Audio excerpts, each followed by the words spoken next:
Morning, Let me Ravana. start. Good morning, madam. Good morning, Professor. Good morning, sir. Good morning, Professor Reddy. Good morning, Professor Rajshekar Reddy, sir.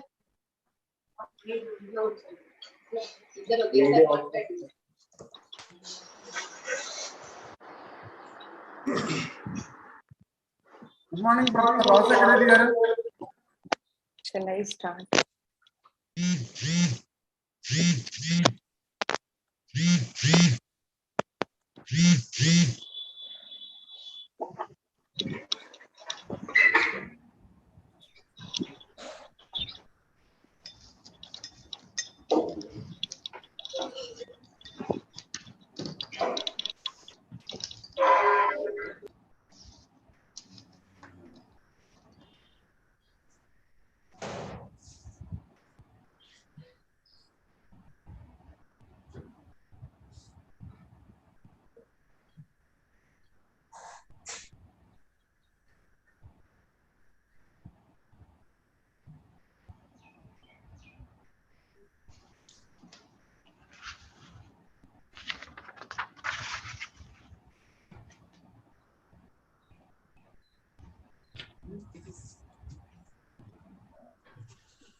Morning.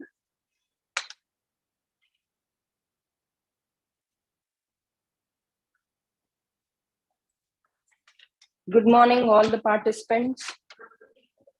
Good morning, one and all. Shall I start? Yeah, good morning, madam. Good morning.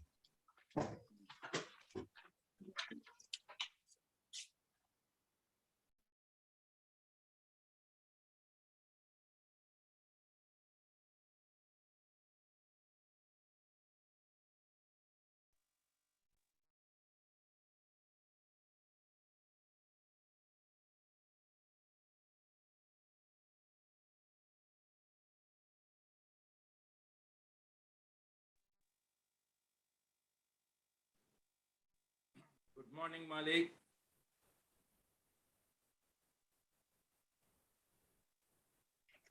Good morning, sir. Good morning.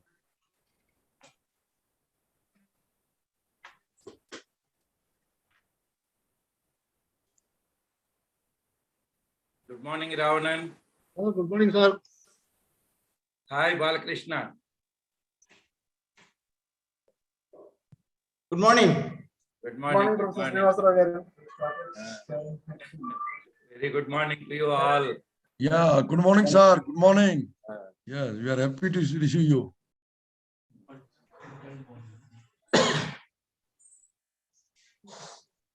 Shall we start, sir? Yeah, I think, yeah, please stick on to the schedule.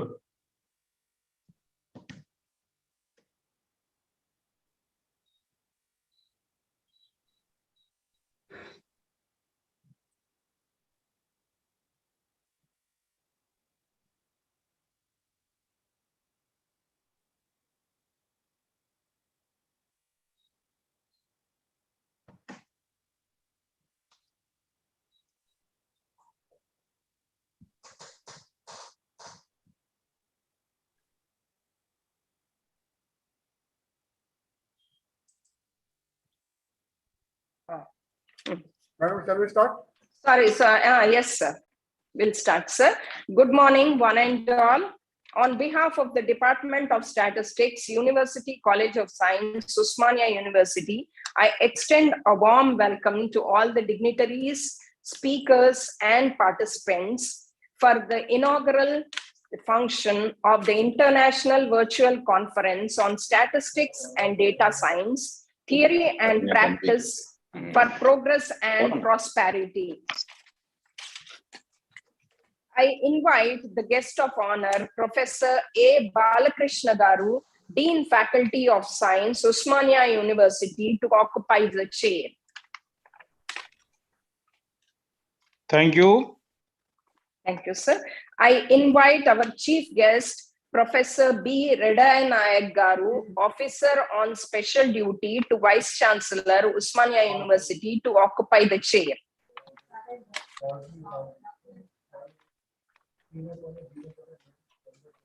Okay. Sorry's audio is not working. I think. Yes, please sorry, carry on. sir. He will be joining. Please carry on. He's joined, sir.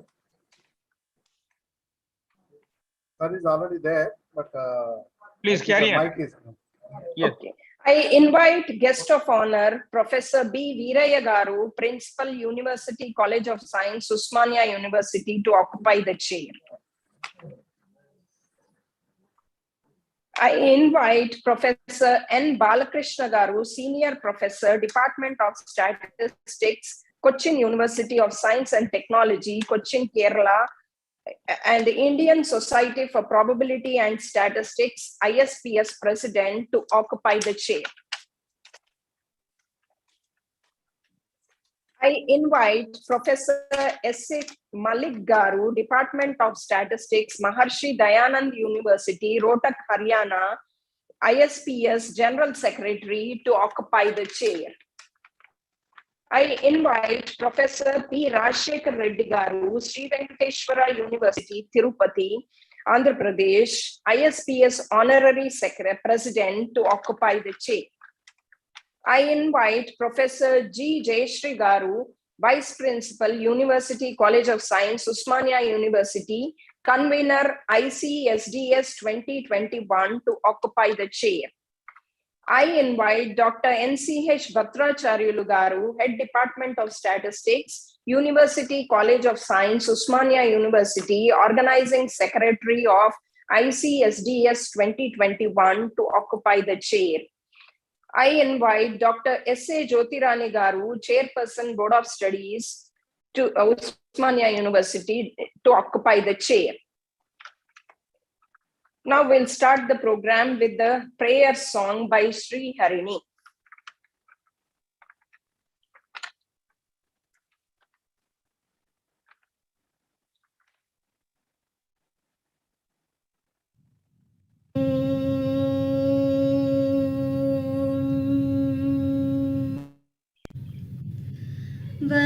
वरवीणा मृदुपाणि वनरुहलोचनराणि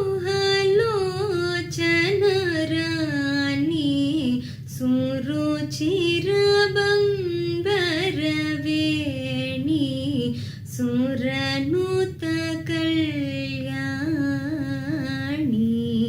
निरुपमशुभगुणलोला निरत जय प्रदशीला वरदा प्रिय रंगनायकी वांछित फलदायकी सरसिजा सनुजननी जय जय जय जयवानी.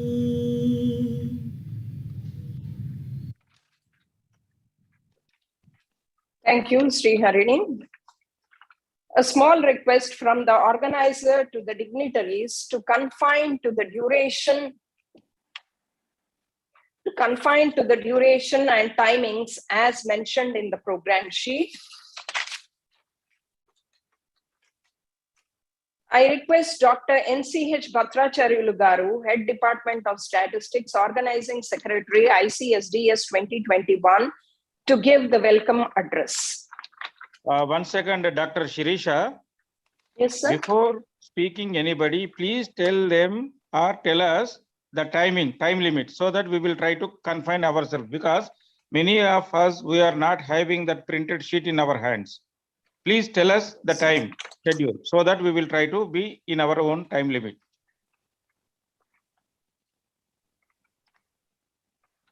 Got my point? Yes, Dr. Bhattacharya Garu. Okay, sir. For how many Your minutes? time, 3 minutes, sir. Yes, that's 3 all. minutes. Respected the guest of honor, Professor A. Balakrishna Garu, Dean Faculty of Science, and guest of honor, Professor B. Sir, there is Reddy a small Garu, change. Officer of Special Duty. Balakishan, sir. My name is Balakishan, not Balakrishna. Balakrishna. It is wrongly Ba- printed. Yes, Balakishan. Balakishan. Sorry, sir. Professor B. Veeraya Garu, Principal, University College of Science, and Professor N. Balakrishna Garu, President, Indian Society for Probability and Statistics, and Senior Professor, the Department of Statistics, Cochin University.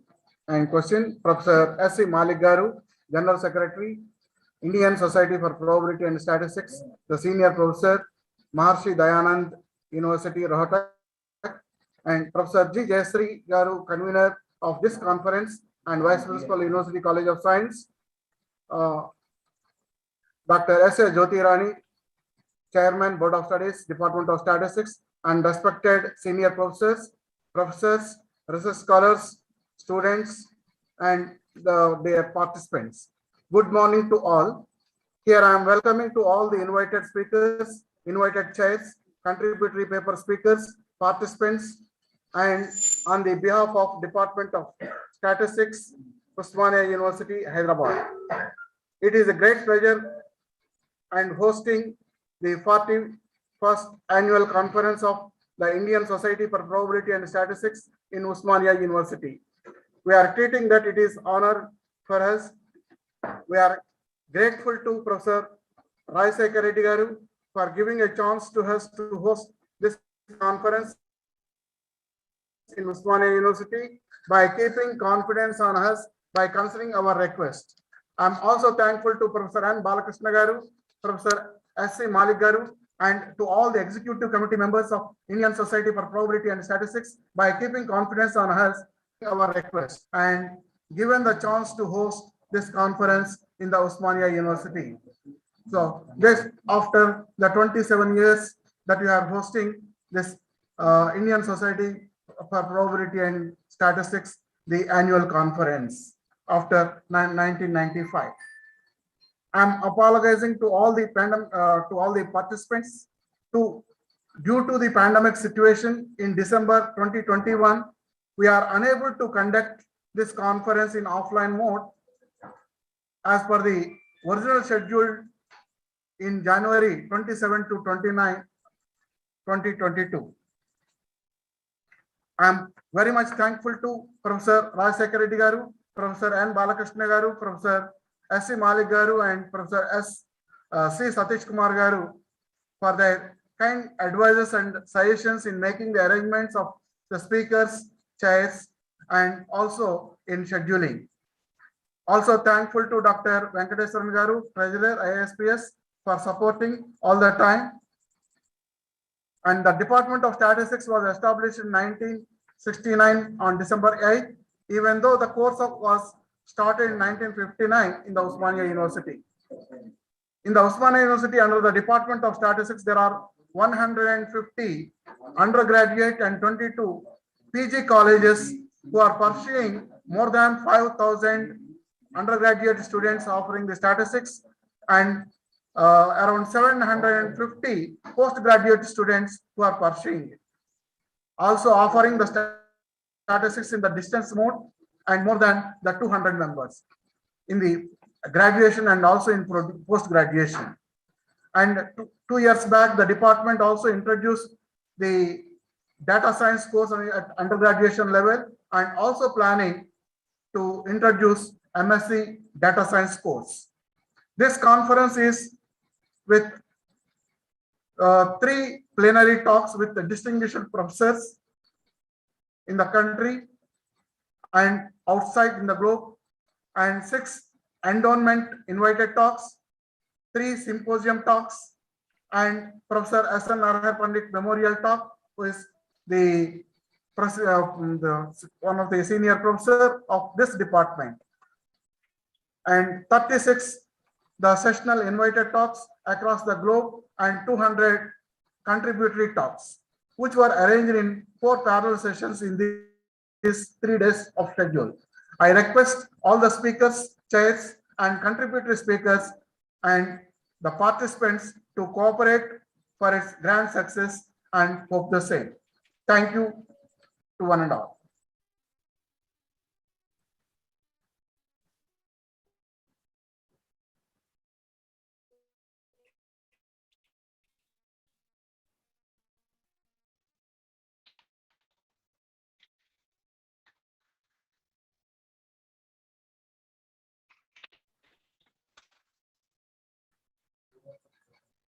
Hello? Dr. Shirisha. Sirisha madam?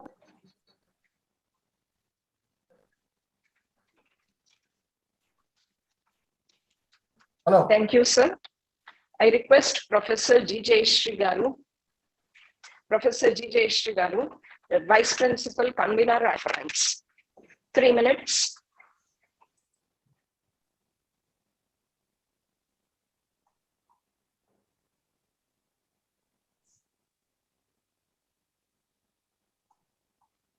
Three minutes. Yes, sir. Yes, sir. Unmute. Please go ahead.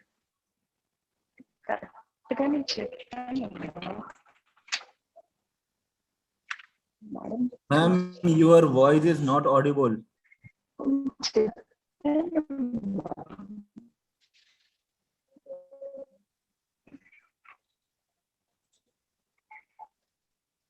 Please remove your earphones, ma'am.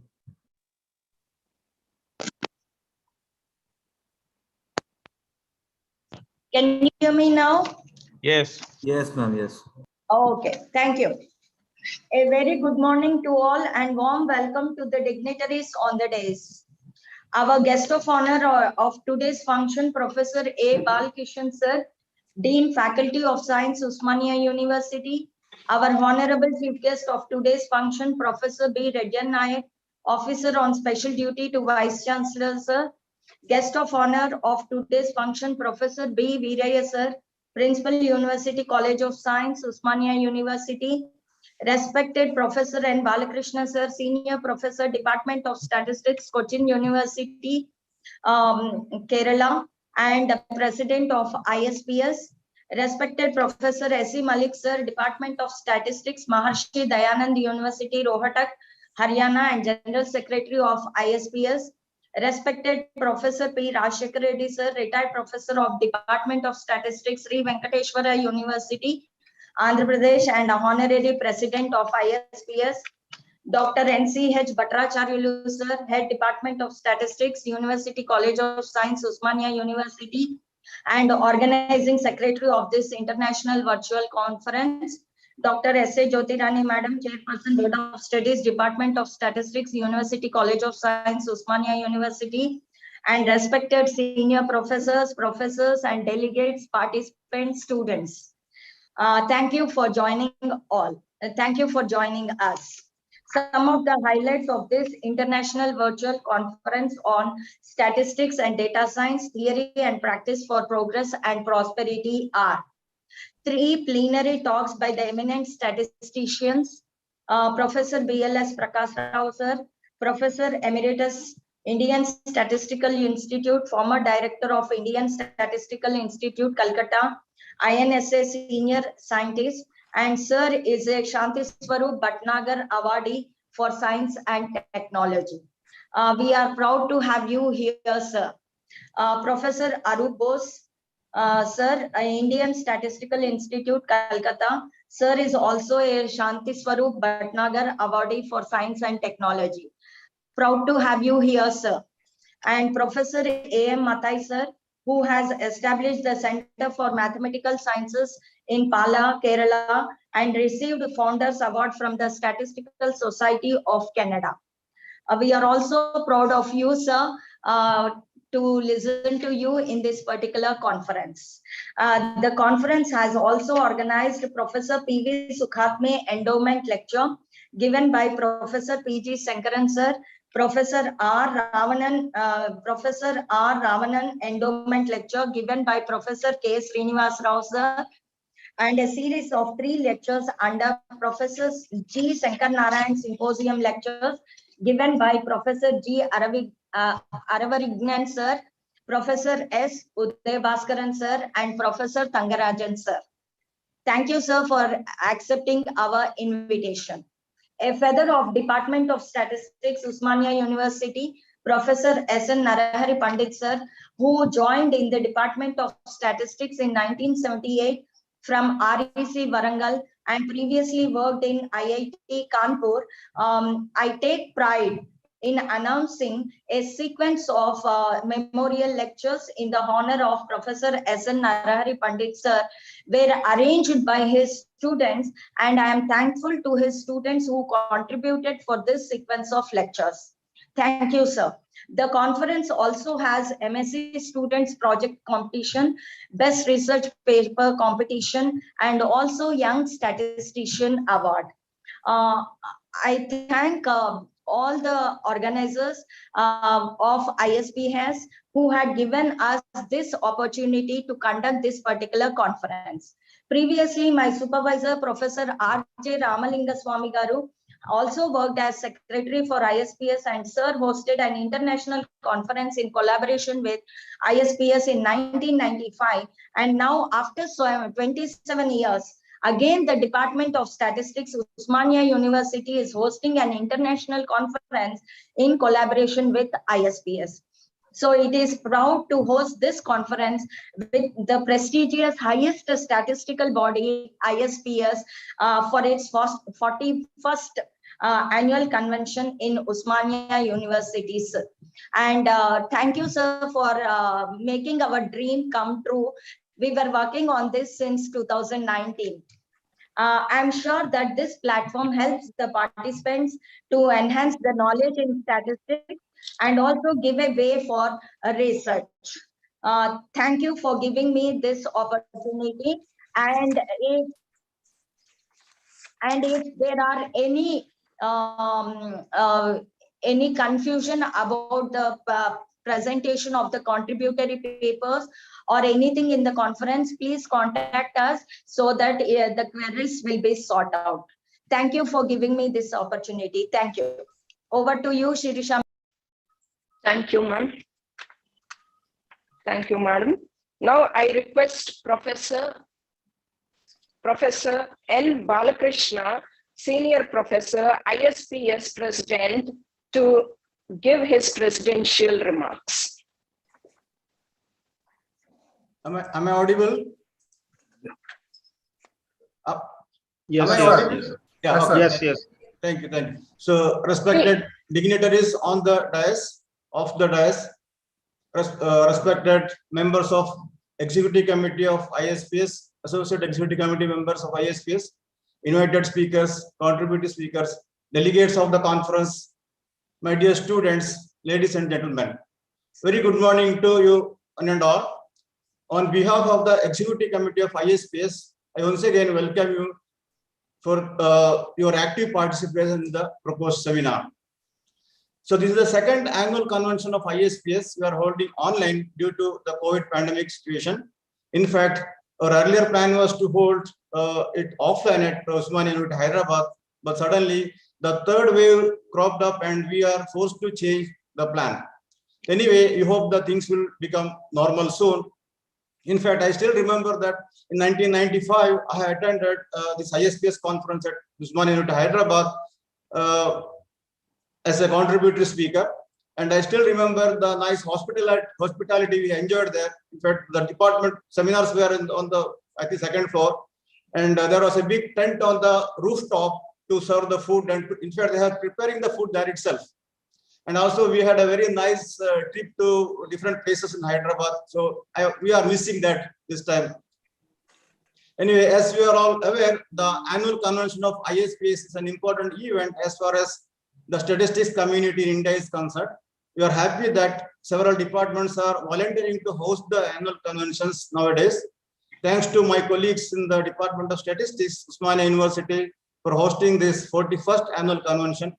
In particular, Professor Jayashree and Professor Bhatracharyalu for their commitments to conducting this seminar in a big way. So, as already mentioned by Professor Jayashree and Professor Bhatracharyalu, there are several events in the coming these 3 days. We are all waiting for that. To justify the title of the conference, International Conference of Statistics and Data Science, we have covered several topics in current interest during these 3 days. I'm sure this event is going to be an academic feast for all of us, and we will have some new ideas to take home to continue our research to further level. So before concluding my presidential remark, I would like to announce that the Executive Committee of ISPS has decided to launch an ISPS newsletter for the first time to share the information among its members, and I'm extremely happy to release its first issue right now today. I thank Professor Ranjita Pandey of Delhi University for volunteering to be the editor, and she has already brought out the first issue.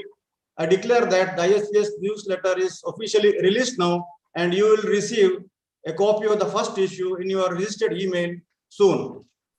So with this remark, once again, I welcome all of you to this conference and request you to take advantage of these sessions during the next 3 days.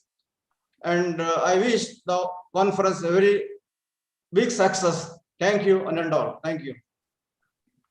Thank you, sir. Now, releasing of Indian Society of Probability and Statistics newsletter.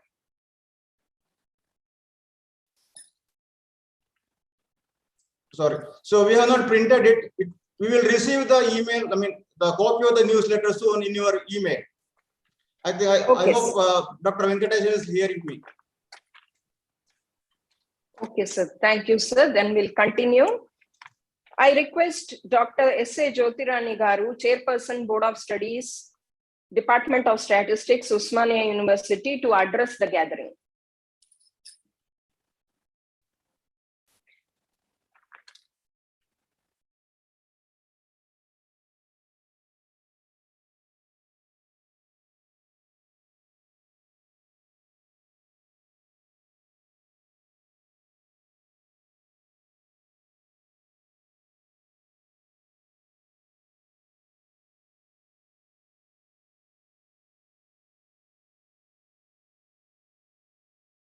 Madam, please unmute yourself.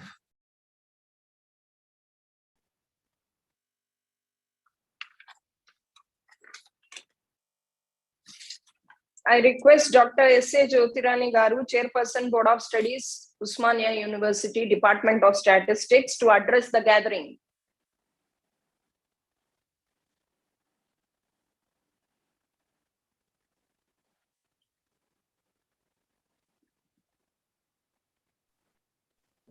Hello, please confirm whether she is there or not. Is she there? Continue. Shall I continue, sir? Yes, please go ahead. Go ahead. Now I request Professor S.C. Malik Garu, ISPS General Secretary, to give his address to the participants. Yes, respected Professor Balakishan, Dean Sciences of Osmania University, Professor Raj Shekhar Reddy, Professor Bhattacharya, Professor B. Viray, and Professor K. Srinivas Rao, and Professor Balakishna, the ISPS President. A very good morning to all of you. Really, it was a great challenge on the part of the organizers to make this event successful. But they tried their best for this. Really, my core of heart, I really greet the organizers to take the necessary steps to make this event great successful. And when I was observing the website designed to formulate the programs during all these 3 days during the international conference, really a remarkable design. I observed it.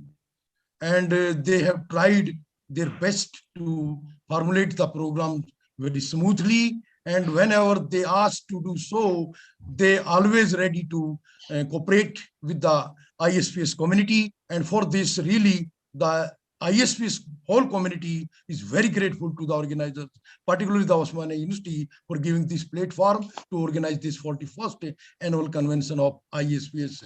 And today, we all need the knowledge of data science and statistics. Without this, we cannot do anything. And because everywhere we need to take fruitful decisions, and for fruitful decisions, there is a need of concrete decisions that can only be possible with the knowledge of the data science. So once again, I congratulate all of you for sparing and giving me an opportunity to say a few words on this occasion. Thank you all of you, and best wishes to all the participants and to the organizers. Thank you all of you. Thank you, sir. Thank you, sir. Now I request Professor P. Rajshekhar Reddy Garu, Honorary President, ISPS, to address the gathering. Good morning to everybody. Distinguished dignitaries of the dais, Professor A. Balakishan Garu, the Dean Faculty of Science, Professor B. Reddy Nayak, the Vice Dean to the Vice Chancellor, Professor B. Viray Garu, the Principal of Science Colleges, Honorable President of ISPS, Professor N. Balakrishna, Secretary, Professor S.C. Malik, Executive Committee members of Indian Society for Probability and Statistics, convener of this seminar, this conference, 41st Annual Convention, Sri Jayasri Garu, and Organizing Secretary Bhatracharya Garu, distinguished guests, research scholars, and participants from all over the world. A very good morning and warm welcome to everyone. I am Professor P. Rajshekhar Reddy on behalf of the Executive Committee of ISPS. Heartily welcome you all. It is my privilege to welcome everyone to the inaugural function of 41st Annual Convention of ISPS. It is always a matter of great honor and pleasure to say a few words about our ISPS activities. It has attracted many researchers and scholars for enrollment as life members over the years, and presently the strength has crossed more than 1,650 members. The society takes every effort to enhance this number, inviting young faculty, research scholars, and students of statistics across the country.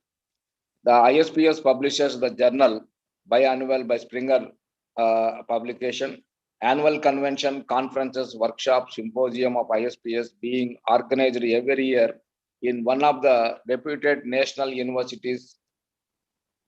The event is in every convention, including memorial lectures, endowment lectures, invited talks, presentation of research papers, and 7 awards, including ISPS Young Statistician, and presentation of contributory research papers. There are several awards, even Distinguished Statistician Award, Fellow of ISPS Award, Professor C.R. Rao Lifetime Achievement Award, K.S. Rao Best Researcher Award, and C.R. Rao Gold Medal has been instituted and is being presented to an eminent personality in recognition of his or her scholarly contribution to the development of statistics. So this now ISPS are also affiliated with Institute of Mathematical Society, USA.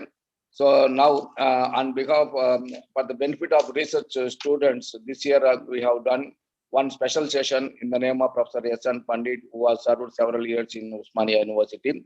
So and for the benefit of our research students of ISPS, organizing a few workshops and headquarters in Tirupati. For more details, I request to see our ISPS website. So this is the main purpose of this organizing the workshops and conferences. It is the interaction of expert and young scientists with the students is another objective of the workshop. It has attracted many research scholars. So on behalf of the ISPS Executive Committee, I am grateful to all the plenary and invited speakers for their acceptance to giving a talks here in the 41st Annual Convention of ISPS. Finally, so I am grateful once again for the organizers for organizing this event in a befitting manner. Thank you, one and all. Thank you, sir. Now I request the guest of honor of this function, Professor A. Balakishan Garu, Dean Faculty of Science, Usmania University, to address the participants. Thank you, Dr. Shirisha. My humble respects to all the dignitaries taking part in this wonderful August gathering. On behalf of Usman University, I extend a warm welcome to everyone to actively joining this program. My colleague, Professor Viraya, Principal, University College of Science, Usmania University, Professor Reddy Nayak, Officer on Special Duty to the Vice Chancellor, Usmania University, Professor N. Balakrishna, President of ISPS from Cochin University, and Professor Rajshekar Reddy Garu, Honorary President, ISPS from Tirupati, Professor S.C. Malikji, the powerful General Secretary of ISPS, who hails from Rohtak University, Haryana, and my colleague, Professor Bhatracharyu, Professor Jayashri, Dr. Jyotirani, Dr. Shirisha, respected all the people who have joined as resource persons for this wonderful occasion, and my special appreciation to all the executive body members of ISPS, associate members of executive body, ISPS, all the research scholars, students, ladies and gentlemen. I am really indeed very happy to be associated with you all today morning.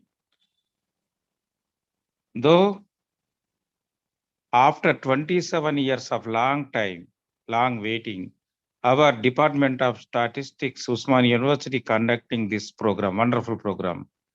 As already told yesterday that I would have been very much happy had this program was conducted in offline mode. However, after post-COVID situation, although I appreciate our Department of Statistics teachers' interest to conduct this at least online, but I am looking forward with a great sense of eagerness. I am looking forward to host this program. I once again tell my colleagues in the Department of Statistics to seriously think conducting the same program maybe next year in offline mode.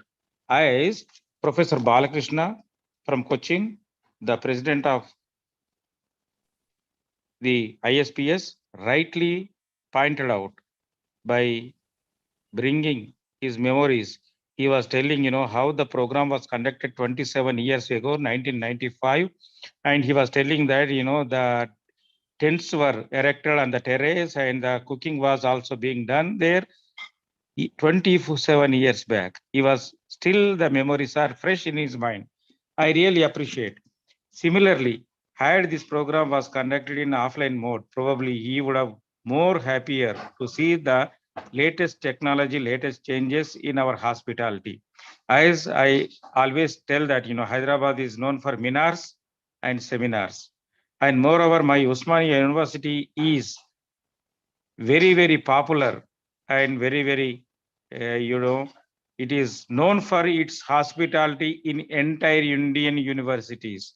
Probably you will not see this kind of taste of food being served in Usmania University, and the care concern we take about our guests, it is amazing, unparalleled to anybody. So I am looking eager to see that all the participants, those who are taking part, probably will join us next year, where we can provide you wonderful hospitality so that you will never forget in your lifetime the hospitality of Usman University, the love and affection of our faculty members and our students. Not only that, had you been here, we would have taken you around Golconda, popular Golconda, Charminar, all the newly recognizable world UNICEF that the temple, Ramappa temple, which is recognized as hereditary monument in Varangal, we would have taken you all by, physically.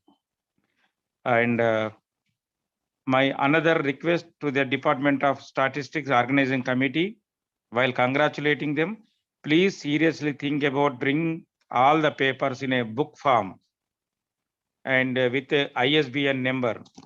And not only that,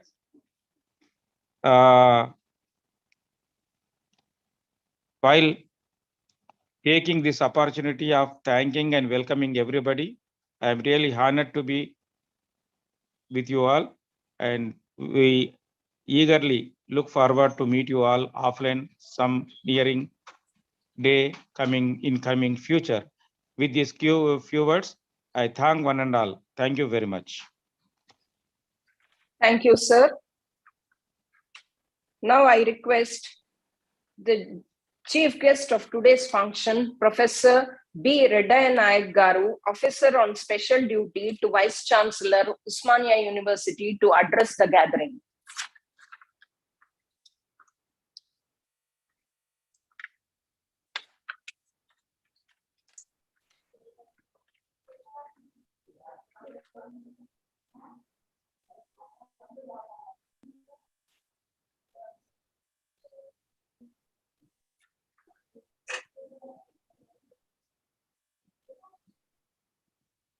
So your mic is muted. Please unmute.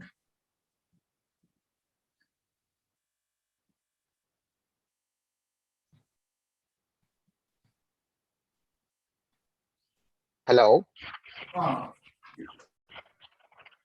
Yes, sir. You are Am I audible. audible? Yeah, you are audible. You are audible, sir. Right. Good morning. Sorry for the inconvenience. Very good morning to all the dignitaries who have joined virtually for this international virtual conference on statistics and data science, theory and practice for progress and prosperity. A wonderful topic, and it is contemporary, relevant today as the world is progressing with the data science. First and foremost, I congratulate and compliment the Department of Statistics, Usmania University, for having an opportunity to take this program at Usmania University from the Indian Society of Probability and Statistics. And the society must have been having a wonderful cadre and faculties from different parts of the world and India also. And definitely their contributions, regular meetings and conferences will add value to the society. Special thanks to Professor L.C.H. Bhattacharyalu, Professor Jayasri, and my colleague, Professor N. Balakrishna, A. Balakrishna Garu, Professor B. Viraya Garu, and I also have a special thanks here to Professor N. Balakrishna. There was little bit two Balakrishna and Balakrishnas are here. So Balakrishna, president of the ISDS, who must have been guiding all these people to have these kinds of programs. Thank you, sir, for being here with us today. And I also thank Professor S.C. Malik Garu, General Secretary, ISPS, for having given an opportunity for Usman to have this program. I also thank Professor P. Rajshekar Reddy Garu, Honorary President of ISPS, and all the dignitaries and participants, invitees who have joined for this wonderful program. As paucity of time, I will not be talking much about it, but as I understand the importance of statistics in our day-to-day life, because I understand that statistics has two important components, that is descriptive statistics and inferent statistics. As a biologist, what we understand is that to get any data, there needs to have an inference out of that. All the hypothetical analysis can be checked and validated with the data, and that is only useful with the statistics. And all the subjects, whatever that they are working for their research and kinds of things, without statistics, we just cannot imagine anything. Such is an importance of the statistics.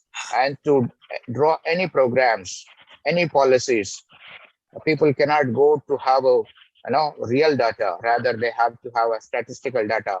And this statistical data, their tools and techniques paves a ways in a short span of time to arrive certain conclusions and thereby gives a clear-cut guidance to implement and execute such programs and policies. As it is rightly said that statistics and probability. So probability is a probability, but what is the percentage of probability? Of course, that makes the difference depending upon the analysis the person takes, the tools that they take. I'm sure that the Department of Statistics must have been equipped with all the latest softwares such as MATLAB, SSPS, and Statistica, etc.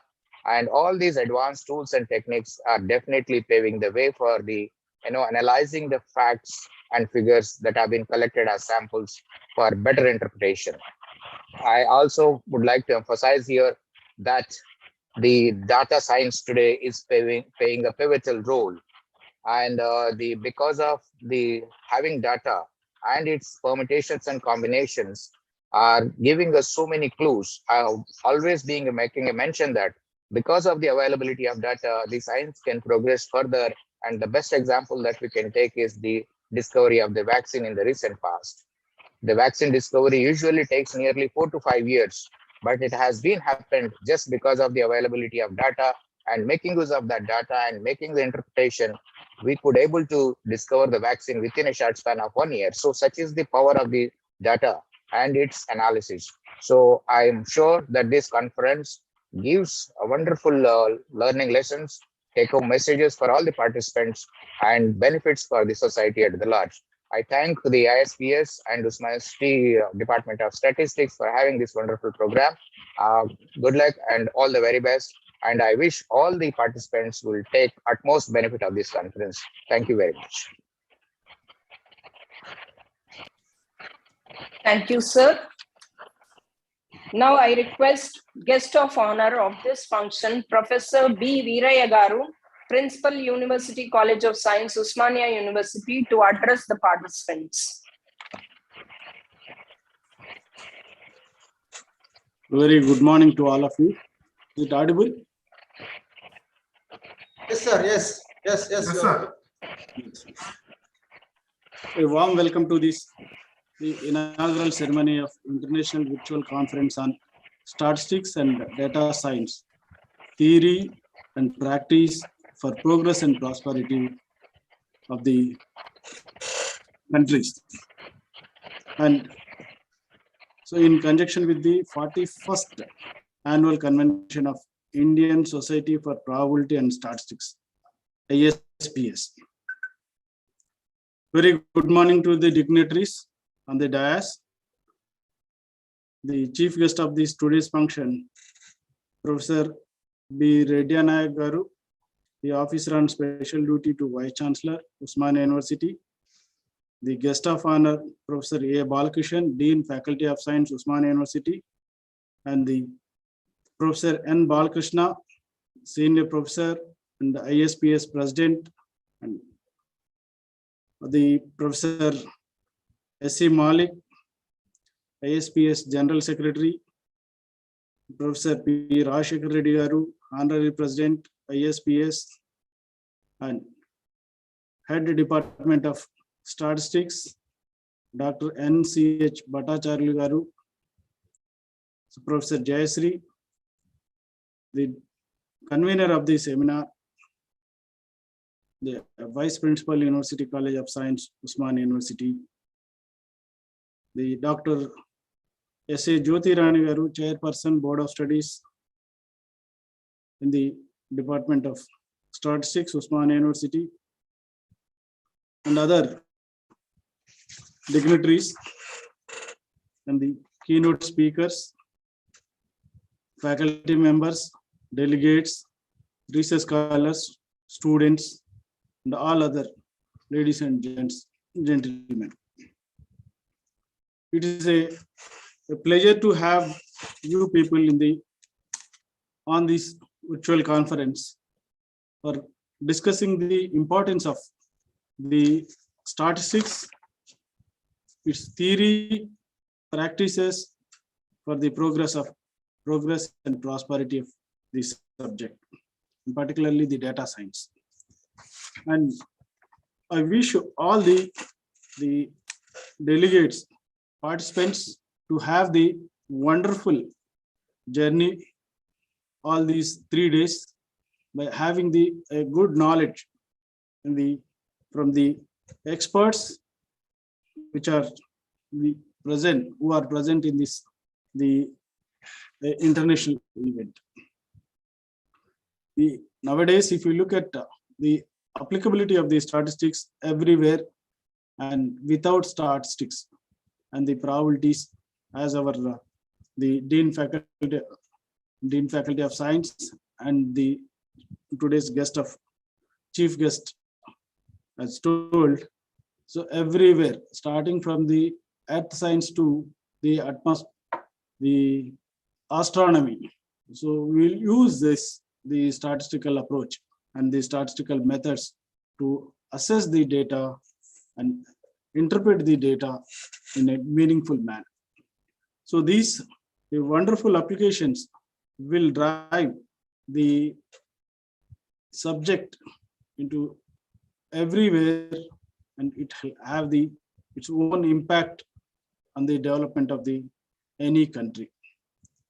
And on this occasion, and I hope the conference will inculcate to all the youngsters to have the wonderful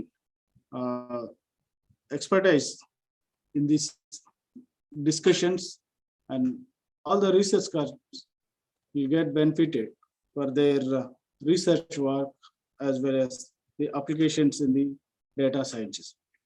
I wish you all these, the organizers, particularly Professor Bhattacharya Garu, Professor Jayasri, and the other people, and all the members of the ISPS for their kind support to extend and a smooth running of this international conference through the virtual mode. I wish you one and all a great success and grand success of the international conference. I wish you all the best. Thank you for giving this opportunity. Thank you, Madam. Thank you, sir. Thank you, sir. I thank all the dignitaries, speakers, and participants for attending the program and making it a grand success. I thank the video technologies for supporting the event. I thank the faculty teaching and non-teaching, research scholars, and student volunteers of the Department of Statistics for their continuous support. Thank you. Thank you, one and all. Now, within 5-10 minutes, we'll be starting the parallel sessions. We'll switch over to the parallel sessions. Not parallel, actually plenary session. Plenary sessions.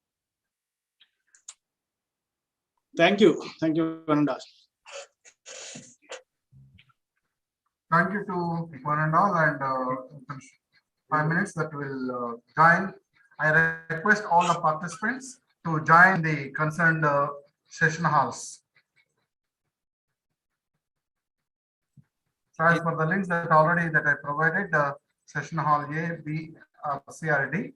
I think right now we have only one session, that is plenary session, right? Yeah, now it is only one session. Now after the plenary, yeah, I'm requesting all the participants to join the respective halls.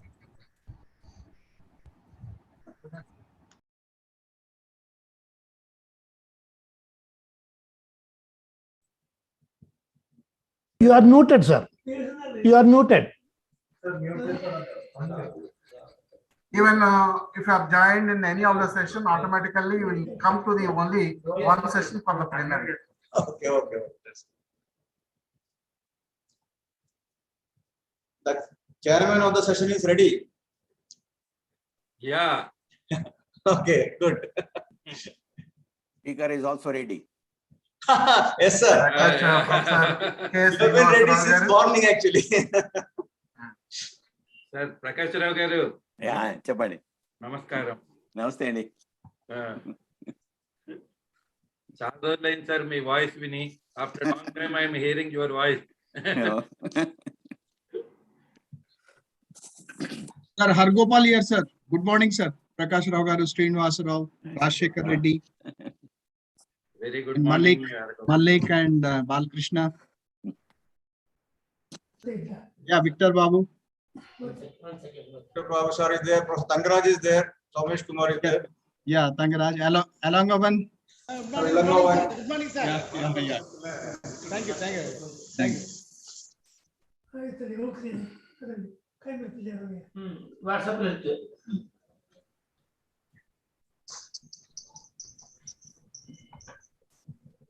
I mean, this is actually, this platform ISPS is really great that we are all old friends are meeting here, not physically, at least online.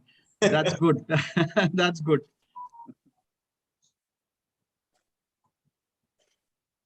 Professor Srinivasa, you have 3 more minutes, right?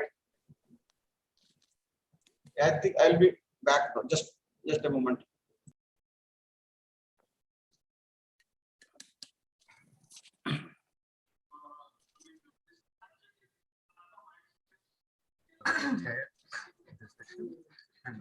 Good morning.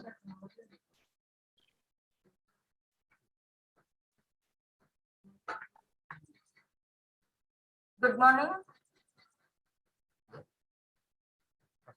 Hello. Good morning.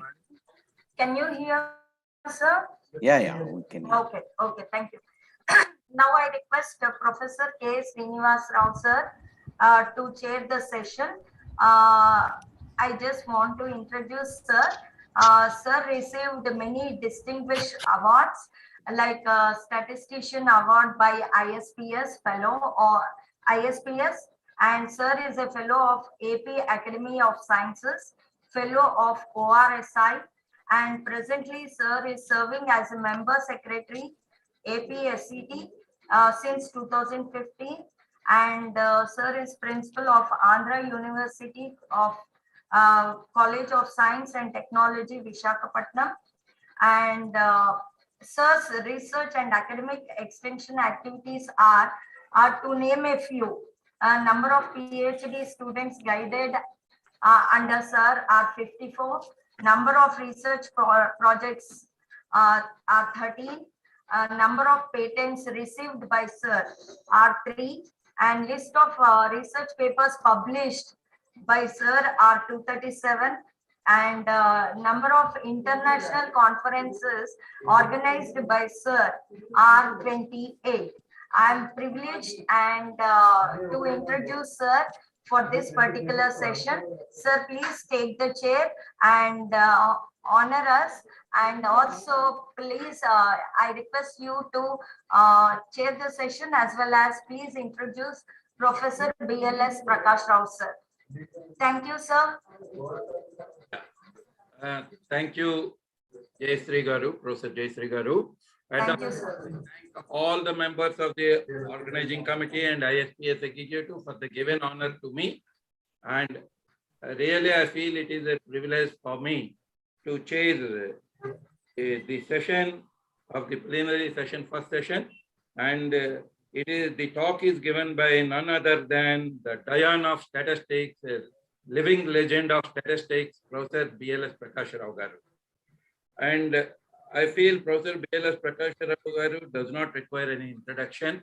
He is very much well known to old people as well as young people, because in every class of ours, when we remember two people of Indian statisticians like BLS Prakash Rao Garu, C.R. Rao Garu, and other people like that. So, BLS Prakash Rao Garu, for the benefit of the young participants, I will be just mentioning a few words without taking much time, because we are all eager about listening Professor Prakash Rao Garu. Professor Prakash Rao Garu did his post-graduation from our Andhra University, is the alumni of Andhra University, Visakhapatnam. We are proud of you, sir, for being in that. And he served the ISA, Indian Statistical Institute, as director, and he got several laurels. He got the Bhatnagar Award, and he got several awards, and he published more than 300 papers in national and international journals. And he is a role model. One word I can say, he is a role model for all the faculty and researchers of statisticians, whoever will be in that. And he has been a guiding force for ISPS for the last so many years. And we are proud that the ISPS is honoring Professor BLS Prakash Rao with Lifetime Achievement Award in this conference. Sir, for the given opportunity for us, we are very much fortunate to felicitate you in this conference. With these few words, now I request Professor BLS Prakash Rao Garu to give his talk on big data and high dimensional data analysis, financial and insurance. It is the one more thing I want to mention is that is the very beauty of the Professor Prakash Rao is he goes with very rigorous mathematical and probability inequalities and equalities to data analysis and data science of the recent applications. Sir, it is a very wonderful thing that we learned from you, sir, many things in which that shifting from one topic to the another topic to another and the current needs that a statistician required, which you have already proved that. So that's why I mentioned that you are a role model to every statistician. With that, now I request Professor Prakash Rao Garu to take the session. Oh, thank you, Professor Srinivas Rao Garu. So let me just share my screen.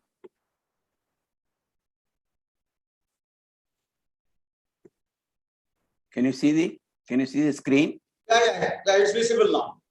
Okay. So I would like to first thank Professor Balakrishna, Professor Rajsekhar Reddy, Professor Jayasri, Professor Bhattaracharyalu, Professor Srinivas Rao Garu, and Professor Malik for inviting me to deliver this talk. But I have made a change because I was not aware of the time allotted when I suggested the talk. So I have changed it to big data and financial insurance because I don't have time within the time that is allotted to me. I might not be able to talk about high dimensional data analysis. So I have confined to my ideas in big data and finance and insurance. As Professor Srinivas Rao Garu said, my main work has been over the years connected with inference for stochastic processes. So in particular, of course, inference, when you want to do, you need data. So I have been working on those problems, and as several of you know, at the moment I work on what's called long-range dependence, fractional Brownian motion, and similar topics. But when I talked to Professor Balakrishna, he said, I gave him 2 topics where I can speak. Then he suggested maybe I can talk on big data and related areas. So I have chosen that for presentation today. Now, the reason why I can talk about on this topic, because I have been reading about it for several years. And in fact, there is a book which was edited by me on big data analytics in the last 4 or 5 years, along with Professor S.B. Rao and Professor Pine. When I was at Sierra Institute, I am still there. I am attached to that institute as INSA senior scientist. So with that reason, now I will talk about a little bit about big data and finance and insurance. So in my topic today, I will my major comments will be there for any topic. For instance, big data, agriculture, big data, finance and insurance, big data, official statistics. But then few comments I will make in connection with finance and insurance where big data can be used. So with this little bit of introduction, let me start with my my program. I seem to have problems still in changing transparencies. Okay. Yeah, I think it is. Yeah. Yeah, it is fine. Yeah. So statistical methods have been applied in sciences such as biometrics, biopharmaceutical science, epidemiology, physical and engineering sciences, environmental and ecological sciences, and of course, in business sciences, business and economic statistics, quality and productivity and marketing, and to policy making in official statistics, health policy statistics, defense and national security, and in social sciences, such as survey research and so on. Statistics provides methodology for use in these diverse fields and helps to solve problems. An important and unique feature of being a statistician is that you may collaborate in any discipline and you may change fields of application depending on the need and demand.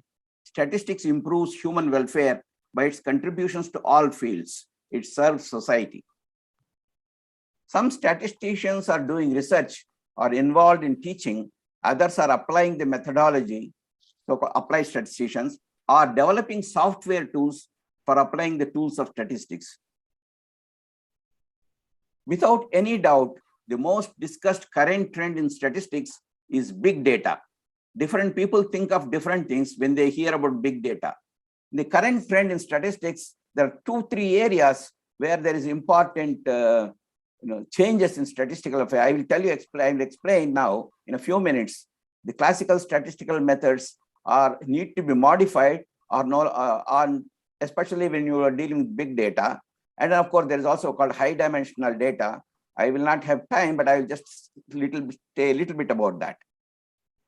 For statisticians, how to get usable information out of databases that are so huge and complex that many of the traditional or classical methods cannot handle. So the data is so big, the standard methods of, let us say example is chi-square test for goodness or fate, such things we will not be able to use it here. For computer scientists, big data poses problems of data storage and management, communication, and computation. Suppose the data consists of million observations. How do you use that? How do you use analysis on such big data? Of course, the question is, when do you call a data a big data? That itself is an important question. So there are ways of quantifying that information. For citizens, big data brings up questions of ethics, privacy, and confidentiality. So, people start use your own, your Aadhaar card, your passport number. If they use from the big data, that is, your confidentiality is lost. And that's very, very important. The present century is the century of data. We are collecting and processing data of all kinds on scales unimaginable earlier. Examples of such data are internet traffic, financial tick-by-tick data, and of course in human genetics, DNA microarrays, which feed data into large streams into scientific and business bases worldwide. So the question is, what is big data? So how do you say, some data is big, or what are its properties? Let's put it that way. Big data is relentless. It's a continuously generated on a massive scale. It is generated by online interactions among people, by transactions between people and systems, and by sensor-enabled instrumentation, such as aerial sensing technologies, such as remote sensing, information sensing mobile devices, wireless sensor networks, etc. So there are lots of data. For instance, if you are traveling in an aircraft, there are so many sensors, which are, the speed, the temperature, the air movement, and so on. They're all taken into data. So travel involves so many sensors recording your data. Big data can be related, linked, and integrated to provide highly detailed information. Such a deal makes it possible. So what is the use of big data, for instance? For banks and insurance companies to introduce individually tailored services. In fact, I will talk about this a little more detail later in my talk. For healthcare providers to offer personalized medicines. For public safety departments to anticipate crime in targeted areas. It's just one example, not necessarily crime. You can use it for other services also. Big data is creating new business and transforming traditional markets. Big data is a challenge to statistical community. Big data is a class of data sets so large that it becomes difficult to process using the standard methods of data processing. The problems of such data include collection. Collection itself is a problem, but then collection, at least nowadays, you use internet download your data. Storage, that's really a big problem. No amount of computers will not be sufficient. Storage, search, sharing, transfer, visualization, and analysis. There are so many problems connected with big data.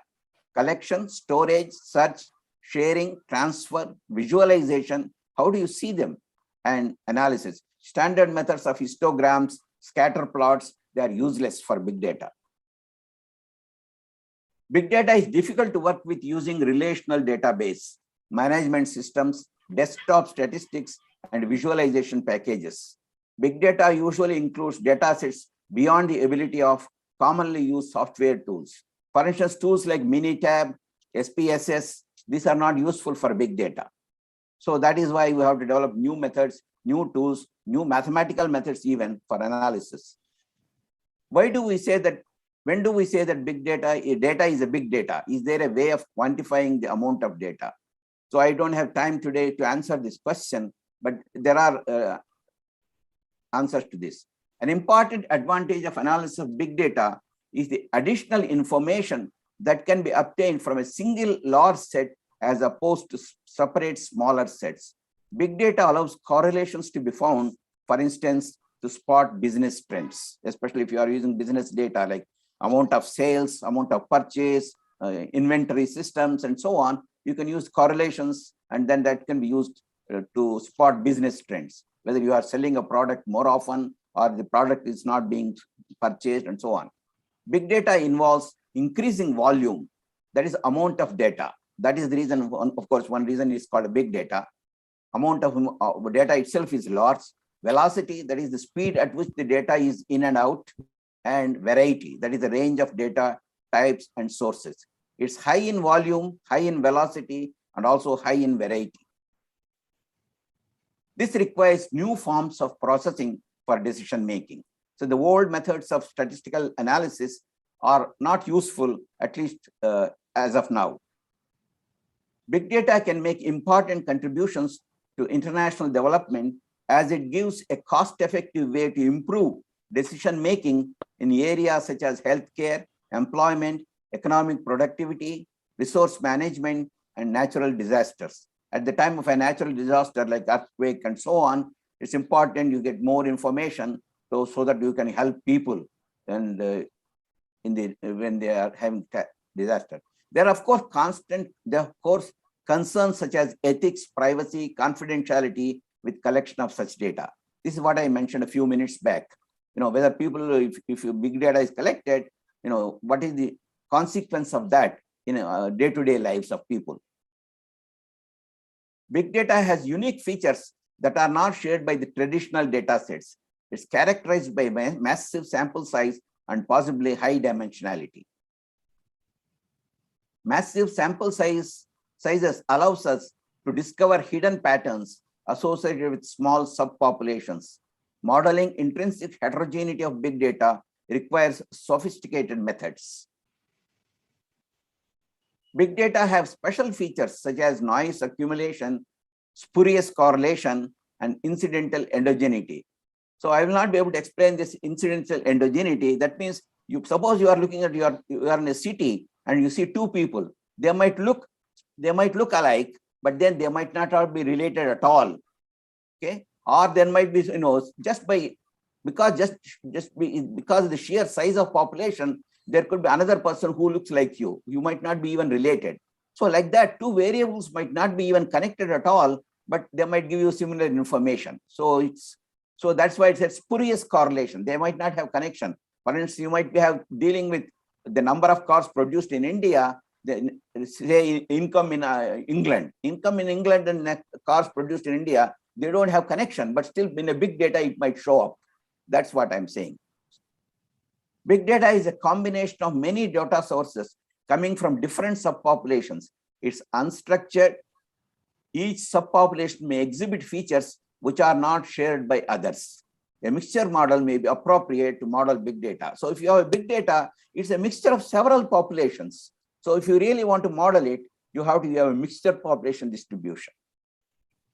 For governments, big data is present, for example, for climate analysis, healthcare, finance, and for national security. For private companies such as Flipkart and Amazon, big data comes up from millions of back-end operations every day involving queries from customer transactions, from vendors, etc. Big data sizes are a constantly moving target. It involves increasing volume, which I mentioned a few minutes back, velocity and variety. Big data are high in volume, high in velocity, and high in variety. It requires new forms of processing to enable enhanced decision-making, insight discovery, and process optimization. During the last 20 years, several companies here and abroad are adopting to data-driven approach to conduct more targeted services to reduce risks and to improve performance. They are implementing specialized data analytics to collect, store, manage, and analyze large data sets. So there are methods now the people have developed. In fact, I'm attending a conference next June. I'm thinking of attending at least either online or offline. There is a conference in University of California, Berkeley. They are working on statistics for big data because there is no mathematical basis so far how to analyze big data. So that itself is a bigger problem. One example of big data is the data from available financial data sources. This is an example, one example. So with the financial data, which I'm referring to now, such as stock prices, currency and derivative trades, transaction records, high frequency trades, unstructured news and text, consumer confidence, and business sentiments from social media and internet, among others.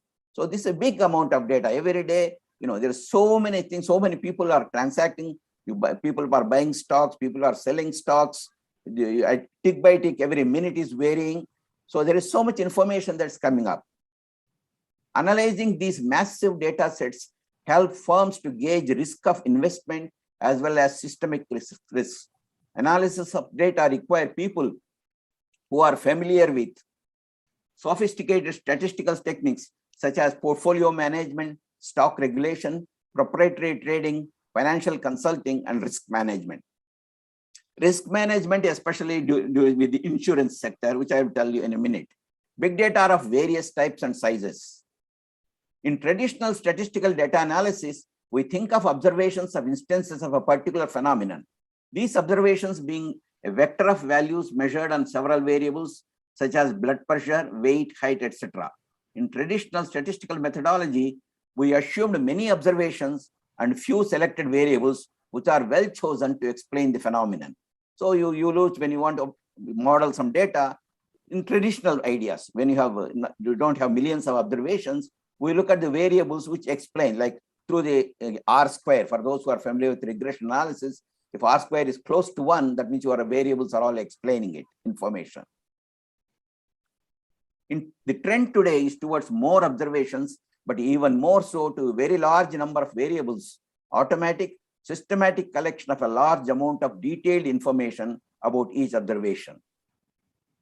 The observations, now the data is no longer just real numbers or a vector numbers. Like in multivariate analysis, you have vectors, random vectors. In one dimension, you have random variables which we observe, but that is no longer the case. Now the observations could be of different types. The observations could be curves. I will explain where these curves come in. Images, for instance, the movies you see on Netflix, the movie you see on Amazon Prime and so on, they are also data. The observations could be curves, images, or movies, so that a single observation has dimension in the thousands or millions or billions, while only tens or hundreds of observations are there for study. So the number of observations is sometimes, number of observations in this case, when you have big data, is also large, but the number of unknowns is also large. If you have a curves, that means there are several unknown parameters. There is also high dimensional data, which I am not discussing today, where the number of observations is small, but the number of unknowns are very large. So in typical statistical language, the P is small, but N is large. So that means, so P is large, N is small. That's what I mean. P is large, N is small. So in that case, the number of unknown parameters is large. The number of observations is small. Like in cancer patients, you want to find out what are the things which are affecting a cancer patient. So that means the unknowns are very large, but the number of cancer patients is small. Such a data is called high dimensional data. which I will not be discussing today in this lecture. Classical methods are not designed to cope with this kind of growth of dimensionality of the observation vector. Traditionally, data analysis is a part of the subject of statistics with its basics in probability theory, decision theory, and analysis. So for big data, you need to have new methods, new ideas. So that has to be come up. New sources of data, such as from satellites, generate automatic huge volumes of data whose summarization called for a wide variety of data processing and analysis tools. For such data, traditional ideas of mathematical statistics, such as hypothesis testing and confidence intervals, do not help. So I'm not saying that these methods are not necessary. These are important for data for reasonable size, as we have already, as we've been doing, like in agricultural statistics, we have 10,000 observations maximum, still that can be handled. But if you have millions of observations, these methods do not help. As an example, I told you a few minutes back, if you plot a scatter plot, you don't see anything on the data used with this data information. Over the last 20 years, data management and data processing have become important factors. Large investments have been made in gathering various data and data processing mechanisms. The information technology industry is the fastest growing and most lucrative segment of the world economy, and much of the growth occurs in the development, management, and warehousing of streams of data for scientific, medical, engineering, and commercial purposes. One example of such a sector is the finance and insurance sector. And that's what I will take in few comments today. So the finance and insurance sector has been an intensively data-driven industry for many years. The business of insurance is based on analysis of data to understand and effectively evaluate risk. You see, the premium is based on the risk of the whole policy. Actuaries and underwriting professionals depend on the analysis of data to be able to perform their main roles. There is an increasing in the prevalence of data in these sectors, leading to big data, which consists of structured as well as unstructured data. Unstructured data in the financial insurance industry can be identified as an area where there is a vast amount of information with an unexploited of business value. So you people talk to agents, there is a sentimental analysis, what they call it. You talk to your agents, you talk to other people. So all that, even that observation, when you send the emails to the agents, when the agent communicates to you, even that has information which is needed, which you can use. For example, there is much commercial value to be derived from the large volumes of insurance claim documentation, which contains descriptions entered, for instance, by individual customers, insurance agents, and call center operators.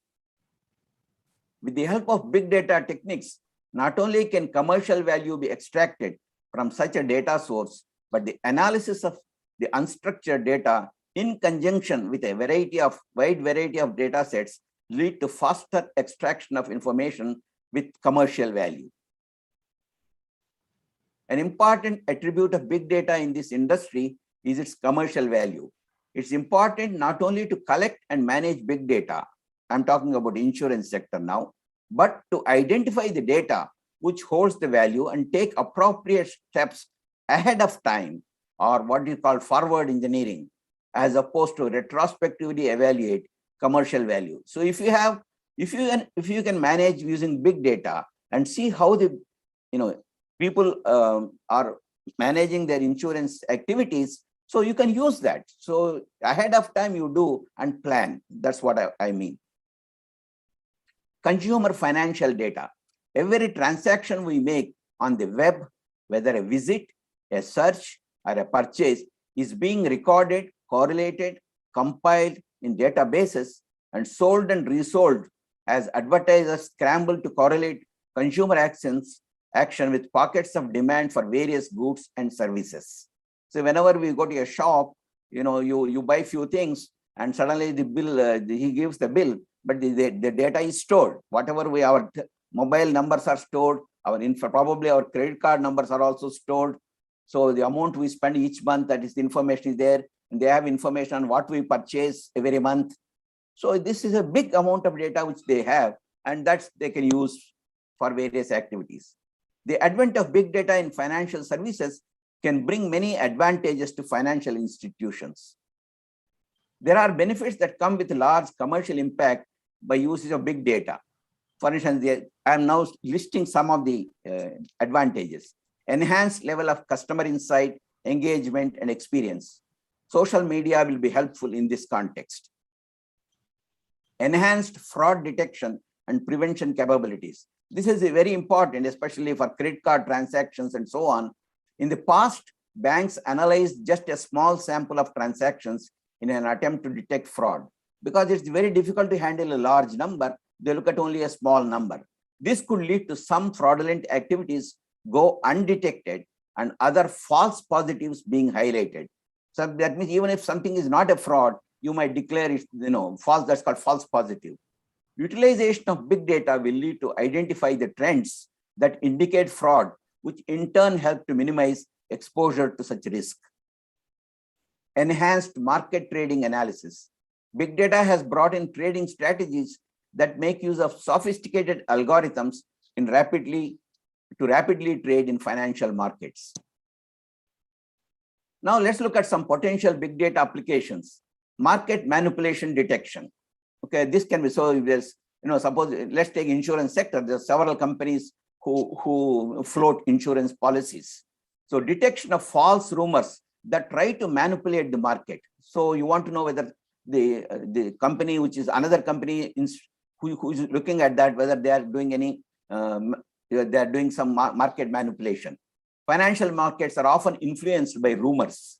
Sometimes false rumors are intentionally placed by rivals in order to distract and mislead other market participants. Reputational risk management. Assessment of exposure to reputational risk connected to consulting services offered by banks to their customers. This is to monitor to the relationship between banks and customers in the consulting services offered by banks. Retail brokerage, to discover trends in the market and to come up with ideas that offer actionable information. These are some of the things. Storage and analysis of massive sample size of big data challenges the traditional computing infrastructure. So now suppose you are able to store that. That itself is a problem, but then how do you analyze? Okay. So big data is highly dynamic and impossible to store in a central database. The basic approach to analysis of big data is to divide and analyze. I also call it divide and conquer, like British used to do earlier to us. So this is a system that is used in big data, divide and analyze. The idea is to partition a large problem into more tractable subproblems. Okay? Each subproblem is attacked in a parallel by different processing units. Results from subproblems are combined to obtain the final result. So you divide all the data into smaller problems and analyze each one and then combine them. So this is just typically that's what is done in big data. How do you do that? We'll discuss in a minute. When a large number of computers are connected to process large computing tasks, it is possible that some of them fail. Given the size of computing, we may want to distribute the work evenly between computers for balanced work output. Designing a very large scale, highly adaptive and fault tolerant computing systems is itself a difficult problem.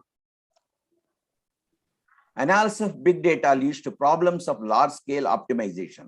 Whenever you want to maximize in a large class of data, whenever you want to maximize, for instance, a function of several variables, the optimization is a very big problem because it's computer intensive. The calculations, you have too many things. And then because of so many calculations are involved in maximization, there will be a lot of errors.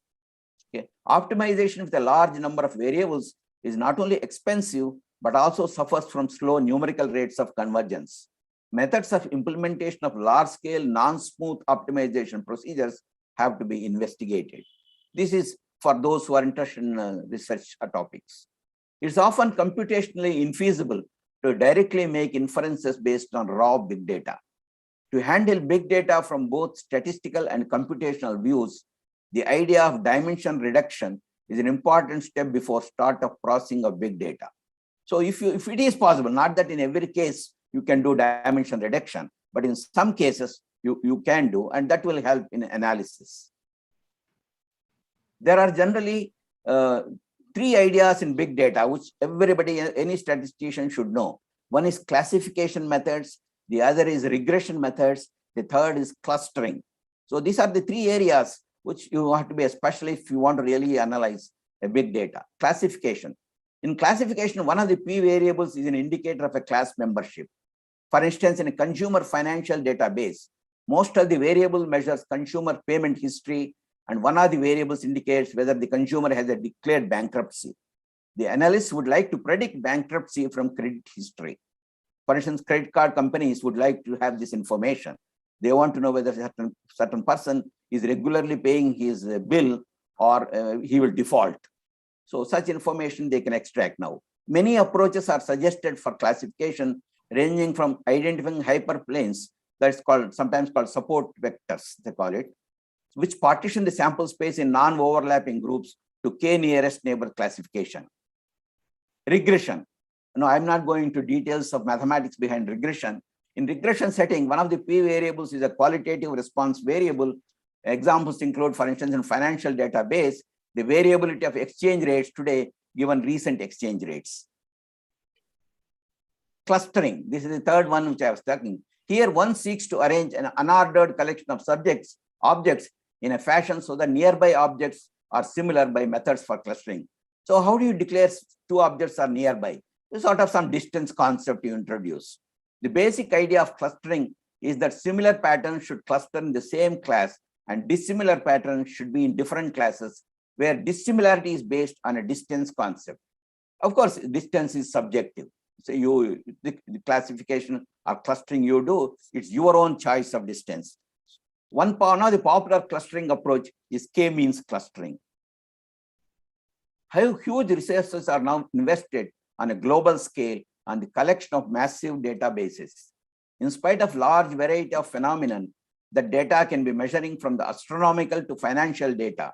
There are some standard forms that data often take. We can ask some standard questions on this data. Methods of analysis of big data are leading to challenges in both mathematics and statistics. As I told you a few minutes back, still there is no, what is the, just like in statistics, we have probability space, we have random variables, we have random experiments, we have basic. So we have built up structures based on, say, Kolmogorov setup to analyze data over and above that. But in big data, there is no such thing. So what is the mathematics underlying that? So that is a very important unsolved problem till today. Data scientists are people who draw insights from large amounts of data. They are expected to have expertise in statistical modeling and machine learning. They should have specialized program skills and a solid grasp of business environment they are working in. Data science is an interdisciplinary blend of statistical, mathematical, computational science. In fact, this is the reason why Professor C.R. Rao has established an institute in the University of Hyderabad campus now. It's called Advanced Research Institute in Mathematics, Statistics, and Computer Science. So this he has done 20 years back, and see the vision of him. And now we are all working on such similar things. So what are the drivers? What are the drivers which generate this big data in finance and insurance sector? No, drivers means what are the reasons why it is coming up? First thing is data growth. Financial transaction volumes are increasing, leading to data growth in financial service terms. Increasing scrutiny from regulators. This I would like to emphasize the idea. Regulators of the industry such as SEBI, all of us know who deal with stock market, SEBI, and IRDA is the Insurance Regulatory Development Authority, now require a more transparent and accurate view of the financial and insurance business. They require raw data and no longer want just reports. If I summarize and send them, they won't accept. They say, you show me the raw data. Hence, the financial institution should be able to provide such data. Advances in technology lead to increased activity. Individuals make and do more trades, and more often now, and across more types of accounts in the comfort of their own homes. See, now anybody can trade, do work in stock market, staying in front of your computer at home. So there are many people who are getting into stock market business, which was not the case earlier. So naturally, in turn, that will lead to more data. Changing business models. Financial institutions find a market now that is fundamentally different from the market few years back. If they want to retain the market share, they have to adopt to new ideas of marketing. Customer insight. The relationship between the banks and the customers and the insurance companies and customers has been reversed. Consumers have transient relationship with multiple banks. Banks no longer have complete view of their customers' preference, buying patterns and behavior. Big data plays a major role in this scenario because now each person has several accounts in several banks. Earlier, there was only one bank where we deal with our account, but they're no longer the case. And we also buy several policies. Old culture and infrastructures. Many financial institutions, including the banks, still depend on old IT support. They fail to implement big data programs because they are unable to appreciate how data analytics can improve the core business. And of course, lack of skills. These are some constraints for big data. Lack of people with the right level of skills. Data actionability, inability to take action based on the data. Data privacy and security. This is a very important problem for everybody. Not clear how much is legal, in legality, in the ownership and use of customer database. So banks don't know when they can release some information and when they cannot. Data protection and privacy. Regulatory requirements dictate that personal data must be processed for specified and lawful purposes, that the processing must be adequate, relevant, and not excessive. Individual customers, they may ask financial institutions to remove and refrain processing their personal data in some circumstances. Confidentiality and regulatory requirements.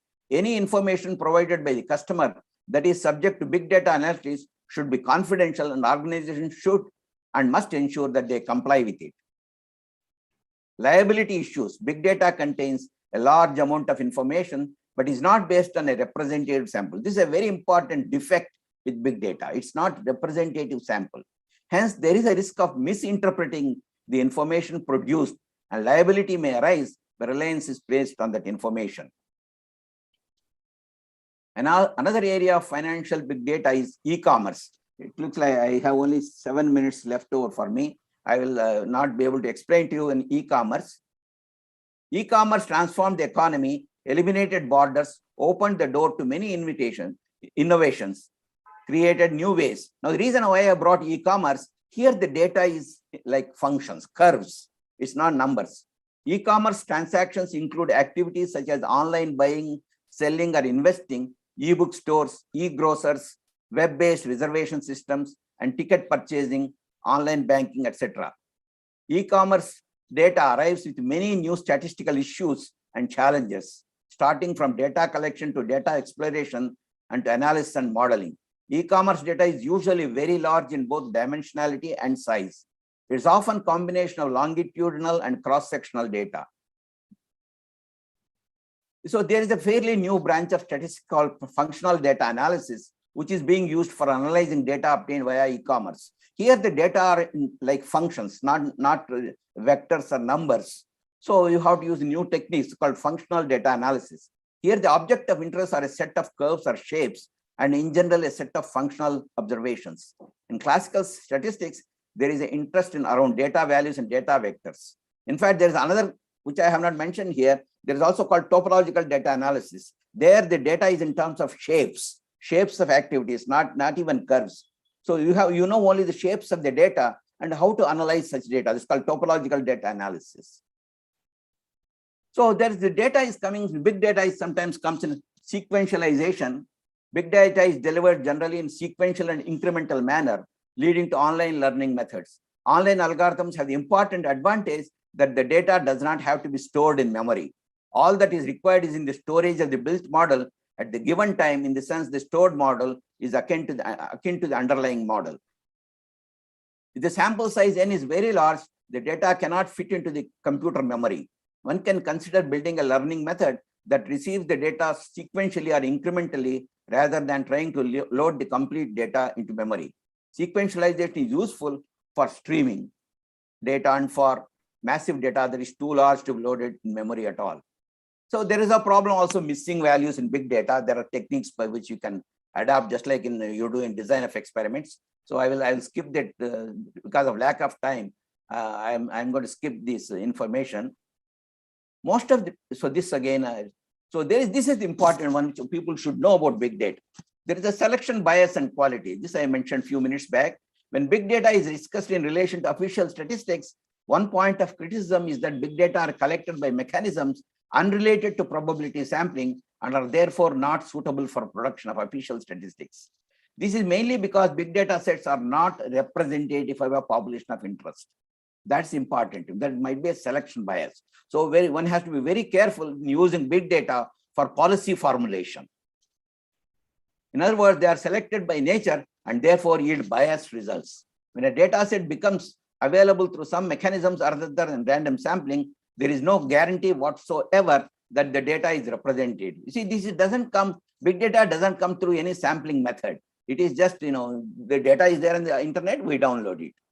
When data concerns use data for official statistics, this problem is there. So you have to see how to avoid this. So there is no clarity of target populations in big data. Big data is often a byproduct of some process, not primarily aimed at data collection. So as I said a few minutes back, one example is dimensionality reduction to analyze the data. Then of course, there is notion of principal component analysis. Then, so how do you analyze such data? So what's a few minutes back I told that what's known as parallelization. When the computational complexity for building the base learner is high, the method of bagging becomes inefficient and not practical. One way of, so the use of parallelization, that means you divide all the data into different subpopulations and parallelly you use bootstrap methods or some other method to analyze the data, which is now, suppose you have 100,000 observations, you made 100,000 observations. And then you analyze in each data and then combine the thing. One way to avoid this problem is to use parallel processing. Big data analytics will need parallel processing or parallelization for speeding up computation to handle massive data that cannot fit into single computer memory. One way to make statistical procedures more efficient is to parallelize them. That is to write many algorithms that can run on many computers and many processes at the same time.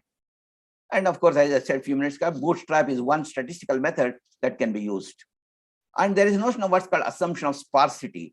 That means even if the data is big, the number of unknown parameters are negligible. This is an assumption which we make.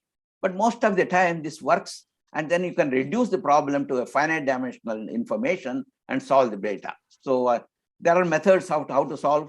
Unfortunately, as I said, I have only another few minutes, 2 minutes maybe.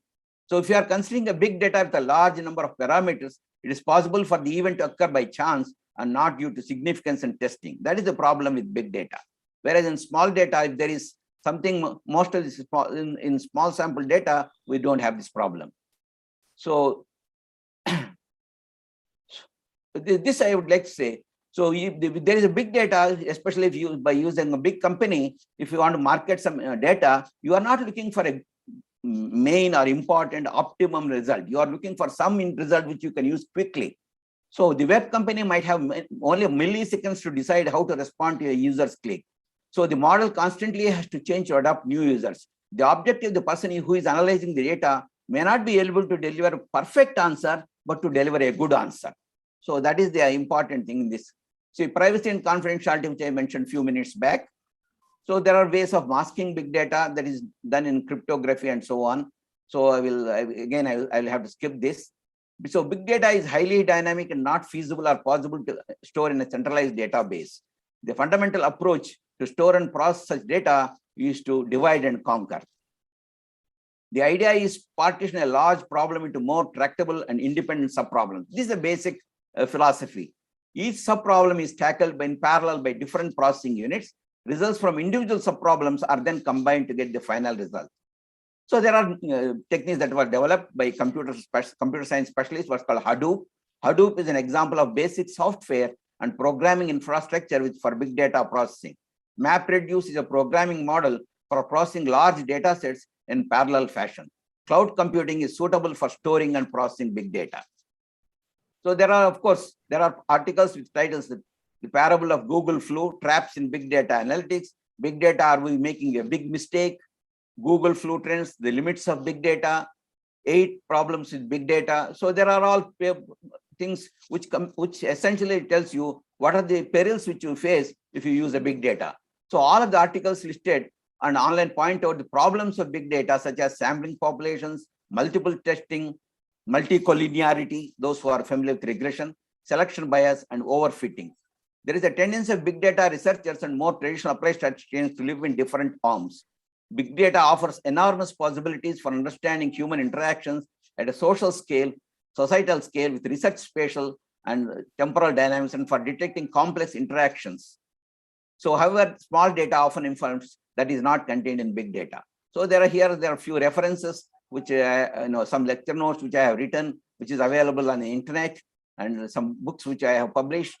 And of course, there are other areas which are especially big data in the finance and insurance sectors, edited by some colleagues, 2016. I have a couple of lecture notes which are available on Sierra Institute. Big data notes, a cursory look, and brief notes on big data is published in the Computer Society of India, Visleshana. So with these things, I would like to thank you very much for giving me this opportunity to present my views. Thank you very much. A really excellent lecture we had today. It is very thought-provoking, and the challenges of statistics in big data analysis, you have raised it. Really, it is a thought-provoking lecture, and it inspires our young researchers to work into this. Actually, the integrated statistics and data science. For that, this lecture is very, very useful, and we can easily see, sir. So with this, clarifications, anything is there because of the time, it is very clear that we heard from him. So you can contact Professor B.L.S. Prakash Rao Garu through email or otherwise. So thank you very much for the very nice and excellent lecture, sir. Thank you. Thank you very much, sir. Thanks to all of you for your patience. Thank you. Thank you. Thank you. Thank you, sir. Thank you. Thank you, sir. Thank you.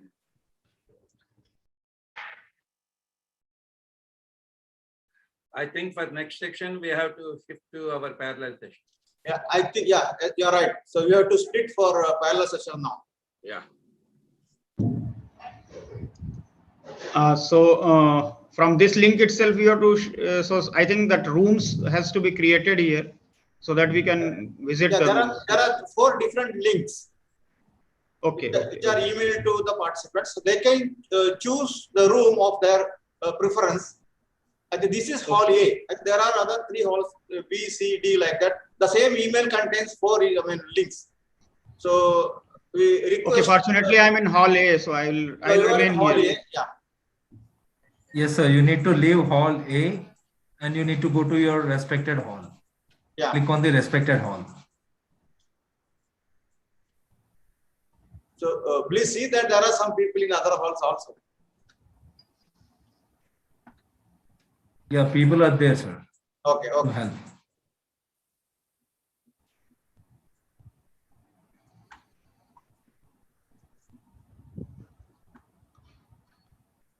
Can we start the first presentation, sir? I can please stick on to the timings. So actually, my session is at 10:50. So shall I start? It's I think it's already 10:50 now. So you may start. Yeah. Okay. So let me start because Professor Shankaran has already joined. Yeah. Yeah. A very good morning to all the delegates and participants present here. It's an honor to introduce Sir Professor Somesh Kumar, sir, Department of Mathematics, Indian Institute of Technology, Kharagpur, India. The sir has received Platinum Jubilee Lecture Award of the Indian Science Congress Association in 2016. His sir's research areas of interest are statistical decision theory and inference.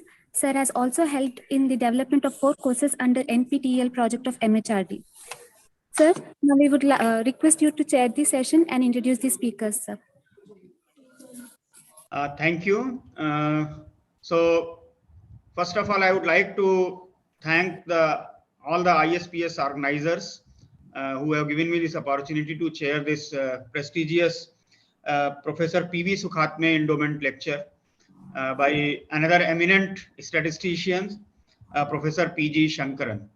So welcome you all to this one. Let me just briefly introduce Professor Shankaran. Of course, we all know that he has done a lot of contributions in the area of survival analysis, reliability theory, and the distribution theory. Professor Shankaran is presently Pro Vice Chancellor of the Cochin University of Science and Technology. Before that, he has been also the head of the Department of Statistics. And Professor Shankaran has received the Distinguished Statistician Award of Indian Society for Probability and Statistics in 2020. He has published close to 175 research papers in prestigious journals around the world. He has also given around 100 invited conference lectures. He has published 4 books, and he is an elected member of the International Statistical Institute and also a member of the American Mathematical Society, Institute of Mathematical Statistics, USA, International Indian Statistical Association, International Society for Business and Industrial Statistics, USA. He has earlier received the Young Researcher Award from the International Indian Statistical Association in 2010. He has been a Boyce Cost Fellow of DST of the Government of India program in the year 2000. He has visited several institutes and the universities around the world. Especially, he has been visiting scientists to the University of Waterloo in Canada, University of Dalhousie in Canada, and he has been visiting scientists to the Indian Statistical Institute, and he has been a visitor to the Calcutta University.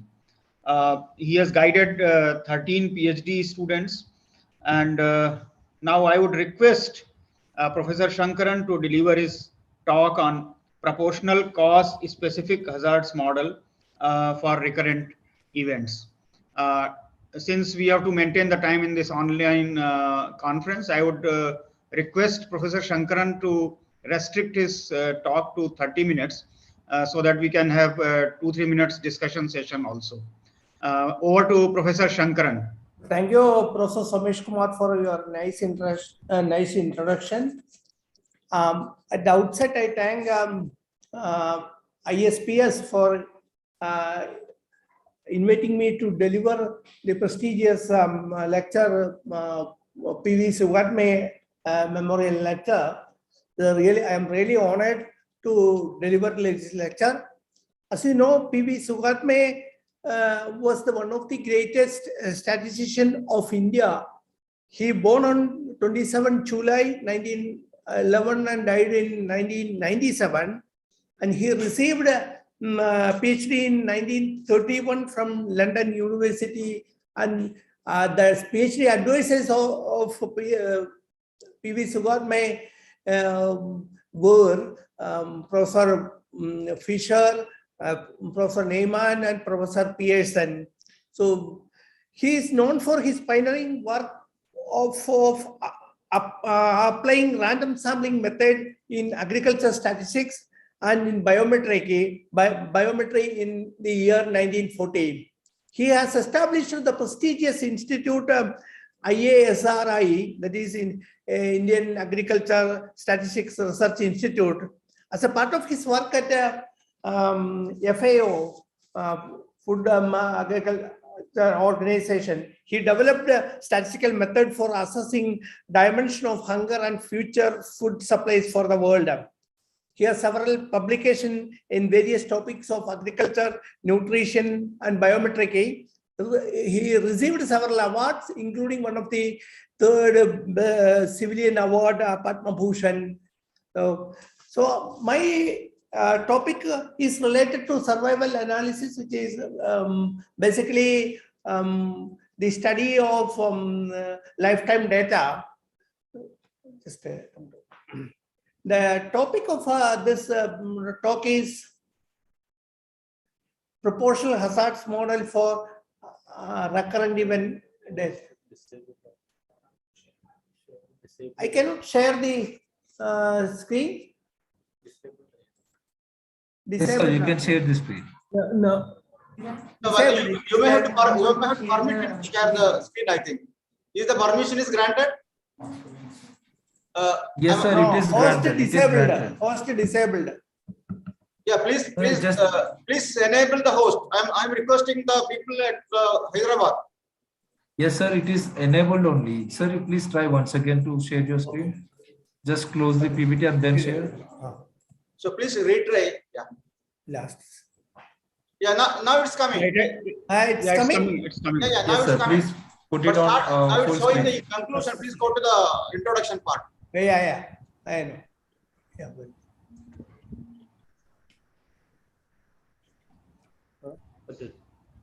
Go to the beginning This of one, the slides. yeah, will come.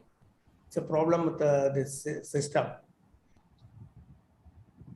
So full screen mode, sir. Yeah. Next to it. I will do. Okay, sir.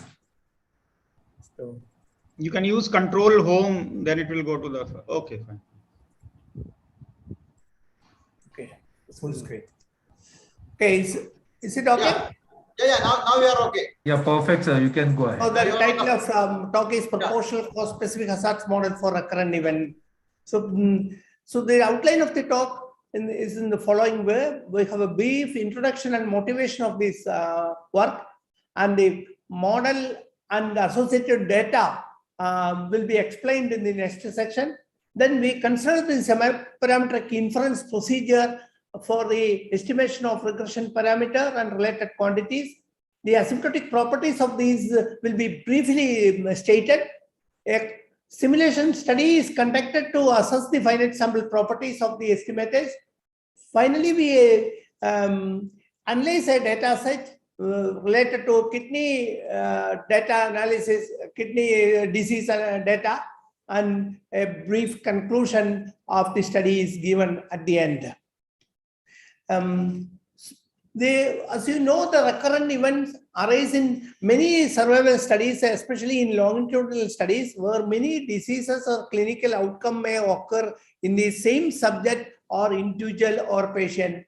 For example, the cancer recurrences or upper respiratory and ear infections falls in elderly patients, recurring bleeding due to different diseases. It is common to have recurrent data with covariate, and effect of covariate on recurrent time is a topic of interest. For example, the gender is one of the covariate, or age is another covariate, or the type of the disease or type of the tumor, etc. will be the covariate. There has been a considerable amount of discussion on various methods of analysis of such a recurrent event data. Basically, two time scales are used for the analysis of recurrent event data. One is total time, the second one is gap time. We are focusing on gap time method for the analysis of recurrent event data.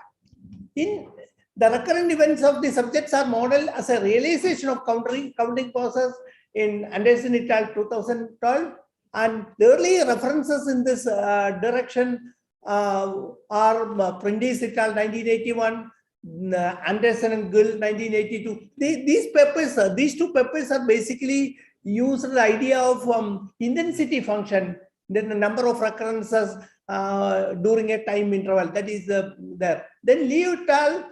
And Seng Lin, they model recurrent event data based on event recurrence rate, which is conditional on the event history, whereas others model recurrent event data based on marginal rate function without condition on the event history. And then recent references on these are Liu Hang 2011 and Darlington Dixon 2013. They discuss the regression analysis of recurrent event data based on proportional hazards model. Then there are other references, and literature one in this direction is Cheng et al. 2020 discussed the general class of additive transformation models. As mentioned earlier, there are two types of sum scales used for analyzing recurrent event data. That is the time since the enrollment, or that is the total time, or time between the successive occurrence of the recurrent event of interest. Both the time indices need different methods due to the unique structure of the recurrent events. The first gap time may be subject to the independent censoring, while the second and later gap times are subject to dependent censoring, as gap times from the same subject are usually correlated. In survival analysis, an individual or study subject can fail due to multiple causes or multiple type of events.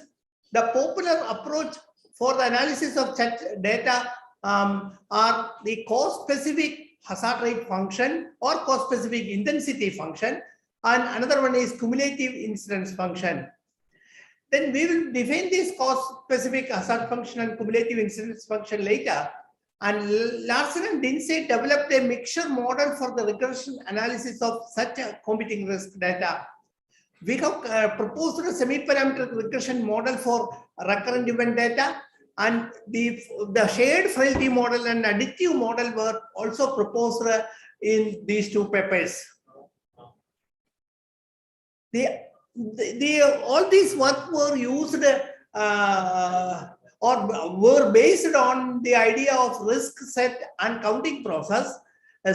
Counting process in the sense that number of recurrences during a time interval 0 to t. So of course, there will be a bias in the case of censored observations. So there is a paper by Liu and Huang. They introduced two concepts called average counting process and average at-risk process. So last censored gap times are properly included or excluded in the concept of these empirical processes. Basically, these last censored gap times are included with a weight function during the analysis of the process based on these two counting process and risk process. Using this concept, we propose a proportional cause-specific hazard model for recurrent event data. This with the multiple causes. This method can be used as an extension of the risk set method in the univariate survival analysis, with the counting process and risk process being replaced by their average versions under the setting of recurrent event data. Then coming to the model, we first consider n individuals or n patients having sequence of events experiencing k competing risk to be observed in a study. Let Tij, I representing the number of individuals, J representing the time recurrence times, that is J equal to 1, 2, 3, etc. Mi. For each individual, for example, ith individual we have Mi recurrences. So Tij is the J minus the time between J minus 1 and Jth recurrent event. Ci is the censoring time with the survival function G, and Jij be the cause or the type of failure for or type of recurrences for the Jth recurrence corresponding to ith individual. Then proposed model has two important assumptions mainly. One is there exists a baseline random variable or a frailty variable Zi, which may be unobservable or partially observable. Then recurrence time Ti1, Ti2, etc. Timi are independent and identically distributed for a given random variable Zi. And for each individual, one could observe the cause of failure along with the Tij. So in addition to the gap time, we can observe the cause for the recurrences. The censoring time Ci is independent of this frailty random variable, and recurrent gap times Ti1, Ti2, and Timi. Then Mi is the index. Mi be the index of the last censored gap time, which satisfies that before the total time Tij, the summation of the gap time, that is less than or equal to Ci for J equal to 1 to Mi, and then after that this will be greater than Ci. Then delta is the indicator function such that this Mi greater than 1. So minimum more 2 recurrence events. So mi equal to 1 implies that delta I equal to 0, which refers to the situation that subject is event free during the follow-up. We define the number of recurrences mi star, that is 1 if mi equal to 1. The summation is not there. Mi minus 1. Mi star is simply mi minus 1, not that summation. Mi star is mi minus 1 for mi greater than or equal to 2. So what happens is you are considering the last you are not considering the last recurrence time in the last number. This mi star will be mi minus 1. So the observed recurrence time is based on this mi or yij, that is tij if j equal to 1, 2, 3, etc. mi minus 1. In the case of j equal to mi, this will be the sensed recurrent time. If you have a complete study, then ti mi will be also observed, but in generally we will have a sensed situation. So this yij will be ti mi plus j equal to 1 to mi. So in the competing risk setup, each individual is exposed to k distinct type of risk.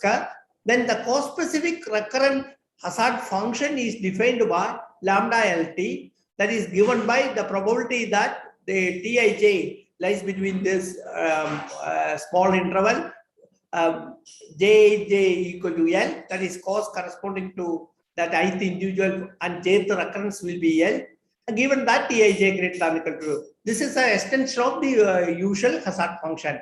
So lambda LT gives the instantaneous rate of failure of a subject due to cause L at the presence of the other risk. Then we have the cumulative incidence function, that is the probability that Tij less than or equal to T, Jij equal to L, L equal to 1, 2, 3, etc. K.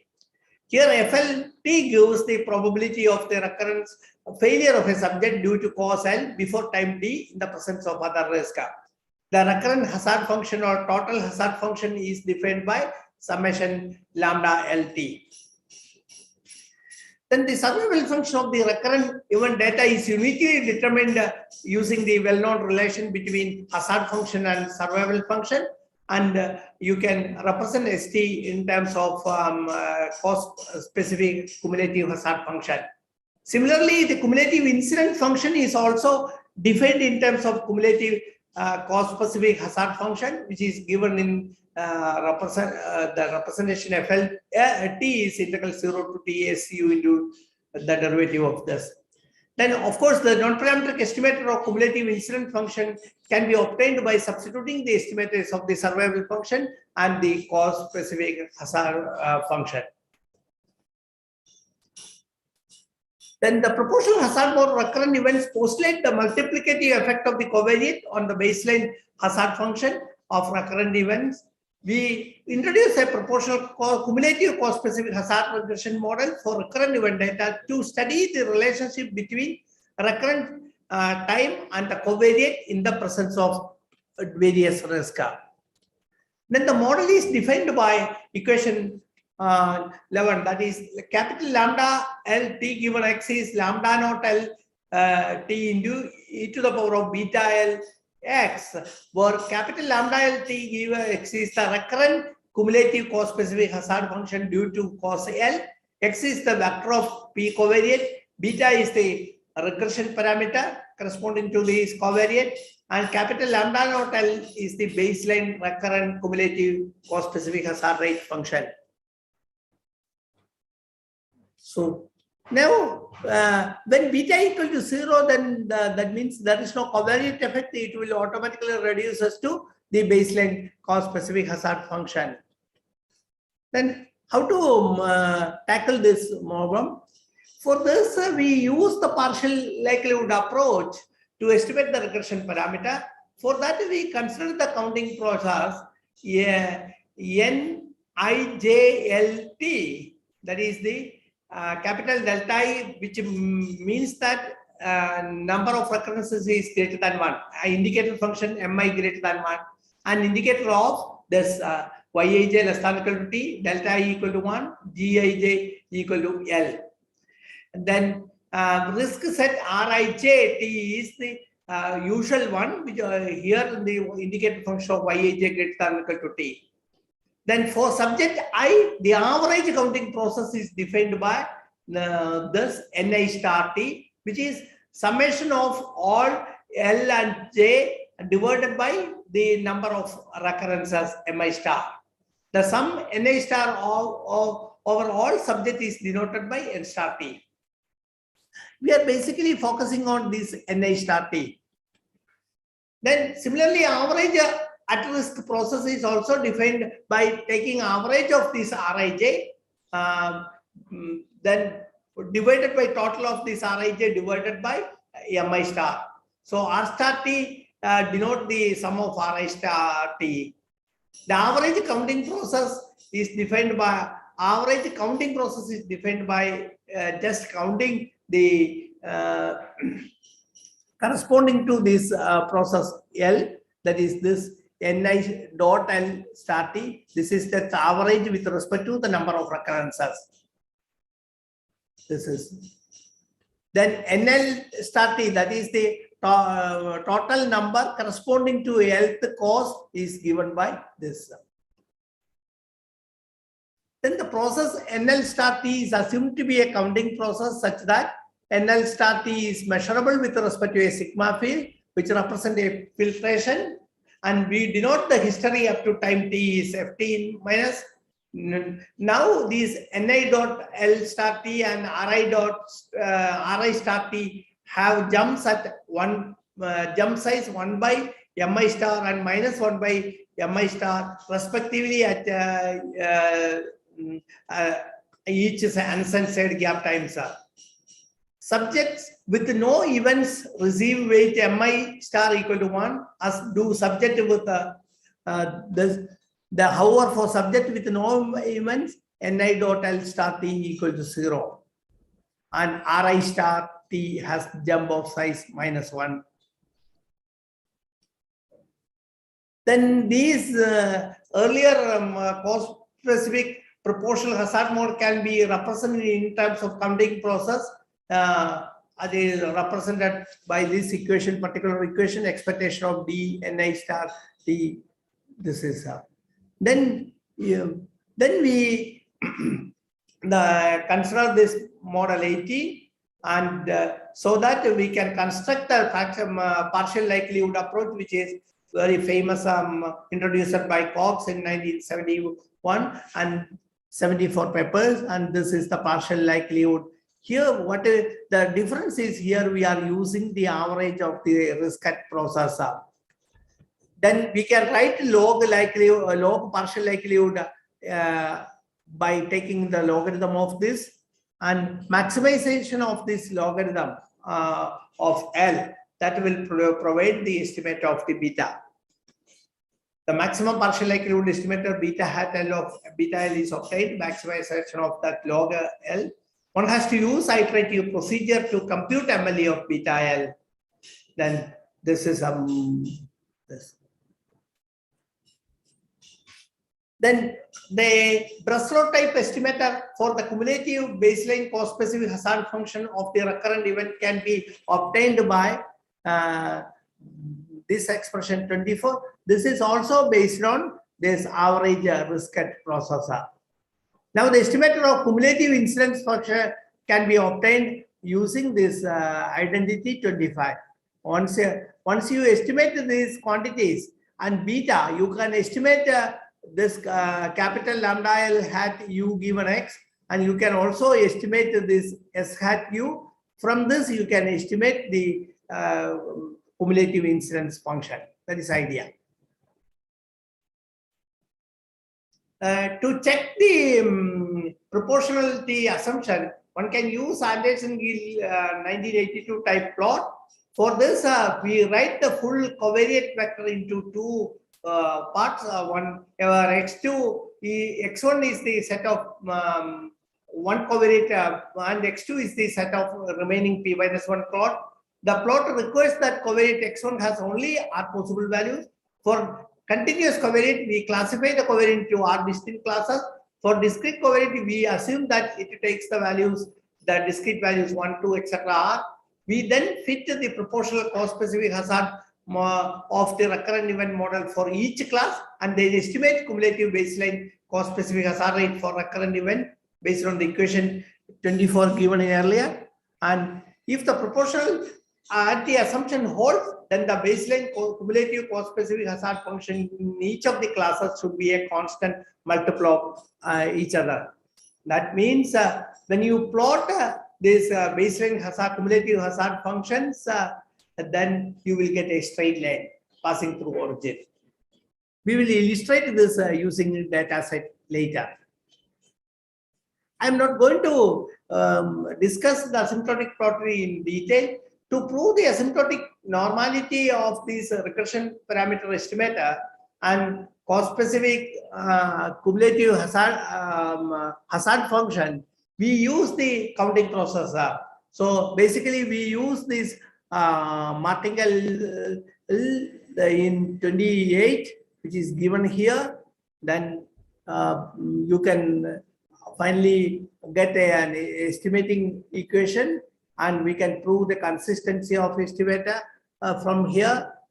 Then one can also prove the asymptotic normality for this condition.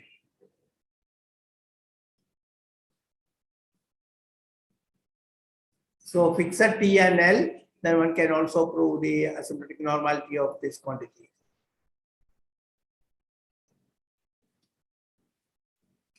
We conducted simulation studies for the for checking the efficiency of the estimator. We generated these unobserved variables from gamma distribution with the mean 1, and we considered the model defined here. We use a Weibull distribution as the baseline distribution with different parameter values. We have considered two causes, so gamma 1 and gamma 2 are two parameter values here for the Weibull distribution, and then for simulated random variable, T runs a binomial experiment which decides the probability corresponding to cause 1, and with this and the corresponding to cause 2, you have this probability. And then we have two covariates, X1 which is a discrete covariate and X2 which is a continuous covariate. We have a fixed censoring time and random censoring time. In the case of fixed censoring time, CA equal to 2. The random censoring time, which is a uniform distribution. We have considered different sample sizes and replication of these sample sets. We estimated the regression parameters, and we calculated absolute bias and mean square error of the regression parameter, which are given in tables. Absolute bias and MSA. In some cases, bias is a little high here, especially in corresponding to the cause 1 regression parameter, bias is little high. It is clear that absolute bias decreases as sample size increase. We compute the estimate of cumulative cause specific hazard function. We also give, but in the case of cumulative cause specific hazard function, these biases are small. So this is for fixed censoring time. This is for random censoring time. We consider two sample sizes, two different sample sizes, that is 200 and 300. We need more than 100 sample sizes in the case of cumulative cohabiting risk data, because we have to consider observation, recurrent observations corresponding to each causes, so that we consider little higher sample sizes, 200 and 300. Then Professor Shankaran, you may try to finish in another 5 minutes. I'm going to now. I'm going to the analysis, the data analysis. We consider the kidney Kadar data. Our aim is to illustrate the procedure using this real data set. This data shows the recurrent time to infection at the point of insertion of catheter for 38% kidney patient using portable dialysis equipment with 4 different causes. Then these causes are this acute nephritis, glomerular nephritis, others 3, then PKD, polycyclic kidney analysis. We have 2 covariate, gender and age. They are the 2 covariate. We calculated the regression estimates. You can see that these the third cause, that is the other causes, that is a negative effect. Other 3 cases, we have a positive effect, significant positive effect. Then this covariate has the particular covariate, other has a negative effect. We also calculated this or estimated this cumulative, baseline cumulative cause-specific hazard function. We can see that this green one dominating all others in all recurrence time. This is the causes corresponding to other. Third one, causes corresponding to other. Then if you consider cumulative incidence function also, you can see that this is the dominating one. And then from figure 1, it is evident that cumulative cause-specific hazard function for cause other dominate over the cumulative cause-specific hazard function over the causes. Then this is the remaining causes. Now we also checked the proportionality assumption using Anderson plot. You can see that plot, male against female, 2 causes, male against female. And you can see that this is a straight line passing through origin. Okay. Conclusion. So we propose an extension of proportional cause-specific hazard model using average counting process and average risk process, which obviously reduce the bias of the estimator, especially in the case of sensed observations. Regression parameters are were estimated using partial likelihood estimate approach. To prove the asymptotic properties, we need the counting process theory. So we use the average counting process.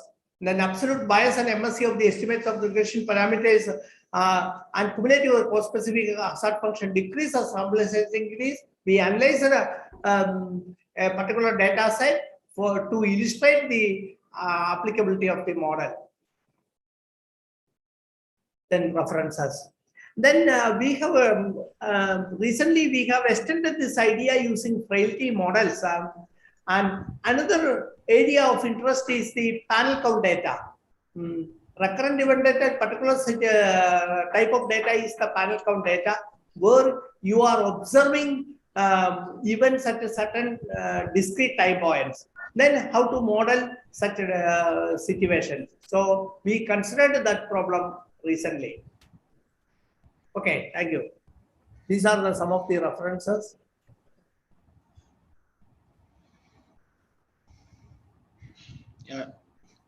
Thank you very much, Professor Shankaran, for such a illuminating lecture. So you have given a very detailed presentation on this cause-specific hazards model for the recurrent events. So it's really very good that you have given the in-depth analysis of this one. And I think those who are willing to go into this area, they will get a lot of benefit and they can proceed that. I would invite if there are any questions on to Professor Shankaran from the audience. We can have just a couple of questions before we close the session. Yeah, I would like to ask 2 questions. I am Sutish please. from Chennai. Yes, please. One is whether we can extend it to some general class of model, and another is if you are modeling gap time, whether we can use proportional mean model. When you use gap time, idea is here recurrent event data. I mentioned 2 ways you can use view. One is gap times. Gap times mean you are basically measuring the time between 2 recurrences. So then we can assume that in certain cases, given the covariate, these gap times are independent. That is one simplest assumption. Other assumption is they are correlated. Gap times are correlated. There are works on this. When you consider the mean model, proportional mean model, basically what we do is we do not use the gap time. We use the number of recurrences up to a time t, then the average mean of Then NIT, that is the number of recurrences up to time t that we measure. Then the average of this NIT or that will be considered as the mean of this. So the expected value of NIT, that is the mean function. Then one can use the proportional mean model, which is already considered in many people in literature by counting, basically counting the number of recurrences. Higher there, the information is little less. You are just counting the number of recurrences up to time t. Here, basically, you have the exact time of occurrence of recurrences. When you consider the gap time, you have additional information, exact time of occurrences of the recurrences. So when such information is available, it is better to use the gap times or total times. Okay, thank you. I think we have. What was the second question? This is one question. Second question, what was the second one? Whether we can extend into some general model like linear. Yeah, general model you can consider as mentioned. One can consider linear transformation models, or recently we have considered additive hazards model and frailty models. Those extensions are possible. Okay, so thank you very much. I think we have exhausted our time, and the next session chair is already waiting. Professor Hanagal is there. So okay. Thank you very much. Thank you very much, Professor Shankaran. Yeah. Let us thank the Professor Shankaran for giving such an excellent exposition of this model and his analysis that he has carried out. Okay. Over to the organizing team for carrying out the next session. Thank you. Thank you, Professor Somesh Kumar sir, for chairing the session. Now, I would like to introduce Professor David D. Hangal sir, Professor and Head of Department of Statistics, Vishwakarma University, Pune, India. Sir has been elected as the Fellow of Royal Statistical Society, London, United Kingdom, in the year 2003. Sir's research areas of interest are inference and multivariate exponential distribution, selection of better component and two-component systems. Sir has guided 9 students for PhD. Sir, now I request you to occupy the chair and introduce the speakers.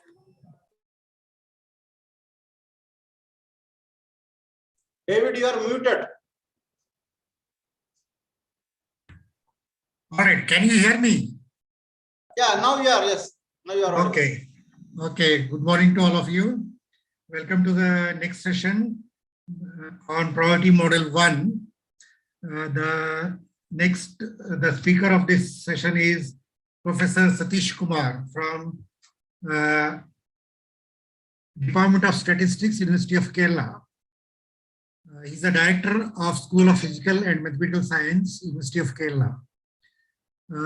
He did PhD in 1998 from Professor Mutatu, under the supervision of Professor Mutatu.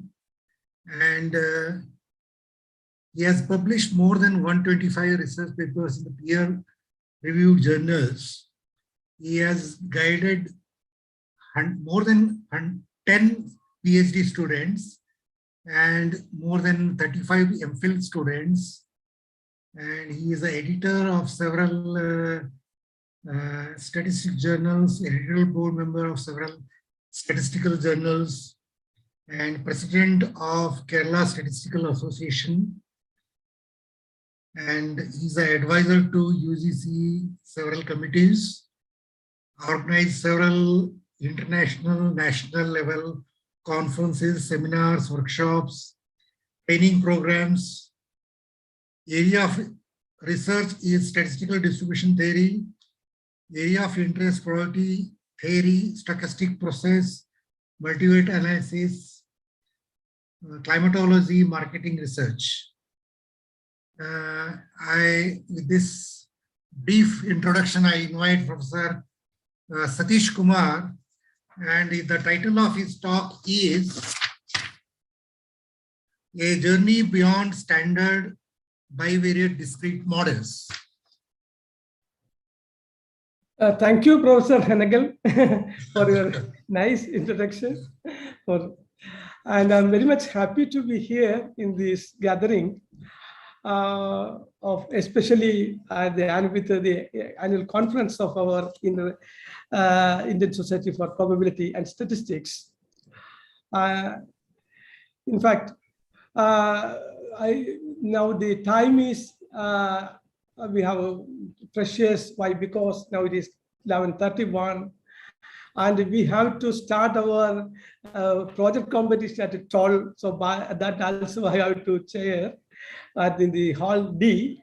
So by the time I have to finish the talk within that time frame. So let us directly go into the talk. With your permission, let me to share my slides and to share my experiences with regard to some research aspects in this direction. Let me to share the slides.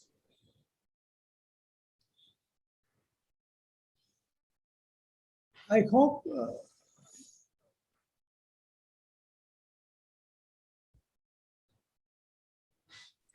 your screen, your slides have not come yet. Oh, okay, Professor. Let me.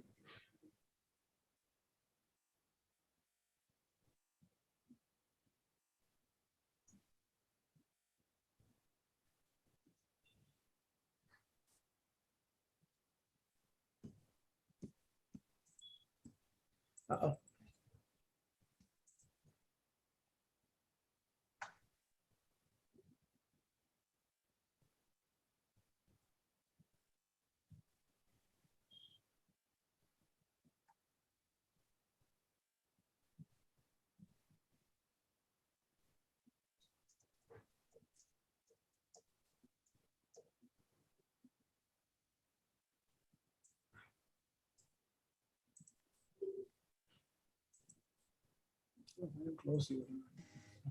It's not loading.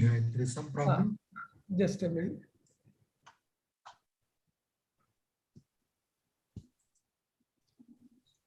Whether can you see my slides, Professor? Yeah. Now it's coming. Yes. Now it's okay. Okay. Thank you. Thank you.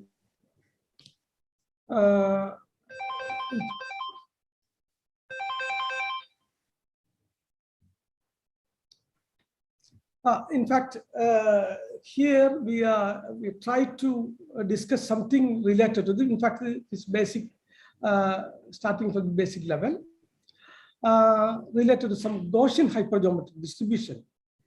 And thereafter, I just give some idea on the generalized Gaussian hypergeometry, and then it's bivariate version. And my concentration here is on the bivariate version, and then come up with how to generalize this the Gaussian hypergeometry and its bivariate version. And all these things, why before going to this concept, try to please think of why count data models are quite relevant, especially because while we are considering the demerits of or drawbacks or the limitations of the measuring devices, or whatever with the continuous data sets, or while we are measuring continuous data, that reduces to the level of the discrete system. Why? Because we have no other, while we are measuring weight, we are not talking about weight of a particular item. There is 2.0005. We are coming with 2 kilo or 5 kilo, like that. Or otherwise, everywhere this continuous system reduces to the discrete system in effect. But by continuous system of data set, that is relatively easy to handle. But nowadays the computers are there, and computer package softwares are there to assist us. And while professors are talking about the big data, and there are a lot of sophisticated computer softwares, it is not quite difficult for us to tackle the discrete system, even though it comes in that direction. And here in 1975, Kem Anthony and Kem CD considered the discrete version of the Pearson system of distributions. Through this type of a difference equation, like MR multiplied by GR plus 1 minus LR multiplied L of R into GR equal to 0 for R equal to 0, 1, 2, etc. Where GR is some probability mass function and M and LR some given functions. So while choosing M and L, it is possible for us to come up with a certain discrete system of distributions as a discrete Pearsonian system like that. LR, for example, MR equal to gamma plus R into R plus 1, and LR equal to alpha plus R into beta plus R lambda, for example. So they have introduced certain parameters, alpha, beta, gamma, and lambda. These parameters are, in fact, for the time they are real numbers. I can choose them, and they such that we can choose such numbers, so that the given function GR is a probability mass function. And the solution of the equation, this LMR GR plus 1 minus LR GR equal to 0 gives us a GR equal to this type of a, so that is alpha into alpha plus 1, etc., alpha plus R minus 1, beta into beta plus 1, etc., beta plus R minus 1, divided by gamma into gamma plus 1, etc., gamma plus R minus 1, lambda raised to R by R factorial is G naught. Here, this alpha into alpha plus 1, etc., alpha plus R minus 1 is nothing but we can represent it in terms of Pochamer symbol. Pochamer symbol, you all of us know that AR equal to A into A plus 1, etc., A plus R minus 1, we denote as AR. So that this representation with AR, A naught is nothing but 1. And we can notice that 1R is nothing but R factorial. R into R plus 1, etc., R plus 1 plus R minus 1, that is nothing but R, so that is R factorial. So that the GR is alpha R, beta R by gamma R, lambda raised to R by R factorial into G naught. This representation, where from this representation, G naught is nothing but the normalizing constant of this probability mass function. G naught inverse equal to summation R equal to 0 to infinity, alpha R, beta R by gamma R, lambda raised to R by R factorial, which is known in the literature, in mathematical literature, as hypergeometric function. Hypergeometric function 2, usually we denote as 2f1 alpha beta as the numerator parameter and gamma as the denominator parameter and lambda. So that this hypergeometric function is in fact introduced long back, in fact, in 1655 by John Wallis in the Arithmetica Infinitorium, in the book of Arithmetica Infinitorium. And thereafter, it has been studied. In fact, a systematic study on this function, hypergeometric function, was done by Carl Friedrich Gauss, CF Gauss, in 1813 onwards. And thereafter, this also known as Gaussian hypergeometric function. Clearly, this function is a special function which takes special cases when alpha is for example, either alpha or beta is a negative number, this infinite series reduces to a finite series. It's a terminating series. So that, and when alpha equal to say 1 and beta and gamma are same, then this function reduces to the geometric series. That is why this series has a name, hypergeometric function or hypergeometric series. And several functions we can, some function, especially this geometric series, and the other way, the binomial, that also we can come up with from this series. That is why this distribution, Gaussian hypergeometric distribution, introduced by Kemp and Kemp, 1975, contains binomial when alpha equal to minus n, beta equal to gamma, and lambda is minus p by 1 minus p, and negative binomial when alpha equal to r, beta equal to gamma, and lambda equal to 1 minus p. Kindly note that this probability distribution possesses a generating function of this form pt, in which which also in terms of the generalized hypergeometric series, hypergeometric function.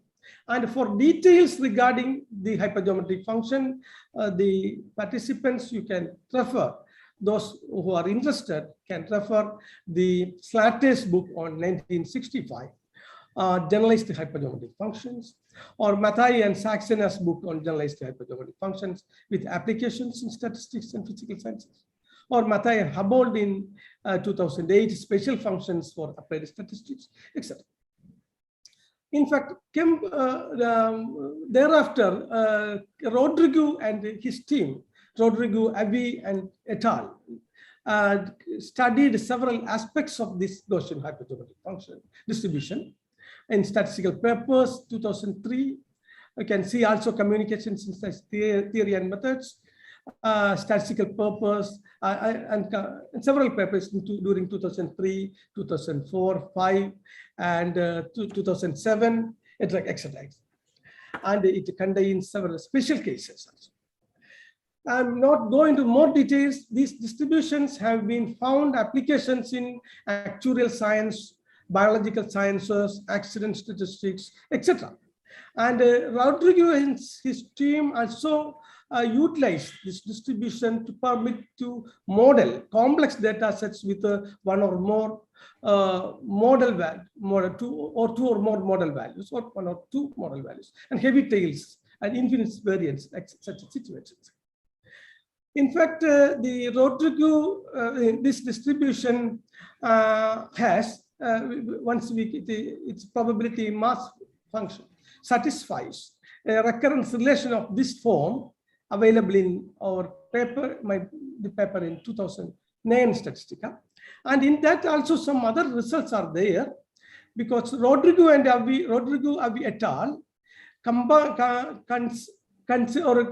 Obtained or derived certain recurrence relation for factorial moments, and it looks like this form, but it is in this paper, in my paper, it is, you can find it as simple recurrence relation instead of this complicated expression.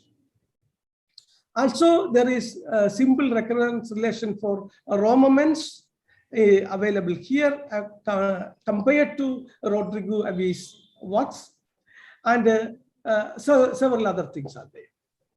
In fact, here, we can generalize this to the generalized Gaussian hypergeometric distribution of our, and this work consists of, in fact, a distribution with probability generating function of the form PT, in which a psi as an additional parameter with 0 gives the generalized Gaussian hypergeometric distribution, reduces to Gaussian hypergeometric distribution. Whereas when psi is minus lambda, it forms an alternative form of the Gaussian hypergeometric distribution. And we consider the bivariate version, construct the bivariate version like this. Consider a non-negative integer valued random variable capital N, possessing the probability generating function PT, in which there is some sort of parametric restrictions are there with lambda 1 positive, lambda 2 positive, etc., etc. And because of the time, so I'm not, in fact, this probability generating function, and we consider our theta j as some lambda j by lambda for each j equal to 1, 2.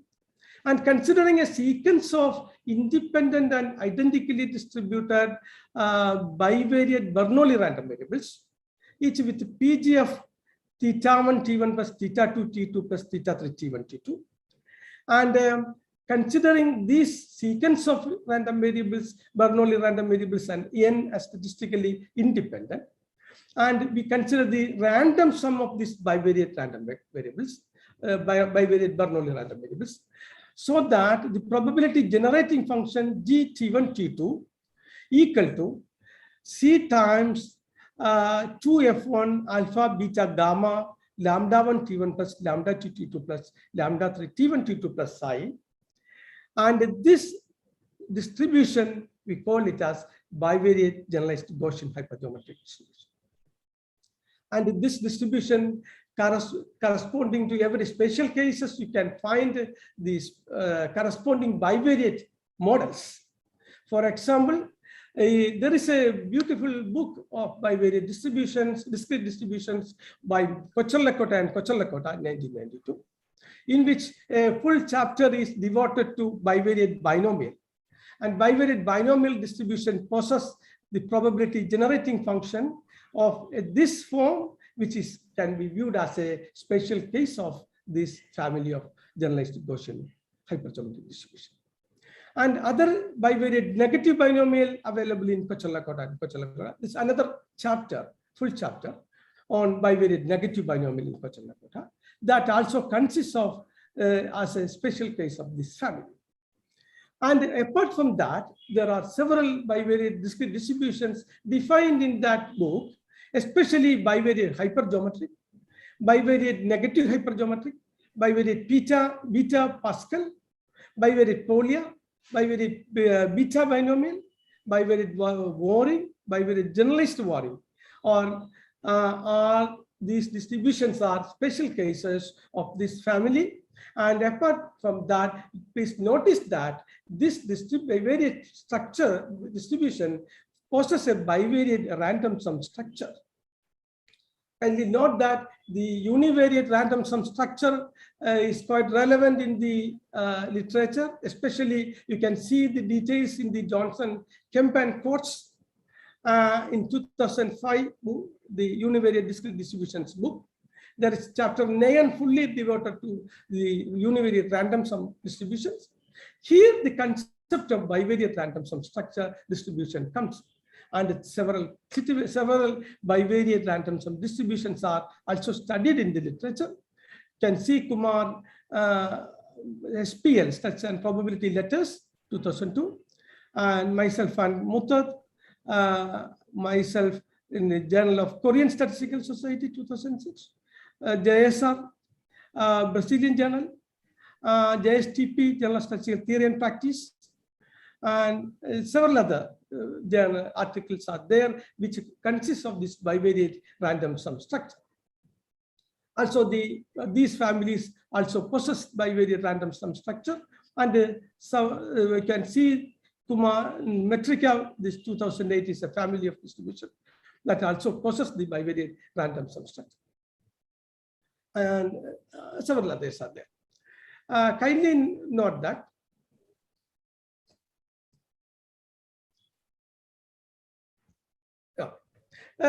this distribution possesses all its moments, finite moments, or you can easily show that this distribution has moments of in order Rs, the mu Rs exists finitely for all such.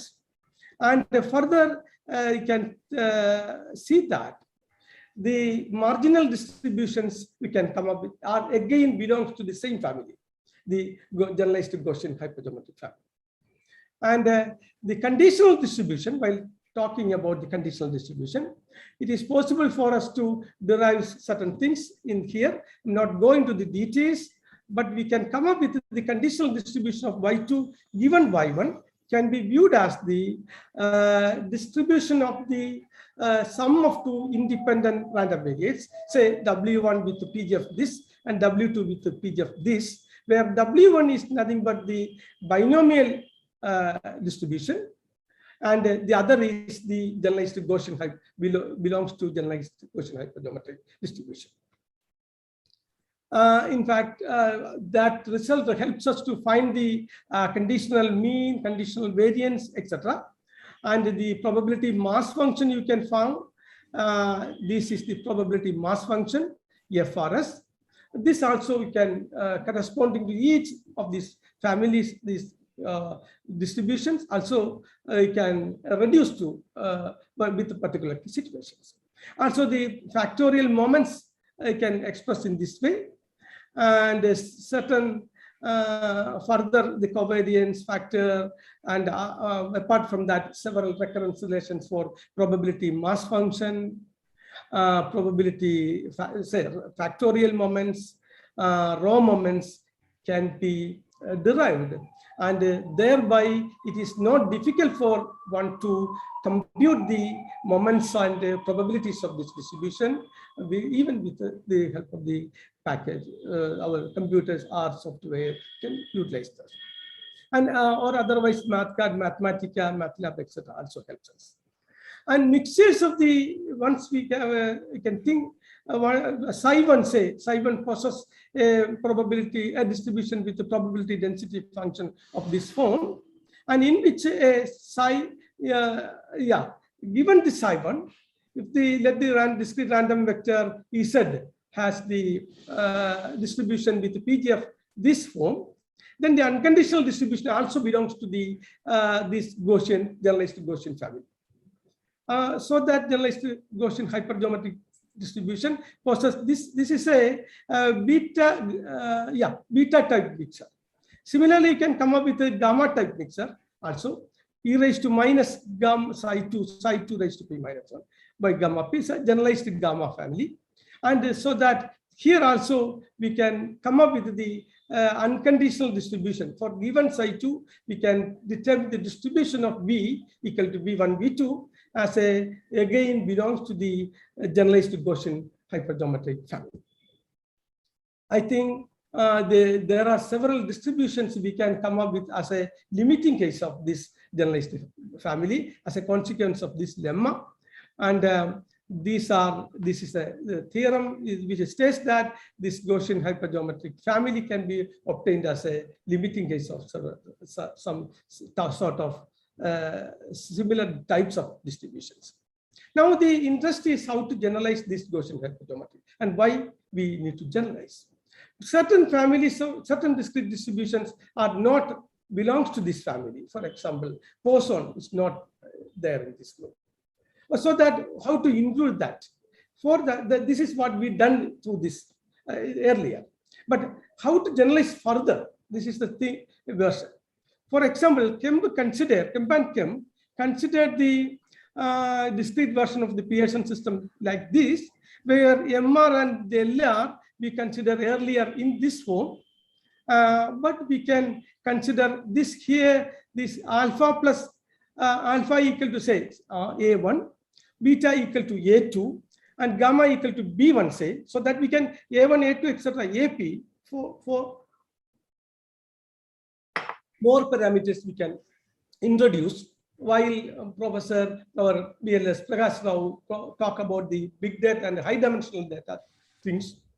There needs to tackle the data sets with a more number of parameters, not difficult because of the computational help from the latest softwares. So A1, A2, etc., AP and B1, B2, etc., BQ are the denominator parameters, so that we can come up with a LR like this and MR like this, so that GR takes this type of a form, and G naught is nothing but the normalizing constant. G naught is summation of these terms. Summation R equal to 0 to infinity, AR, A1R, etc., APR, B1R, etc., BQR in the denominator, and lambda raised to R by R factorial. And so that this probability mass function gives us a rich class of, a more wide class of distributions. We call it a generalized in fact, here this is in terms of the generalized hypergeometric function, and thereby Kemp family of distribution, or that also known as generalized hypergeometric function. In fact, sorry, a PFQ, we usually denote as PFQ AB is a generalized hypergeometric function. And so that this family, for details regarding generalized hypergeometric function also, you can see the books of Mathai and Saxon or Slatter's book in 1966, also there. And several other books also there. So that this family includes binomial Poisson, hyperpoisson, displaced Poisson, negative binomial, hypergeometric, inverse hypergeometric, negative hypergeometric, beta, Poisson beta, Waring, generalized Waring, Yule, Nayor, Feller, and several others. some important matching distributions. And as a consequence, as we did in the earliest time, we can come up with a random subdistribution so that we can, this is bivariate generalized recast, you call it a generalized hypergeometry recast distribution. Okay, Professor. Okay. 5 minutes. Okay. So that this bivariate generalized recast distribution possess, sorry, just moving.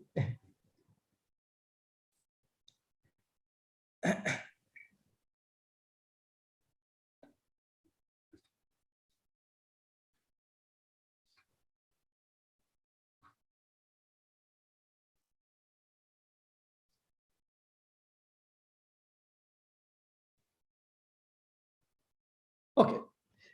This corresponding to every special case, we can find a bivariate version of this distribution. So several bivariate distributions are there in the book of Kochellur-Cotta and Kochellur-Cotta, or otherwise you can see in the multivariate books of the discrete distributions and several others. And several distributions we can come up as a special case of this family.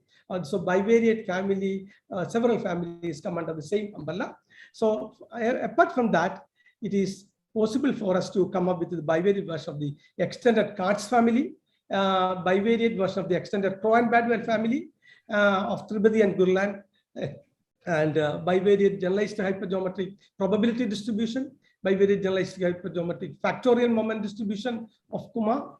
And this distribution also possesses all such properties, finite moments, several results with regard to the recurrence relation, recurrence probabilities, slow moments, factorial moments, and also the mixtures of the conditional marginals also belongs to the same family of distributions. And several such characteristic properties as mentioned earlier also here. Not go into those details for the time being, because there is time, 2 minutes is there. So I hope, let me to stop here, because all these things are we can come up with in a similar fashion, or otherwise you can see some of the works in the online. And I have listed certain, the limiting cases also there. Sorry, several references also listed here. Some are coming, not are under revision. Okay. I hope for the time being, it is time because next, let me to stop here. Thank you so much for your patient listening. Thank you, Professor. Thank you so much. Okay. Any comments and queries from the audience? No, sir, we didn't receive any questions from audience. This is just thank you. Thank you. Thank you, Professor. Okay. Any queries? Yeah. Any queries, comments from the audiences?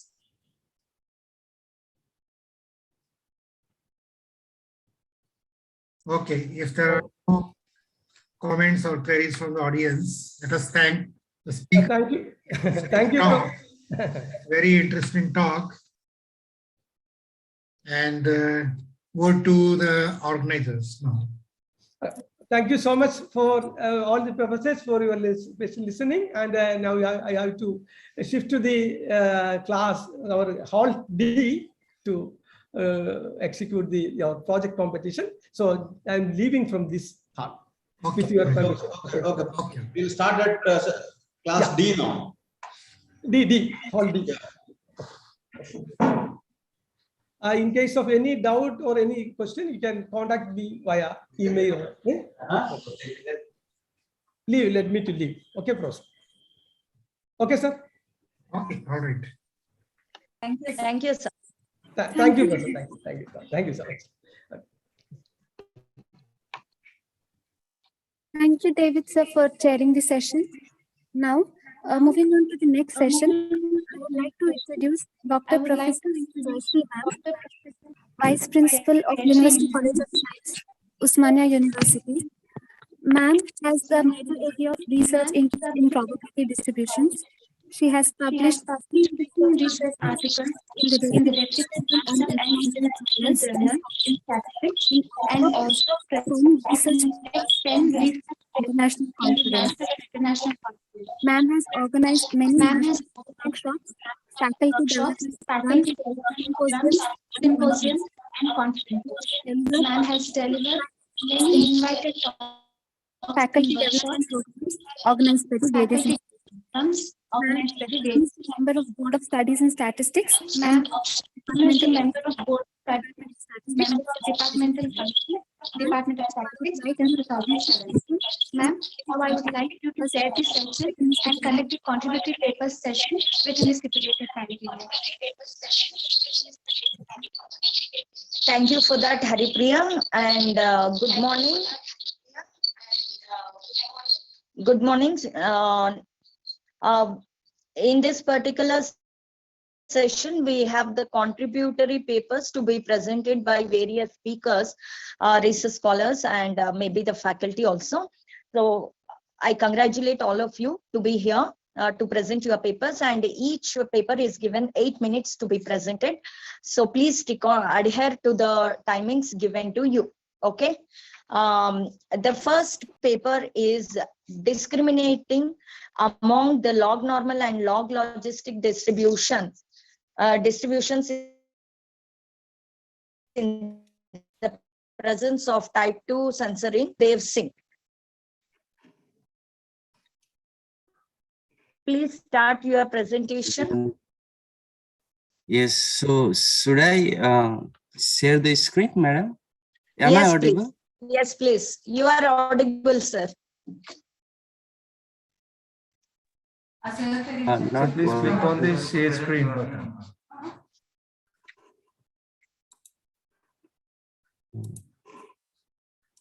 So is the screen visible? Yes, sir. We can see your screen. Please make it a full view. Yeah, done, sir. Okay. Yes. Okay, I'm audible and screen is visible now. So I'm Yes, going sir. to start. Everything fine. Yes, sir. Yes. Okay.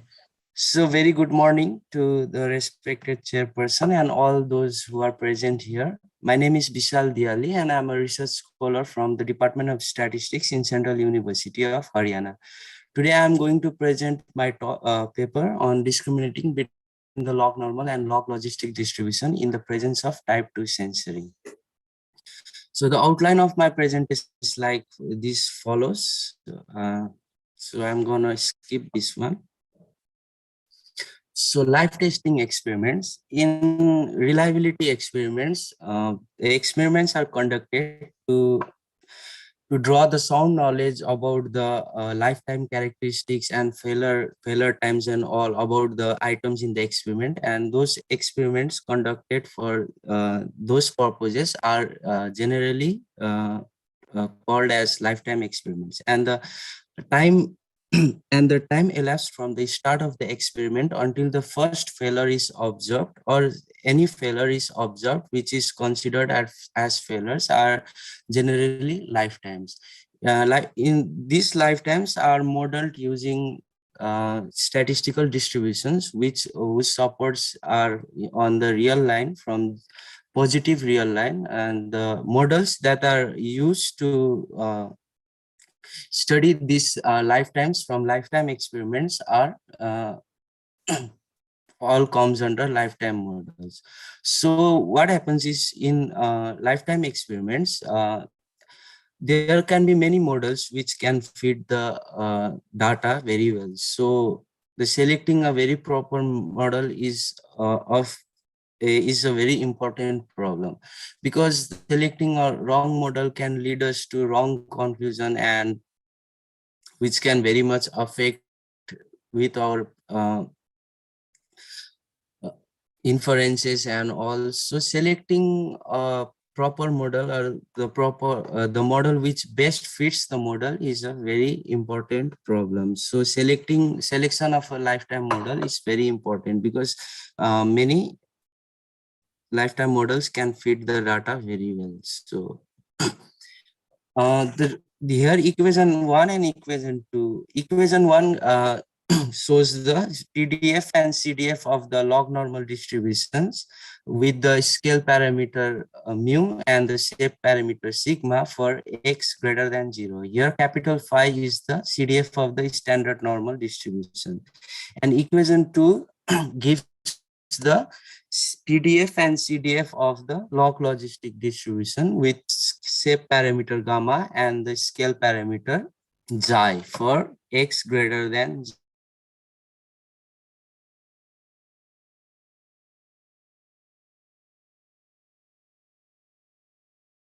CDF of the two distribution for different parameters value, and in B there is the plot for the hazard function.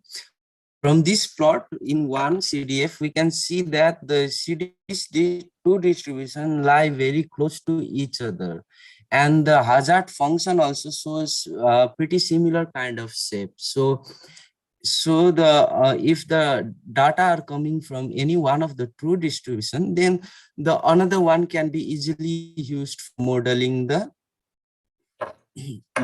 data. And for these two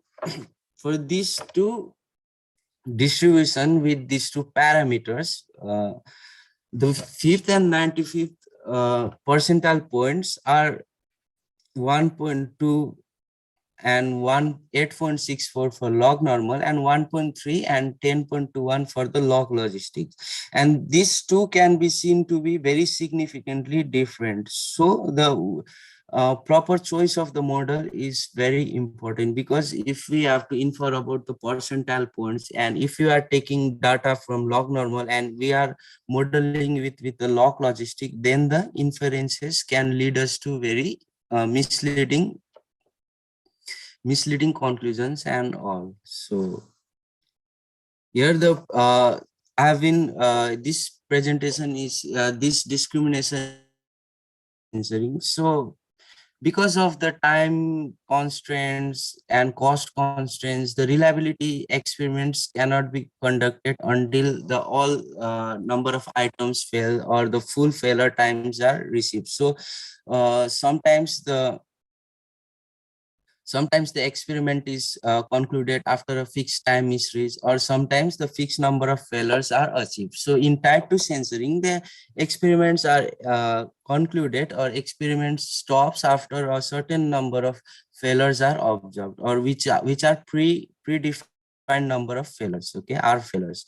So here equation number 3 and 4 gives the log likelihood function without the constant part, which are common in both the equations for log normal and log logistic distributions. And C is the termination point of the experiment, where it's the time at which the rth failure is observed. The discrimination procedure here we are using is the difference of maximized log likelihoods, and is the difference of the two log likelihood equations which are evaluated at the maximum likelihood estimates of the parameters. And the method states that the maximum of the two functions will be selected as the model for the modeling the observed data. Here we are defining Tn as the DMLL. So Tn is the difference log likelihood of log normal minus likelihood of log logistic. So basically we select log normal if yes. Really? Yes, just madam. 1 more minute, please. Okay. Just 1 more Just minute. 1 more minute. Okay, sir. Yes, Okay, sir. okay. Okay. So this is the Tn. Okay. So Tn can be evaluated as this, and this is the asymptotic distribution mean, and under log normal distribution it follows normally, they are normally distributed. These are the expressions for mean and variance for the asymptotic distributions. And this is the log logistic case. It also follows the log normal distribution in asymptotically normal with expectation and variance given expression and all. And we have also derived the determine the minimum sample sizes required for the and this equation 16 give us the values of n1 and n2, which is and the maximum of these two will be taken as the minimum sample size. So here is the table for the asymptotic mean and variances, and below in table 2 we have given the minimum sample sizes required for the proper discrimination. So because of time I'm just going fast. Okay, so these are the tables. And we have also done simulation studies. Various simulations are run and taking n as 20, 40, 60, 100, and p censoring proportions also we have taken different values because and we have calculated PCS by repeating the procedure 1,000 times by identifying p less than or equals to 0 or greater than 0.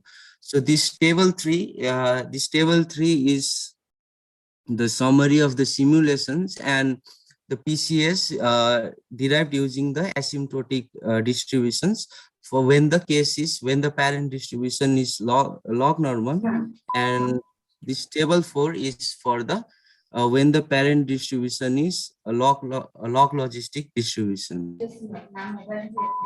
Yeah, we have done the real data analysis also. This is the data taken from the Lawless 2003 book, and this data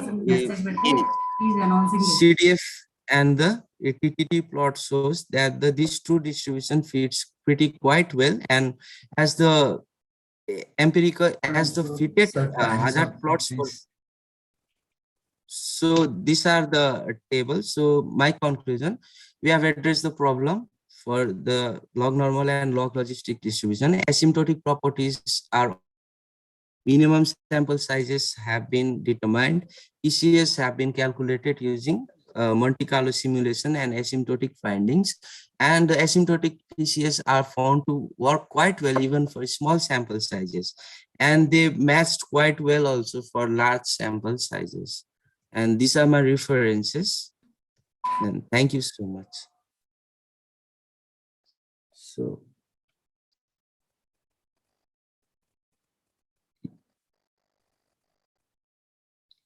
Yes. Thank you, Diyali. Thank you very much. Now the second paper. Thank you so much, madam. Any questions? Any questions, please? Thank you. On Bayesian analysis of sign generated Pareto distribution. And Danish Ali. Danish Ali is going to present a paper, I think. Yes, ma'am. Yes, Are you ready, Danish Ali? Yes, ma'am. I am ready, ma'am. You can share your screen, Danish Ali. Okay.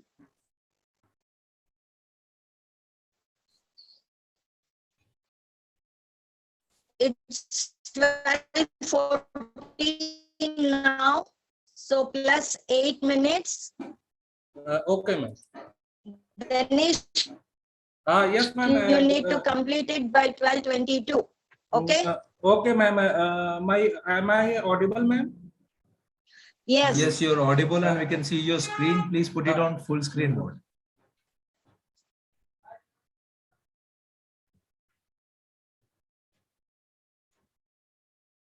Okay, can I start, ma'am? Hello? Yes, you can start. Yes. Okay. Hello. Good afternoon, everyone. My name is Danish Ali. I am a research scholar from Department of Statistics, University of Delhi, under Professor Ranjita Pandey. Today, my topic is topic of presentation is the Bayesian analysis of sign-generated Pareto distribution. First, we come to the introduction part. stochastic modeling can be divided into subcategories: probabilistic modeling and statistical modeling. The main objective of probabilistic modeling is to provide a formal framework, making it possible to describe the random variation and to study the general properties of the phenomena which govern them. Recent development in stochastic modeling have been driven by rapid progress and accessibility of computing power. In particular, these have allowed direct application of existing continuous distribution. Mr. Danish, your slide is not moving. You have selected the wrong slide.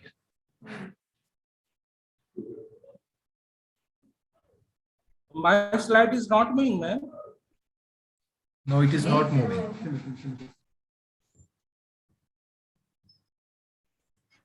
Once you close your slide and then open it again. Okay.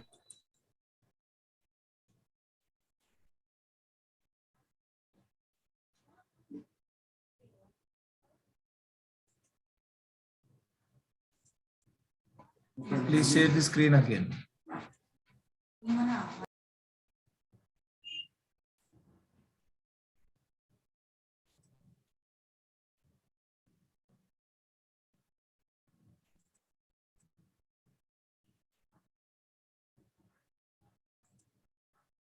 Hello, ma'am. Is my screen is visible, Yes, ma'am? it is visible. Okay, ma'am. Can I start, ma'am, again? Yes, yes, please. A recent development is in stochastic modeling have been driven by rapid progress and accessibility of computer power. In particular, these have allowed direct application of existing continuous distribution with some functional complexity for various statistical purposes. Also, these have accelerated the criterion of new families of distributions presenting original and practical characteristics. Among the latest, yes, ma'am. Ganesh, we can only see the presentation number and all that, but not the actual PPT. Okay. Now, no, what you need to do is first close the PPT again. Now stop the sharing on the screen. Stop sharing. Okay, now just open the PPT.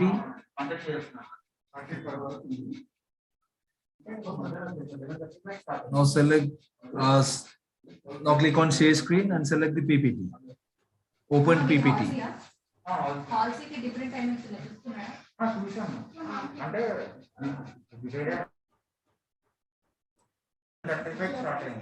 In share screen, use share windows.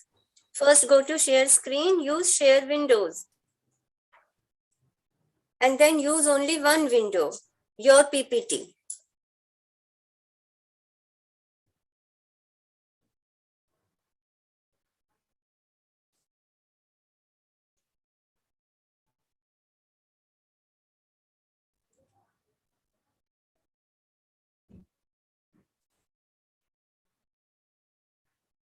Just try to go for the next screen here. Yes, yes. This is right now. Okay, ma'am. Yeah, this is correct. Now, sign generator distribution. The following equation are generic definition of the associated cumulative distribution function and probability density function respectively, given as in the slide. Now, Pareto distribution. In this paper, we contribute to the success of sign generated family by applying it to a specific two-parameter survival distribution. The Pareto distribution proposed. We thus introduced the sign generated Pareto distribution as a model. The CDF and PDF of two-parameter Pareto distribution are given as in the slide. Now, sign generated Pareto distribution. The CDF and PDF of sign generated Pareto distribution are given in the slide. Now we shall discuss some statistical and mathematical properties. Here some statistical and mathematical properties of science generated Pareto distribution are presented as like Rth raw moment, survival function, hazard rate, the moment generating function, characteristics function, quantile function, mean residual life, mean time to failure, expansion of CDF is given as, the expansion of PDF is given as in the slide. Now we come to the order statistics and their distribution.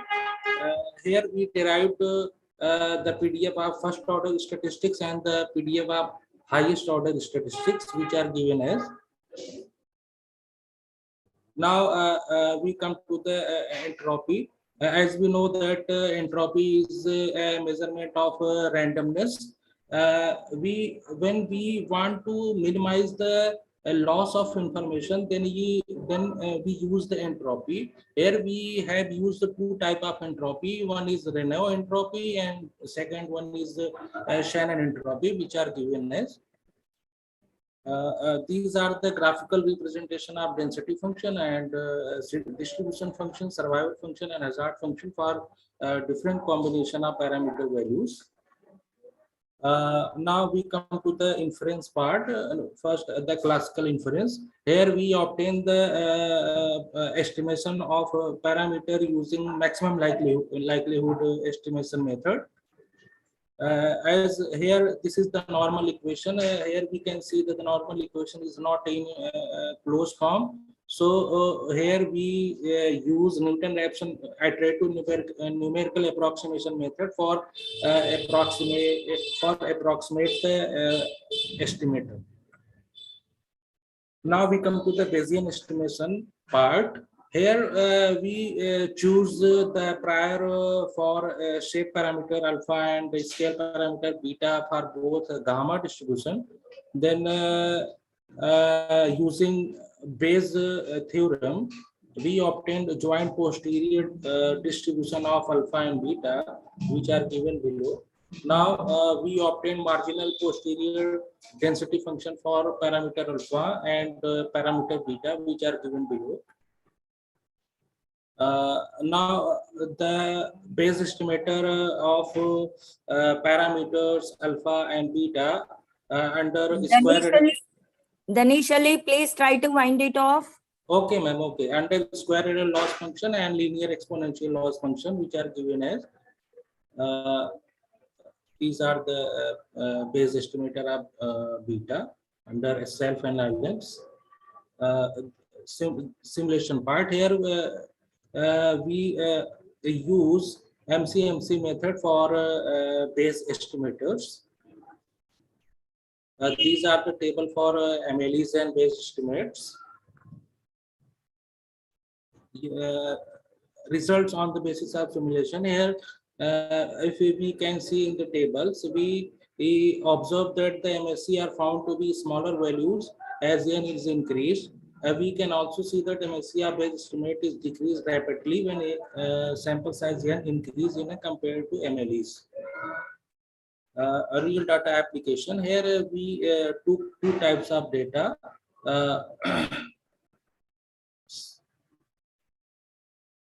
For comparing various distribution, here we use Ekeke information criteria, Bayesian information criteria, Hahn and Quinn information criteria.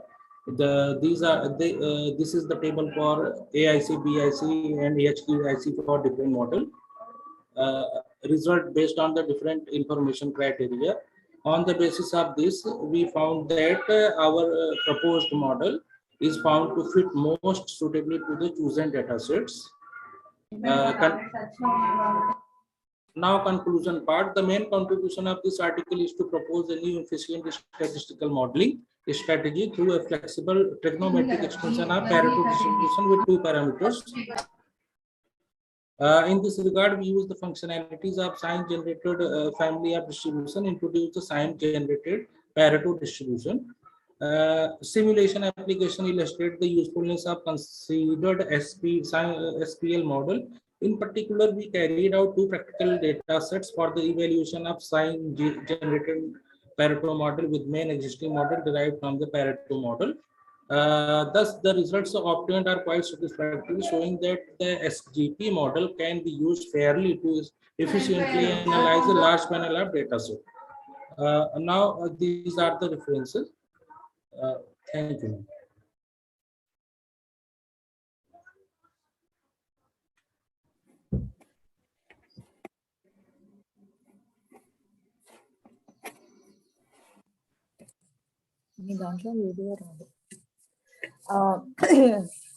Thank you, Danishali. Thank you, ma'am. Now any questions? Any questions? If not, okay, the next paper presenter is, the paper is titled Estimation of Shape Alpha and Scale Lambda of Two Parameter Lomax Distribution using Maximum Product Spacing Methods. The paper is by Aruna Rajashekaram and Professor GVSR Anjaneyulu, sir. So I think Aruna is going to present the paper. Aruna, are you there?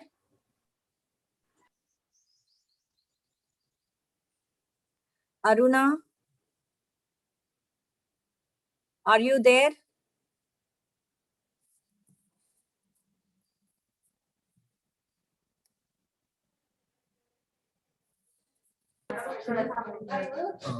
Aruna, if you are there, you please unmute yourself. Aruna? I think she's not there, ma'am. Okay, so let us go to the next paper.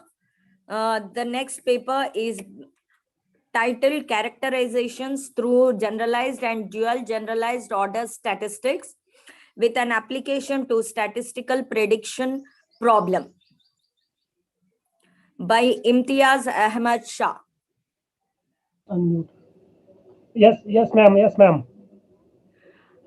So I request Imtiaz sir to please start this talk. Present your paper. Okay, ma'am. Okay, ma'am. Now the time is 12:30, so 8 minutes. You need to wind it off by 12:30. Yeah, ma'am. Yeah, ma'am. May I audible you? Yes, sir. You are audible to us, and we can see your PPT also. Okay. My PPT is sharing with you. Yes, sir. We can see the PPT also. Okay. The honorable chairperson. Very good afternoon to everyone. Myself, Dr. Imtiaz, on my presentation paper with title Characterization through Generalized and Dual Generalized Order Statistics with an application to statistical prediction problem. Now, in this paper, some distribution functions have been characterized based on two non-adjacent generalized and dual generalized order statistics. Moreover, we show that these characterization properties provide a beneficial strategy to predict future events which are based on past or current events on an arbitrary distribution function. Now, in this paper, we use some distribution on my random translation, random dilation, and random contraction. On the random translation, let us suppose that a random variable u with a distribution concentrated in some interval 0 and infinity, and any random variable, another random variable which is independent of u, then the random variable of u is called a random translation.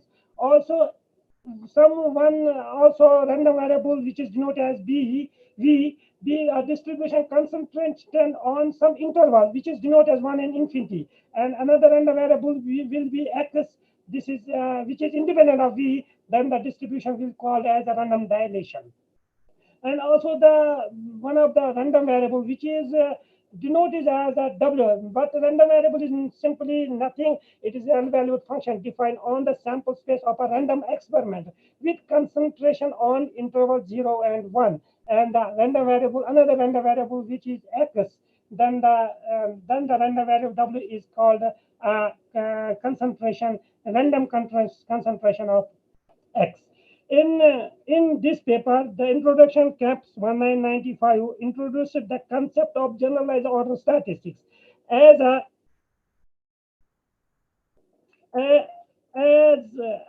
unification of several models of ascending order random variables with different interpretations: ordinal order statistics, kth records order statistics, sequential order statistics, where truncated distribution and censoring scheme can be discussed, as they are special cases of the generalized order statistics. In this work, we consider wide subclasses of generalized order statistics and dual generalized order statistics known as MGOS and MDGOS, which contains many important models of order random variables such as ordinal order statistics, K records, SOS, and type second censored order statistics.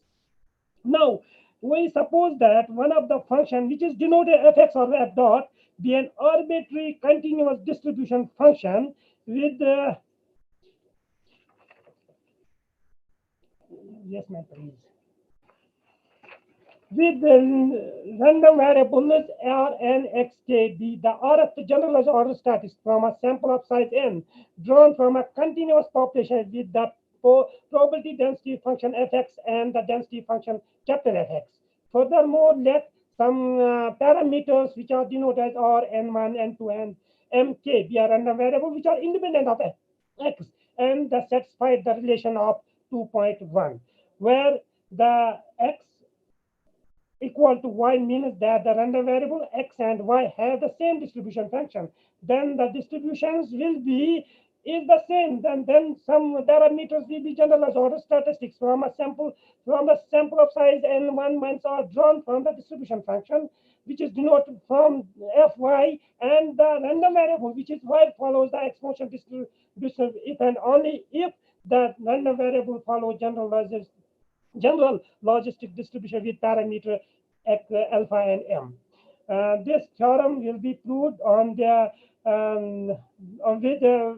we first prove the necessary part, that is the moment generating functions MGF of this be at this. Then the 2.1 implies that with some relations with the help of the some distributions and some derivations, it will get this one, and some sort of the verifications and the solving problems, it will get this one, the distributions, which is at MGF, moment generated function of the some parameters, which is MGOS from the sample of size n drawn from the exponential distributions in view of the previous slide 2.2 equation, and hence the results. For the same theorem, the proof of the second part, we will by the convolution method. After noting that some sort of equations, it will this leads, and use one of the books which is Campus 1994. It will get simply exponential distribution. In the same theorem, we use one of the quantities. Let X, R, N, M, K be the RFM GOS from a sample of size n drawn from a continuous population with the probability density function is this and density function is this. Then we use this one in the range of that one. Hence the same the product which is in above equation is called random dilation of this one, Buechner and Capps 2008, to prove the chronology with the help of the previous slides of the theorems. It will gives this one. And the same in the remark of the Crowley 2.1 was proved by Buechner and Capps 2008 for S is equal to R plus 1 and J is equal to 0. It will give the Buechner and Capps 2008 the results. And the same Crowley of the theorem 2.2, let us same X dot R N and K is a parameter the R of M DGOS from a sample of size M drawn from a continuous population with the probability density function and the distribution function, then the interval lie between one less or equal to R less than F less or equal to N. Then the relation is this. Hence, the product of this and this in equation of above is called random contraction of this Buchanan Capus 2008. This can be proved by considering using of the logest. It implies this one equation, and the result follows with the appeal of this one. Now, an application to the prediction problem. One of the most important problems in statistics is to predict future events based on past or current events. The prediction point of an interval for other random variables are used extremely in reliability theory, several studies, and industrial applications for predicting the number of defective items to be produced during future production process. An extensive review of the development on prediction problem till late 90s can be found in this one, year of 1998. Point and interval predictions have been extremely studied by several researchers. Among them are this, especially from the Barkat et al. 2011 and 2008, and Rekab and Barkat. The results of this paper proved by beneficial strategy to predict future events which are based on past and current events on this one. Now it will use some data, and this example is illustrated with this help of the exposure and logistic distributions. Imtiaz, sir. Oh, thank you. Yes, ma'am. Any questions? Any questions from the audience? If not, we will move on to the next paper titled Estimation of Area Under a Biodistributional ROC Curve Using Confidence Intervals. Dashina and Vishnuvardhan. Professor Vishnuvardhan. I think Dashina is going to present the paper. Yes, ma'am. You can start, Dashina. Are you there? Yes, ma'am. Am I audible? You are audible, but we are unable to see your PPT. Okay, ma'am. I will share. Now it's 12:44. So Okay. you have to wind off by 12:52. Okay, okay. Okay, thank you. We can see your PPT. Okay.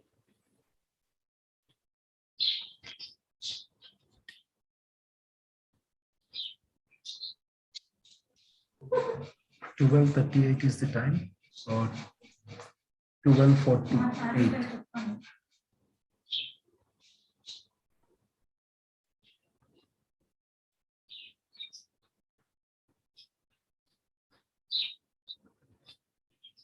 Okay. Good afternoon, one and all. I am Dashina, doing research under Dr. R. Vishnuvardhan, Department of Statistics, Pondicherry University. Our work is estimation of area under a biodistributional ROC curve using confidence interval. First of all, let me talk about the introduction of ROC. In a binary classification setup, modeling ROC curves is quite an interesting one. The most common and widely used ROC model is binomial ROC. Vishnuvardhan 2010 proposed a method for estimating the area under the curve using the confidence intervals of means. In this analysis, the assumption was made that the two populations, that is healthy and diseased, follow normal distributions. But if the data are non-normal, then this approach to estimating AUC is not appropriate. So, in this work, we made an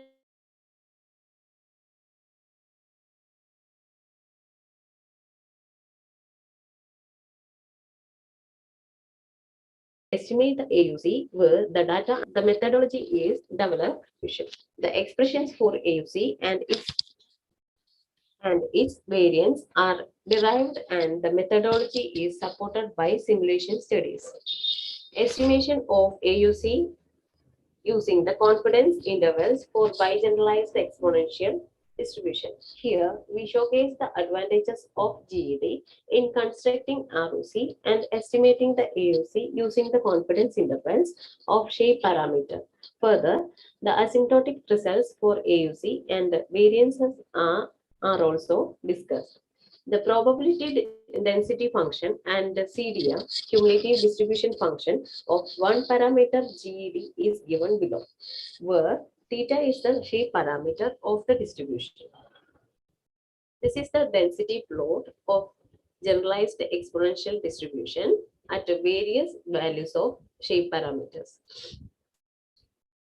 The bi-generalized exponential ROC model with constant scale parameter. Let x and y be the scores and or values which are from healthy and diseased populations with underlying GED functions. The false positive rate and true positive rate are as follows. Then from this we can T can be, our cutoff value can be expressed as 1 by theta naught log of FPR. Substituting the expression of T in equation 2, we will get the ROC model. And the area under the curve is given by theta 1 by theta 1 plus theta naught. And for the bi-generalized exponential distribution, 1 minus gamma confidence interval for beta, that is theta 1 by theta naught, is given by Hussain 2011. Based on the ratio of beta, the following observations are made on the proposed ROC curve. If beta j equal to 1, then it implies AUC value will be 0.5. And for different beta values, this curve will be like this. The maximum likelihood estimators for the shape parameters, theta naught and theta 1 and asymptotic distributions. This is the maximum likelihood of theta j, where j equal to 0, 1, and the confidence limits for both theta naught and theta 1 is given in table 1. The asymptotic distribution of theta cap is as n tends to infinity, n naught tends to infinity and n1 tends to infinity, then this is the asymptotic property that it follows normal with the 0 mean vector and a theta naught theta 1, where a is the inverse of Fisher information matrix, and all the elements are derived like this. Theorem 2 is as n naught tends to infinity and n1 tends to infinity, asymptotic distribution of AUC follows normal distribution with a 0 mean and variance of AUC, where variance of AUC is given below, and variance of AUC is proved using the method of the delta method by Rao. Then variance of AUC and 9 possible combinations. We consider the 9 possible combinations of the parameters, and this is given in table 2, and using these possible combinations we propose some method, simple average method and fixed weight method, and using this also we estimated AUCs and compared the results with the original AUC values. Numerical results with equal sample size. Here, theta naught equal to 0.62, 0.8 and 1.5, and theta 1 equal to 3.2, 1.5 and 1.8. With using these combinations of theta naught and theta 1, we have done simulation studies for n equal to 50, 100, 150, 200 and 500 from each populations. And the results are shown in table 3, table 4 and table 5. Then here we estimated AUC cap and theta naught, theta 1 cap, and lower and upper confidence limits for both theta 1 and theta naught. Then variance of AUC, then AUC using the both simple average method and fixed method, and also biases were calculated. From this table, it is clear that as sample sizes increase, the AUC values will get a better AUC values, and also biases were very less. This is the figure for each cases. And also numerical results with unequal sample sizes given below. For the same set of theta naught, theta 1 combinations, we have done simulation studies for the sample size 60, 40, 150, 200, 150, 300, 250, 400, 350, and 500 to 450. And the results are given in. Dashina madam, just try to wind it off in a minute. Okay, ma'am. Okay. Thank you. Okay. results are shown in table 6, 7, and 8. This is the plots we obtained.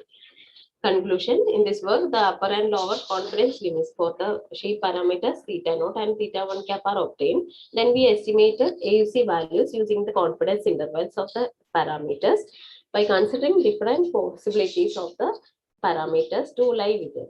Also, we measured the variance of AUC at different sample sizes. In this work, we made an attempt to find a method that can provide accuracy of each diagnostic test by using the AUC values, which is obtained by considering the confidence intervals of the parameters of the populations. We can predict the maximum possible variation in the accuracy that can happen for each and every diagnostic test being used. These are the references I have used. Thank you. Thank you, Dashina. Any questions?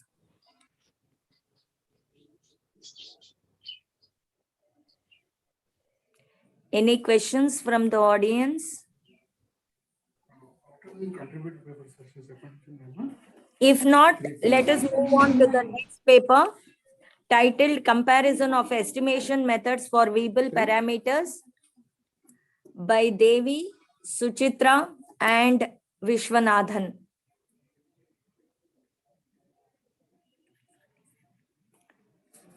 So Professor Vishwanathan sir is the supervisor, and Devi is going to present this particular paper. Please put it on full screen mode. Devi, now the time is 12:47. So you need to complete it by 12:55. Okay? Okay, ma'am. Thank you, Devi. We can see your PPT as well as you are audible also. Okay? Yes, ma'am. Yes, ma'am. Thank you, ma'am. Okay, good afternoon to one and all present here. This presentation is going to be shared by Suchitra and Devi research scholars. I am Devi, under the guidance of Dr. N. Vishwanathan sir, Department of Statistics, Presidency College, Chennai. Our topic is about the comparisons of estimation methods for Weibull parameters. Introduction. Weibull distribution was first identified by Fletcher in 1927 and was named after Swedish mathematician Vallody Weibull in 1951. It is a continuous probability distribution that is widely used in reliability and several analysis. He proved this distribution to be invaluable for live data analysis in various fields. To apply in these areas, the shape and scale parameters of the Weibull distributions have to be estimated. Shape value provides information about the structural shape, and scale value provides the variability present in the distribution. In our study, we have simulated data and compared 5 different estimation methods for estimating the Weibull shape and scale parameters, namely maximal likelihood estimation, method of moments, least square regression method, weighted least square regression method, and good linear unbiased estimation. These methods were compared for different sample sizes and for different ranges of shape and scale parameters. Mean square error is a relative efficiency method used to compare for these 5 different methods. The review of literature. Various authors have been worked on the various methods for estimating the shape and scale parameters. And here we have given some of the authors who have worked on different methods. Methodology, Weibull distribution. It is highly used in several analysis for modeling time to failure of real-world events. It accommodates various patterns of failures. The probability density function for the 2-parameter Weibull distribution is given by f of x is equal to beta by x by theta the whole power beta minus 1 e power minus x by theta the whole power beta, where beta is a shape parameter and is also called as the slope parameter. It is very important as it determines which member of the family of Weibull failure distributions best fits or describes the data. It also describes whether the failure rate is increasing, constant, or decreasing. And theta is a scale parameter. The cumulative distribution function is present in the slide. Maximal likelihood estimator. It was promoted by R.A. Fisher, a British statistician. It is one of the methods used to estimate the unknown parameters. And the MLE of the Weibull parameter is derived by maximizing the joint probability density function. And the likelihood function is present in the slide. The likelihood and the log likelihood function attains maximum at the same sample point. On taking logarithm both sides, it is the beta hat and theta hat is obtained. The above equations does not lead to the closed form solution for the parameter beta and theta, and hence we use the iterated procedure to identify the MLE of the parameter. Method of moments. The method of moments was introduced by Pafnati Chebyshev, a Russian mathematician in 1887. This method equates the sample raw moments with the corresponding theoretical raw moments. Normally, the unknown parameter of the verbal distribution is obtained by solving the number of equations required to solve the moment equations. So here we have given the first and the second theoretical moments and sample moments for the verbal distributions. And in order to solve the equations, it does not involve theta and beta is estimated using the optimum function in R. Least square regression method. In linear regression, the least square method approach is used to estimate the parameters by minimizing the sum of squared errors. For the two-parameter variable distribution, the equation is present in the slide. We took the log-log transformation of the several function to make a linear representation of the rank observed several times. The cumulative distribution function here was replaced with the mean rank f of xi is equal to I by n plus 1. So by differentiating the equation, we get the estimator beta hat and theta hat present in the slide. Weighted least square regression method, it is similar to the least square regression method. The only difference is it is assigning the weights to the error terms, and the two-parameter for variable distribution, we minimize the weighted sum of squares using the given equation present in the slide. Here, the weight we are used is Cochran-Tyson method. So the same is similar to the least square method. Good linear unbiased estimator. Simple estimator that are linear and unbiased for the parameters are known as good linear unbiased estimator. This method was suggested by Lee J. Bain, a mathematician in 1972. So here Bain proposed the equation using the extreme value distribution with the parameter b comma u, where b is the 1 by beta and u is the log theta. So here y is equal to log x, which follows the extreme value distributions of beta comma b comma u. The estimator beta hat for the uncensored sample is present in the slide. Here where y is equal to log xi being the ordered observations, and n is a sample size, where s is 0.84 into n, and here we use the kn as unbiasing constant. Kn and s were used to minimize the variance of the estimators. Here the beta hat and theta hat is obtained with the following equations. Mean square error. Mean square error is used to measure the average square differences between the parameter and the estimator. And the beta hat and theta hat for the MSE is given in the present slide. The rest of the presentation will be presented by Suchitra. Thank you. Good afternoon, I'm Suchitra. Data description. We have simulated the data to estimate the two parameters, shape and scale. When we taken the sample sizes n equal to 5, 15, 50, 75 and 100 for different shape and scale parameter values. For each combination, the process was repeated 500 times. We estimated shape beta hat and scale theta hat for all the models and compared using MSE criteria.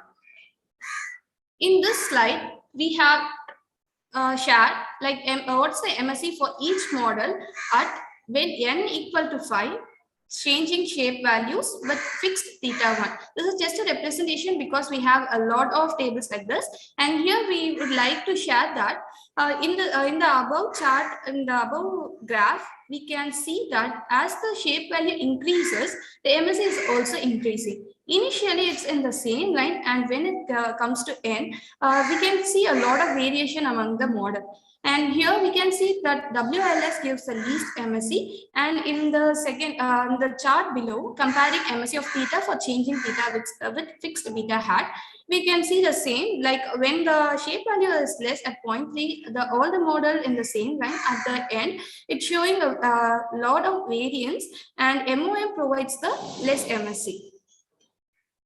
After estimating the MSE and the beta and theta hat, the estimator value, we have compared among the 5 models and taken which model provides the less MSE, and that is highlighted here. And we used multiple bar chart to represent this here. Mostly MLE gives the less MSE of beta hat. This is due to the large sample properties of MLE. Here are some results for MSE of beta hat. For varying sample sizes and for different values of beta and theta is highlighted below. And when n equal to 5, 15 and 50, we can see that WLS provides the least MSE in varying beta values and also in varying theta values. When n equal to 75, we can see mostly MLE provides the least MSE. At theta equal to 4, WLS provides the least MSE and rarely MOM. And when n equal to 100, we can see that MLE provides the least MSE in overall and rarely MOM exactly at beta equal to 2.5. In estimating beta hat, we are having a clear trend as we could see the chart. This is what explained using the chart. And from the results, we observed that when sample size is less, WLS gives minimum MSE for shape parameter. When sample size increases, we can consider mostly MLE, occasionally MOM and WLS to estimate the shape parameter. So, This is the Chitra result. madam, Yeah. please wind it off, no? Okay, sure, ma'am. Oh. Okay. When we see MSE of theta, mostly MLE provided minimum variance MSE and MOM in patches like contiguous values. As we could see in this chart, this is explained here. And what we like to conclude is, as we can see that even for smaller sample size, MLE provides better MSE theta hat, unlikely to the MSE of beta hat, where we can see that WLS provided the least MSE. For different sample sizes with varying shape and scale parameters, the parameter estimation methods can be varied. So we cannot stick on to a certain model for different distribution. Thank you.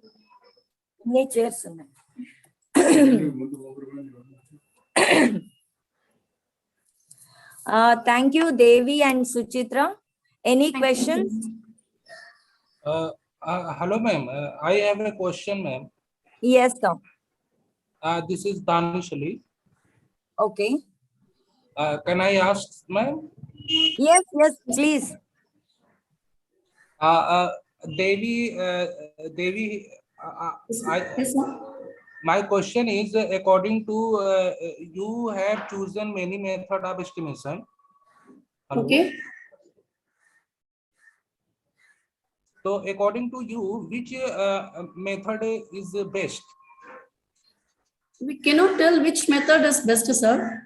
Each method differs accordingly to the conclusion. Like as we said, for small samples, WLS is producing the least MSE. And for going forward, if sample size increases, we could see the MLE. So we cannot say the method, which method will perform best like that. You cannot say one particular method is best for. Yes, sir. Okay. For here, blue appeared at n equal to 75 for comparing MSE of theta hat when beta equal to 0.12. At certain case, it appears. We cannot especially say that certain model works for every data or for certain parameter.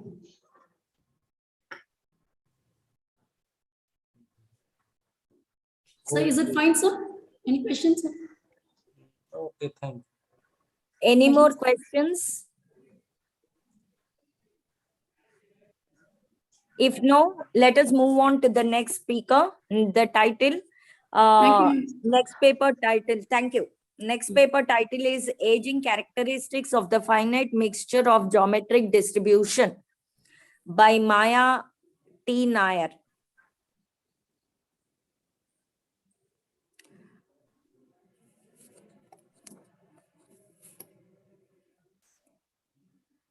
Are you there? Are you there? Maya T. Nair. She's not there, ma'am. Okay, so let us move on to the next paper. Profit and availability analysis of a 3-unit cold standby system with Lindley failure and repair loss by Nandal. Yeah, I'm presenting, ma'am. Okay. Nandan, what is the time? It's 12:59. So you need to wind it off by 1:07. Okay. Okay, madam. Thank you. Okay, thank you. My PPT is visible. We can hear you, and your PPT, we are unable to, now it's there. Yeah. It is screening. Okay. Yeah, thank you. Please put it on full screen. Yeah, I'm doing.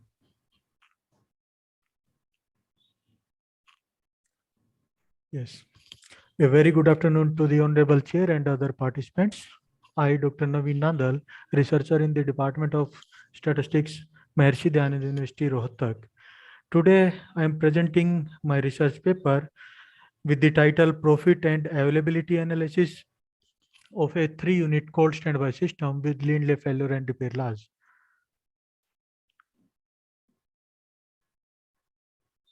Yeah, these are the outlines of my research paper: introduction, linear distribution, system description, notation, transition probabilities, mean chosen time, reliability measures, numerical and graphical presentation of the results, discussion and conclusion, and at last references. We know that several lifetime distributions, including exponential, Weibull, gamma, and log normal distributions, have been considered for failure and repair time of the repairable systems. As a result of which, large amount of literature has been made available on stochastic modeling of repairable systems by considering these distribution, particularly the negative exponential distribution. The generalization of existing distribution is another interest in reliability engineering research, and thus now models have been developed by extending existing distributions. And the linear distribution has been suggested as a better fit than the exponential distribution for some lifetime data. And this distribution is introduced by Gitney et al. In 2008. Over the years, the concentration of the reliability engineers is on the development of the faultless systems, but failure are the ways of the life and cannot be ignored completely. Therefore, our purpose is not only to develop a reliability system, but also to identify the reliability improvement techniques. And the standby redundancy has been considered as one of the ways for improving system reliability. Cold standby redundancy is one of the redundancy is considered as most effective technique to enhance the performance and durability of the repairable systems. A lot of research papers have been reported on the reliability modeling of standby system with different repair policies, such as Murari and Goel 1984 have been analyzed the reliability measures of cold standby system. Cow and Wu 1989 developed a 2-unit cold standby system with replaceable repair facility. Malik and Nandal 2008 analyzed a system of 3 reliability models with the provision of spare units.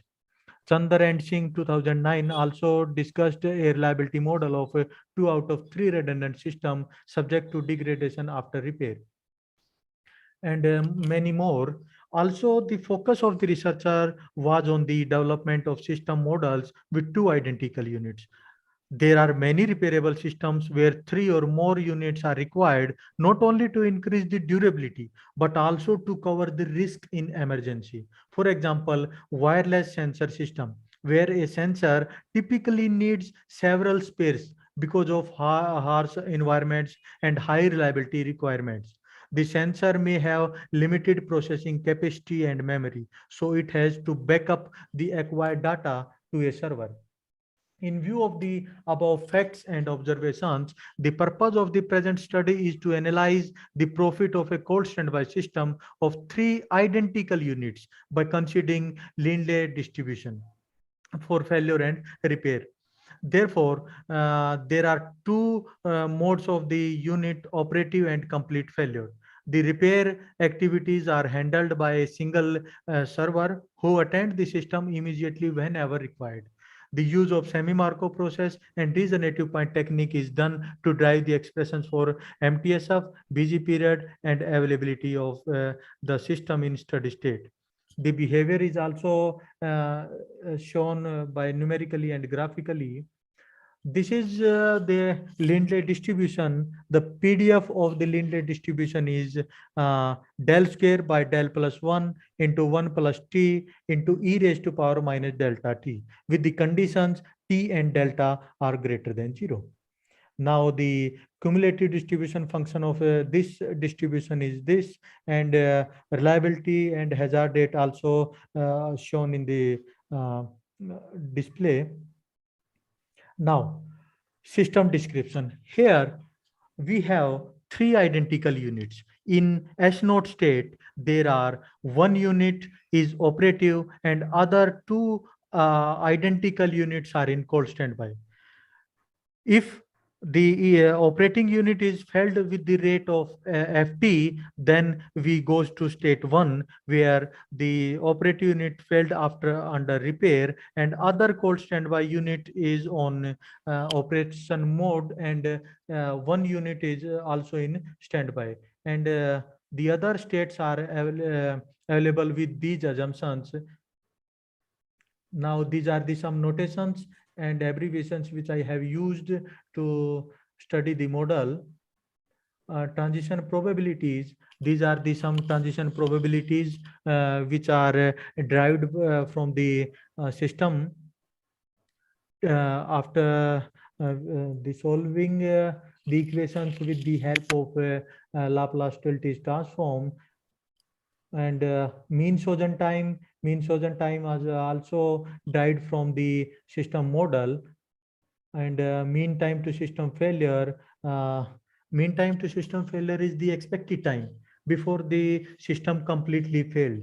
These are the expressions which I have developed from the help of the system model, and with the help of Cramer rules, I solve these equations for 5-node double star S. That means for initial state. Now reliability is the Laplace inverse of the MTSF. Now these are the expressions for availability, and the availability of the system is the probability that the system is in up state at instant t, given that the system entered regenerative state Si. With the help of L'Hospital rule and Cramer rule, I solve these expressions. Now busy period and profit analysis. Profit analysis, the profit incurred to the system model in steady state can be obtained as P is equal to K naught A naught minus K1 beta B naught. K naught is the revenue per unit uptime of the system, and K1 is the cost per unit time for which server is busy in repair activities. And Nandal sir. Yes. Yes, ma'am. I request you to wind it off in a minute, sir. Yeah, okay. yeah, sure, ma'am. Thank you. These are the numerical presentation of the model which I have solved for the parameters of the distribution, because I have taken the linear distribution for this. When we increase the shape parameter of the shape parameter of the distribution, we have a increasing form of the failure rate, MTSF. And when we increase the repair rate of the system, then we see that the MTSF is also increasing. Now, this is the graphical presentation. Availability is also some follows same trend. This is the now profit versus shape parameter. When we increase the shape parameter, profit is decreases, and when we increase the scale parameter, the profit is increasing. This is the graphical presentation, and discussion and conclusion. I have also discussed with the system model and graphical and numerical presentation. These are the some references which I have used to develop the theory of my research paper. Thank you.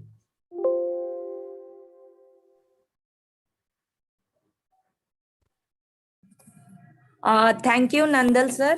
Yeah, thank you, ma'am. Any questions? Yes, ma'am. This is Danish Ali. I have a question, ma'am. Yes. Yes, please. Sir, Dr. Naveen sir, can you differentiate between mean time to system failure and mean residual time? Yes, mean time to system failure is the expected time taken by the system before it's completely failed. And the mean residual time is the error between the originality time and the calculated time. What is the meaning of here originality time? Originality, when we use any system and measure the survival time of the system. Okay, thank you. Okay. Thank you, Nandal sir. And any more questions? If not, we will move on to the next paper Yeah, thank you, ma'am. titled Top Leon Lomax Distribution with Accelerated Life Test on some Design and Developments by Gandhiya, Vedhanand, Chitralekha. Chitralekha is going Yes, to ma'am. present this particular paper. Yes, ma'am.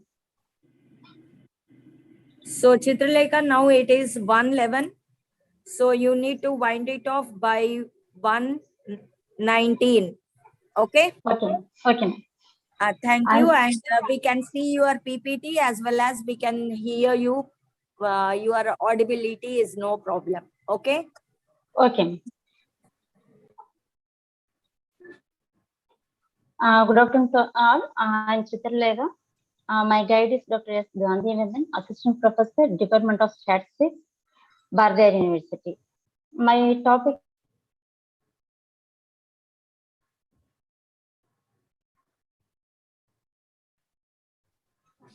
We can't hear you.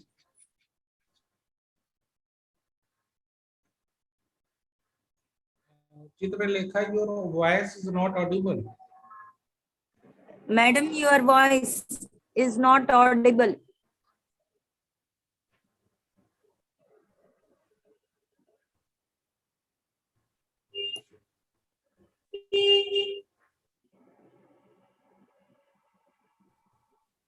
There could be a mic problem. Please reconnect the microphone again. Chitralekha, madam.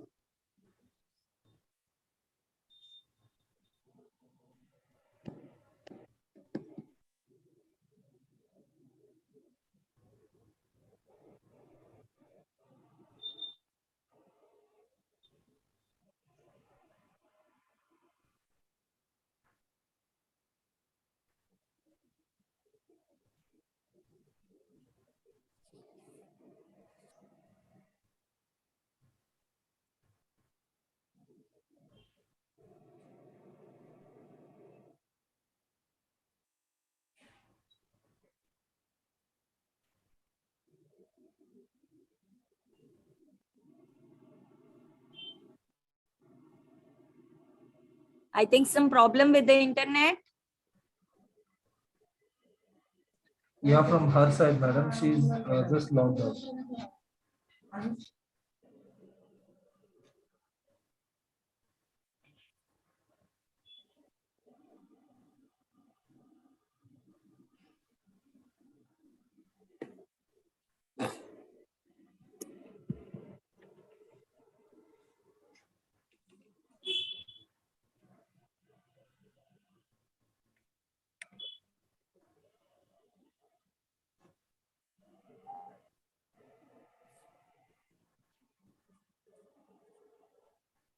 Chitralekha, madam.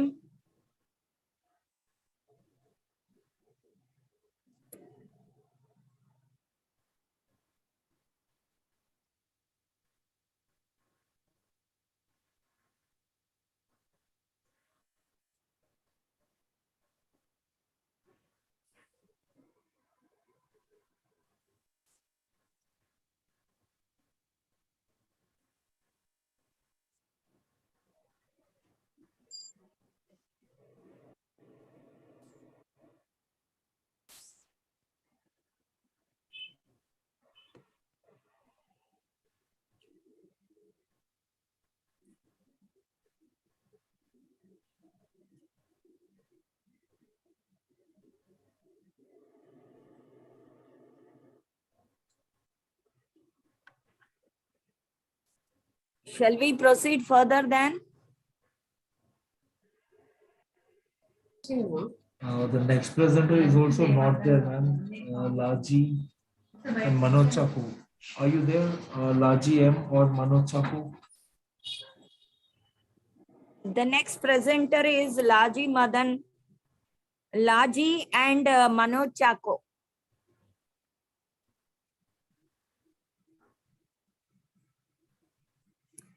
Are they? They're also not here, ma'am. They are also not there. Shall we wait for 2 minutes? Yes, ma'am. We have to wait for For Chitraleka. Chitraleka, madam. Yes. Okay.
Madam, we just spoke to Chitraleka, madam. Her computer is giving some trouble. She'll be back in 3 to 4 minutes. Okay. Okay. Thank you.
Hello, sir.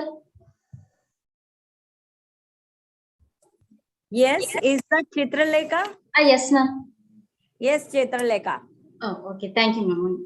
You want to start? Yes, ma'am. Okay, please.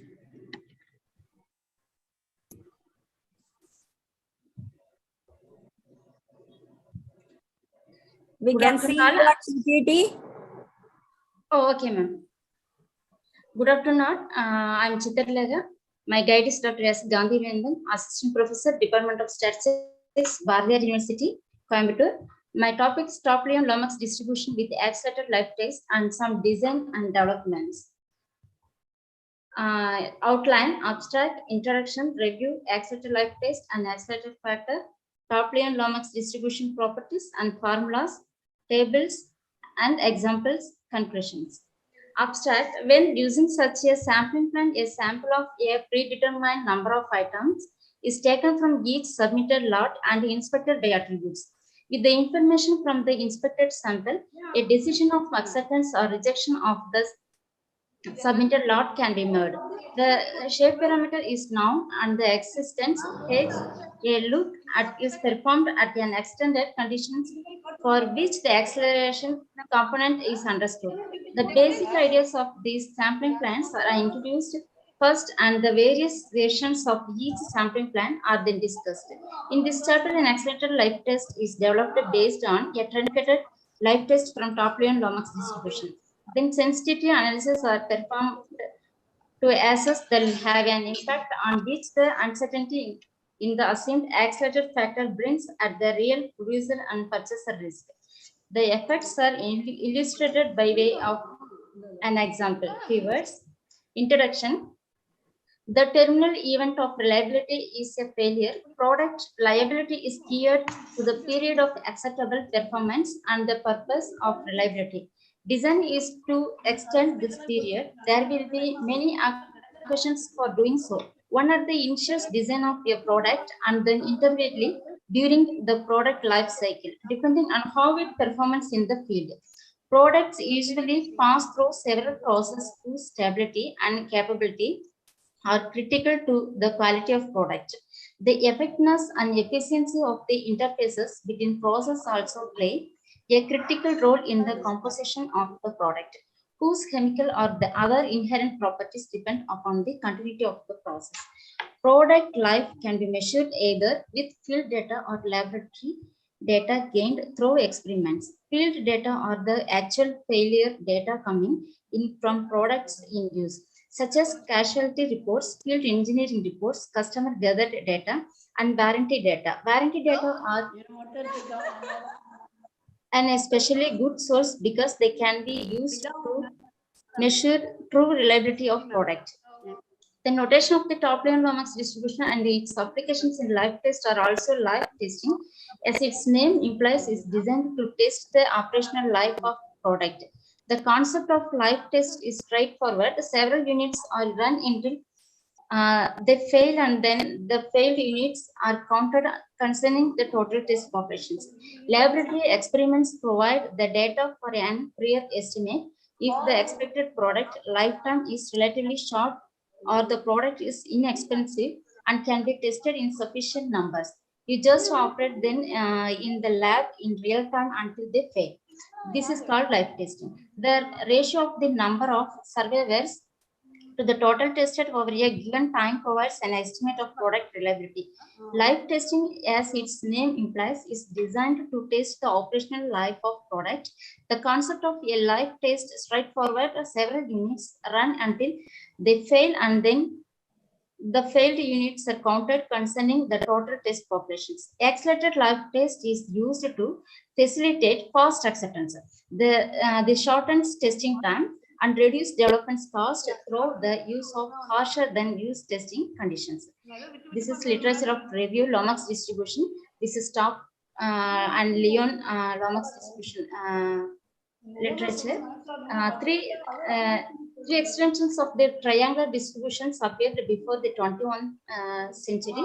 The first one appeared in 1955 and is called the Top and Leon distributions in an yearly issue of the Journal of American Statistical Associations in 1955. Top Leon distribution was developed by Top and Leon 1955.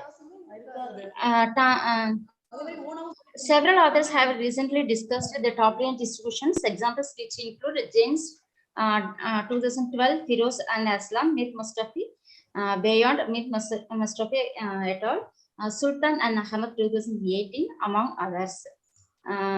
Accelerated life testing sampling plan, then accelerated factors is known.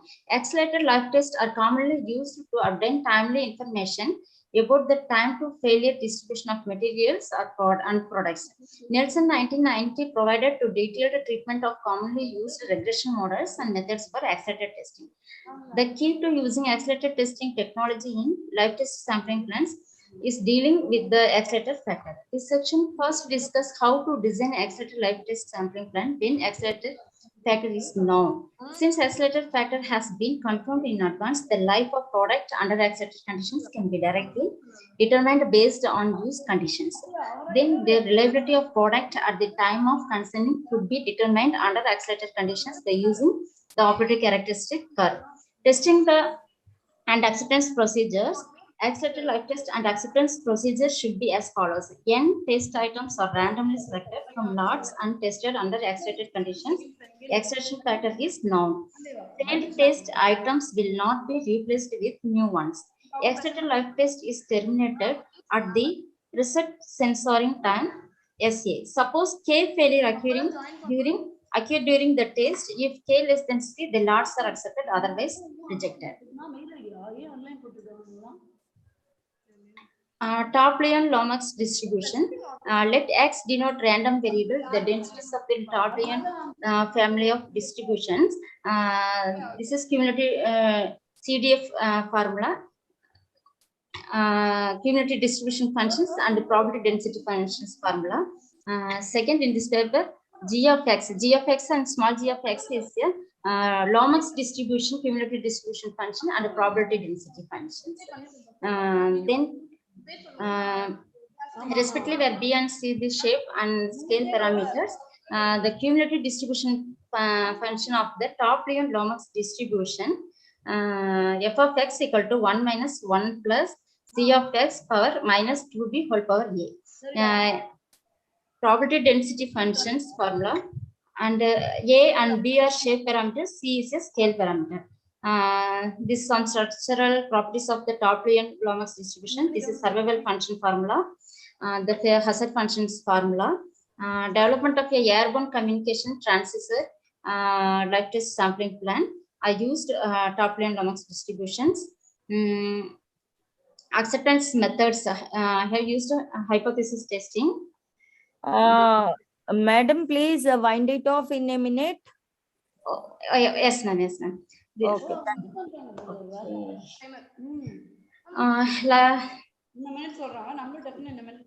Alpha and beta, respectively, the producer client risk required to be satisfied.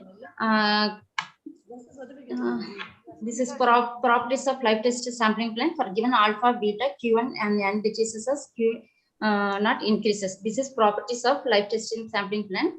This is my table. Alpha and beta equal to 5% and 1%. Table 2 equal to alpha equal to 1%, beta equal to 1%. Table 3 equal to alpha equal to 5% and beta equal to 5%. This is examples. Table 2, N mu Q naught values and Q1 values. Alpha equal to 5% and beta equal to 5%. Method of validation applications. Data set airborne communication transistor data sets. 40 airborne communication transistors which was discussed. This is my conclusions. This is reference. Thank you, ma'am. Thank you, ma'am. Thank you. Thank you. Any questions? Any questions? If not, we will wind it off. Thank you, Chitralekha.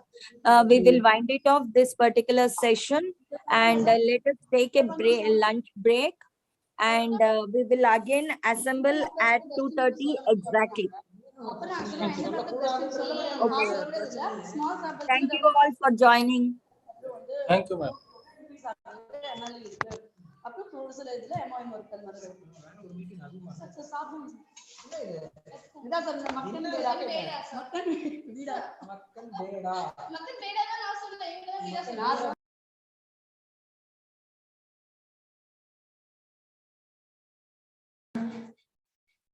Hello, who is this Dekonda Anusha? Are you a presenter?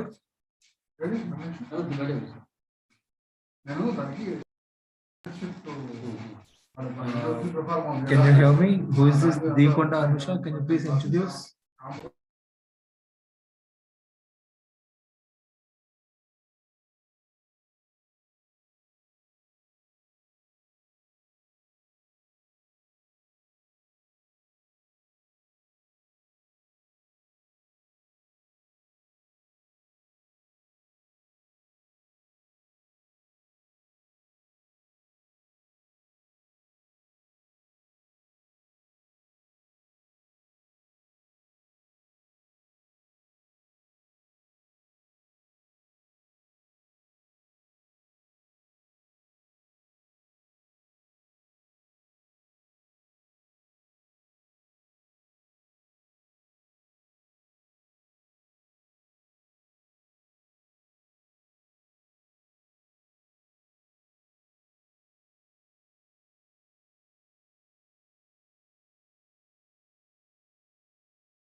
Hello.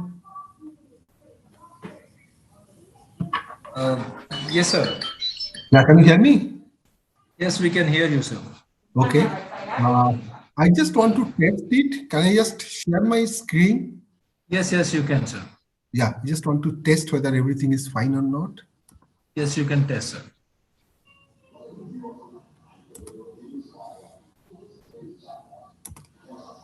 Can you see? Yes, we can see your screen, sir. Hello, Put it can you on see? full screen. Yes, we can see, sir. Okay, good. Okay, ठीक है. Okay, so we'll quit this one for the time being. Yeah.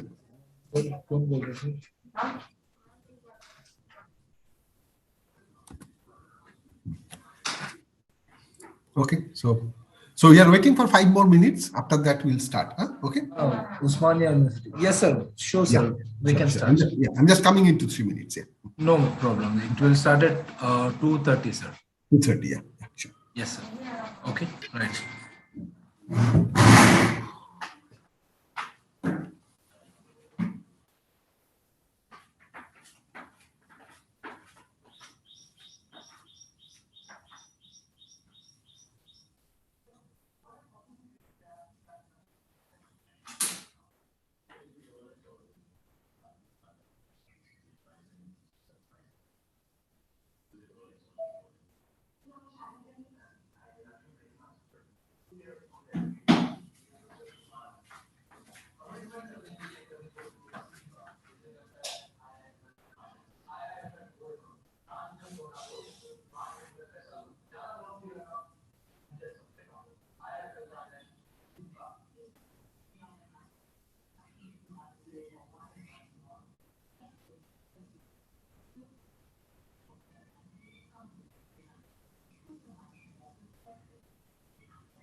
Hello.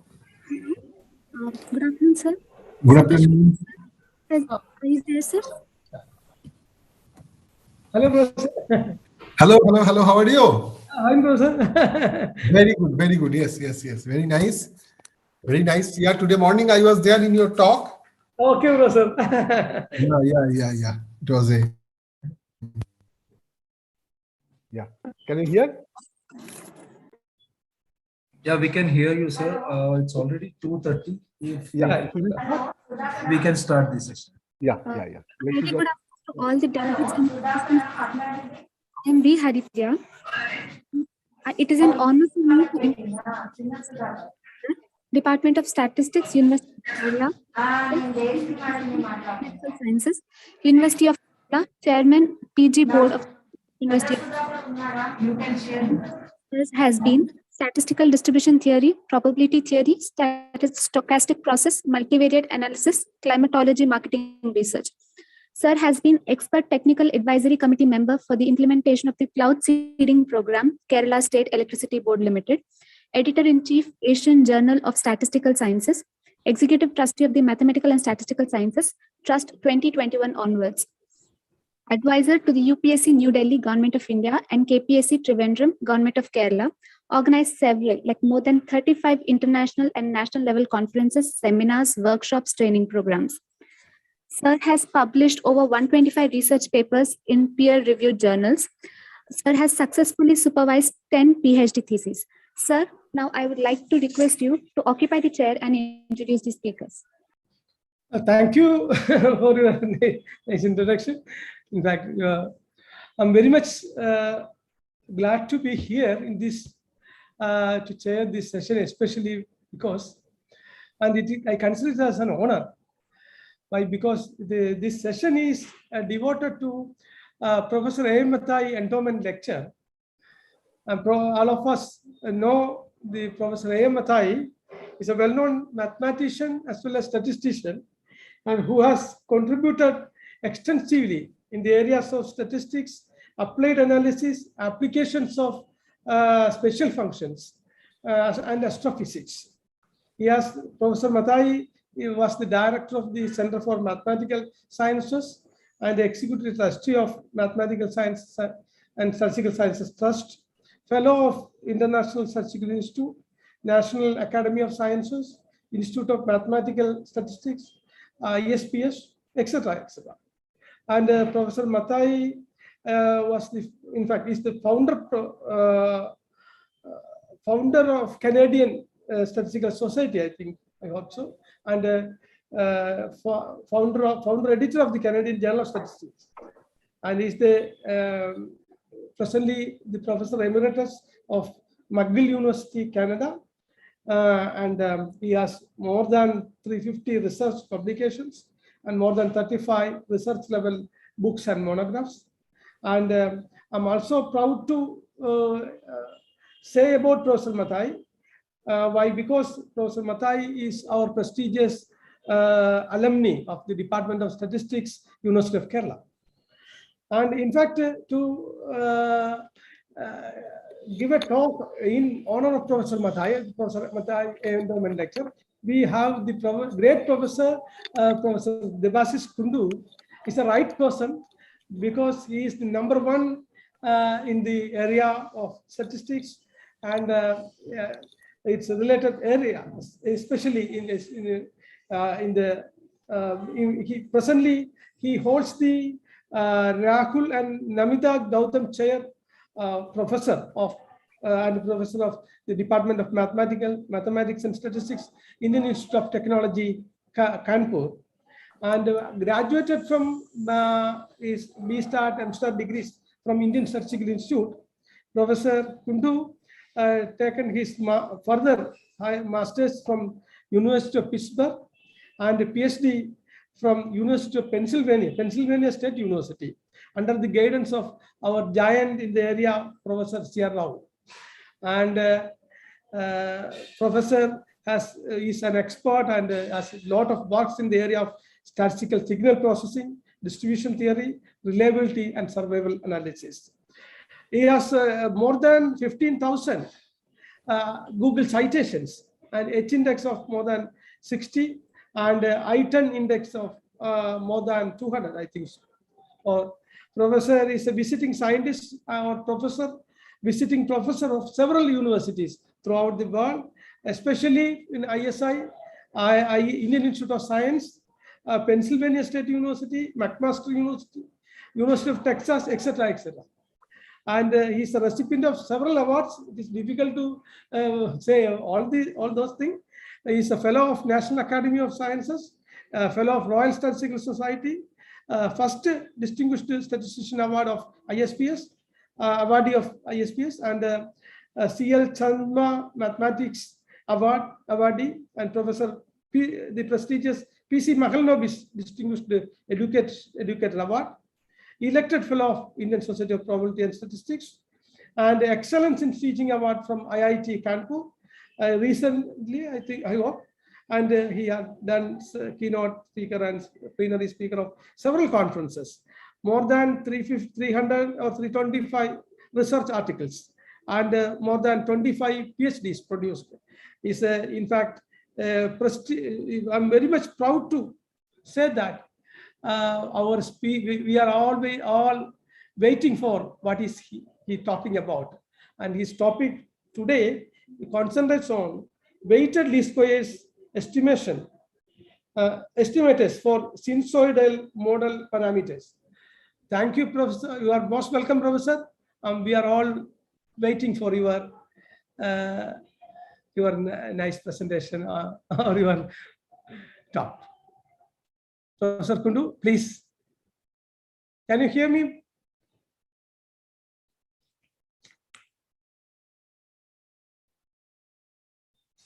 Devashi sir, can you hear us?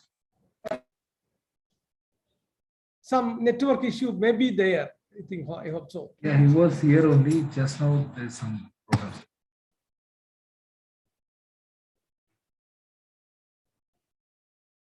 Professor, let us wait one or 2 minutes, because sometimes there may be some network issues. Yes, sir is back. Okay, now it is coming, Professor. You are most welcome. Please carry on with it. So you can share your screen, sir. Devashi sir.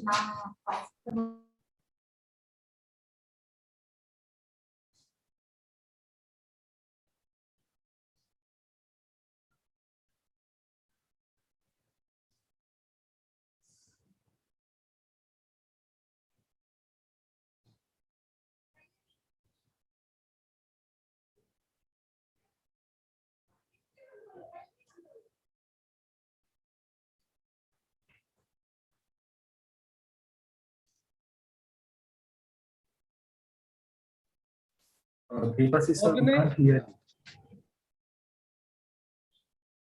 I believe there is some issue with your internet, sir. Yeah. Probably there may be network issues. So we can see him, but that okay.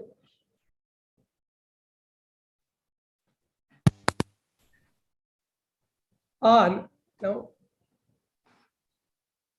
So can you hear us, Devashi sir? Hello. Hello, Professor Kundu. Hello, Professor Kundu.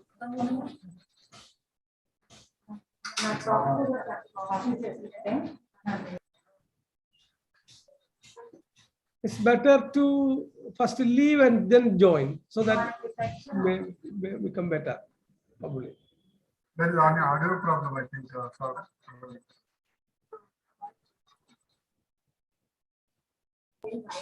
So you are logged with two systems. I mean, from two places, maybe from mobile and internet, laptop. You can just use one of them. Professor, you need.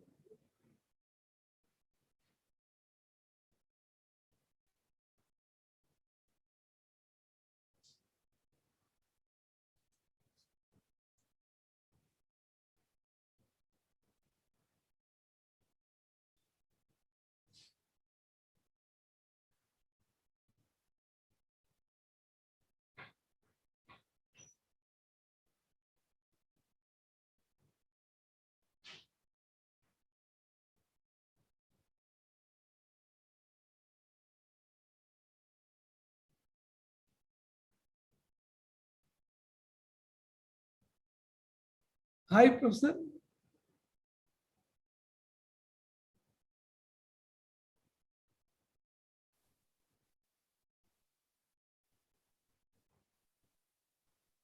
Hello. Hello, we can hear you, Professor. Yeah, I can hear you. I can hear you. Okay, Can you hear me? Yeah, we can hear Okay. you. Okay. Yeah. Now you can share your slides and please. Let me just start. Okay, welcome, Professor. Thank you. Can you see my slides? Yeah. No, it's fine. Okay. All right. So let me start. I mean, I'm really sorry for this network issue, but without any delay, let me just start this one. The name of my talk is weighted least square estimators for sinusoidal and some related models. So this is more or less the outline of my talk. I mean, I'll just give some introduction and some basic formulation and different estimation procedure, weighted least square estimators, and some of the related models. We are considering the following model.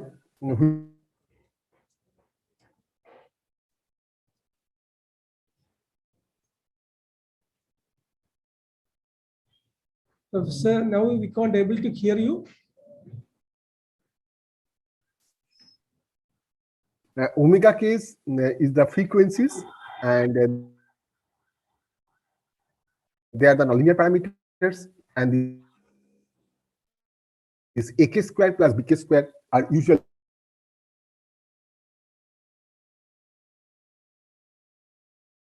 let's not go into that one. Of course, it has a mean zero, finite variance, and things like that.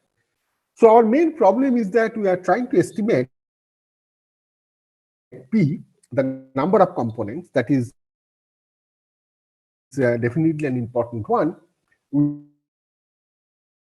have to estimate those components A1, A2, AP, B1, B2, BP. Those are the linear parameters. And then we want to estimate the nonlinear frequencies, omega 1, omega 2, omega p. As I said, under different error assumptions. We are trying to observe, or they're trying to model the periodic or our daily temperature at Delhi, or the ECG, EEG signal of a normal human being. They are all periodic in nature. Sometimes the signal may not be exactly periodic, but it is nearly periodic also. It is very much possible. Now, the natural question is, what is a periodic data, and why do you want to analyze a periodic data? Okay, so let's not go into the basic definition. I mean, there is no need for that, although we have this one. But roughly speaking, what we can say, a periodic data basically means it shows a repeated pattern in one dimension. And actually, the periodic data can occur even in higher dimension also. And it is the same thing. It should show some kind of a repeated pattern even in the higher dimension also. I think it will be more clear if you look at some of the pictures, and which is okay. We'll come back to this one. We'll show the pictures. And when you're talking about that, why do you want to analyze? Well, there might be lots of reasons. I mean, you want to predict for the future, because if it is a periodic data, it is always, I mean, it is possible to predict it quite accurately for the future, so prediction purposes, or it can be used as a compression purposes. That means that suppose you have an important periodic data, say for example ECG signal or the EEG signal of human being. We may not keep the entire data set. If you have a good model, then only we can keep some of the model parameters which are actually fine, and that should work actually.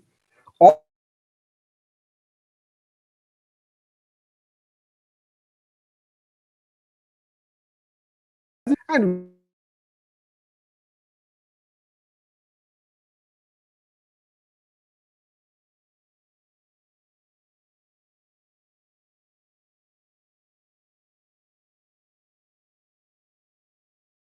So, sir, there is some audio problem, I think so. Not able to hear we you. can compare those two. and for that purpose. So let's look at some of the airlines data, which has a clearly periodic pattern, which is keep on repeating. Yes, please. You cannot hear me? Now can you hear me now? Now we can hear you. In between there is now it is okay. Please continue. Okay. Okay. So let me just put up my video. Maybe that might be better because that might just one. Yeah, that's left to you, bro, sir. Okay. Okay, that's fine. Okay. So now, so this is the one. So similarly, if you're looking at this, the brightness of the variable star, which is also a periodic in nature. Similarly, some of the vowel sounds, which is also periodic in nature, and EEG signal and things like that. Okay. So these are the periodic signal in one dimension. We can have a periodic signal in the two dimension also. It's a two-dimensional periodic data. It's a texture data, which is asymmetric in pattern. Same thing over here. It's a color data, which is in the 3 dimension actually, which is also there. Same thing over here and things like that. Okay, so we can have this periodic nature in 1 or 2 dimensions. Now let's look at the basic formulation of this particular model.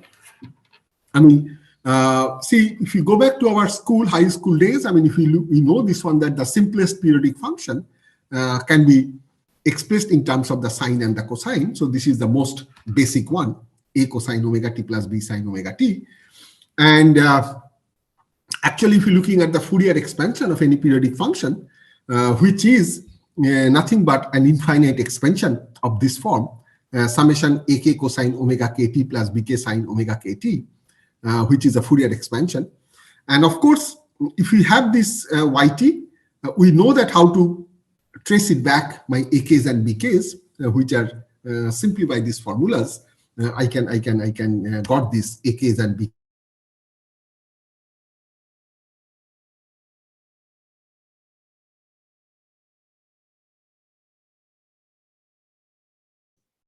Now there is. Hello. Okay, Professor. Okay. In between there is a sound break. That's okay. Okay, Professor. Please continue.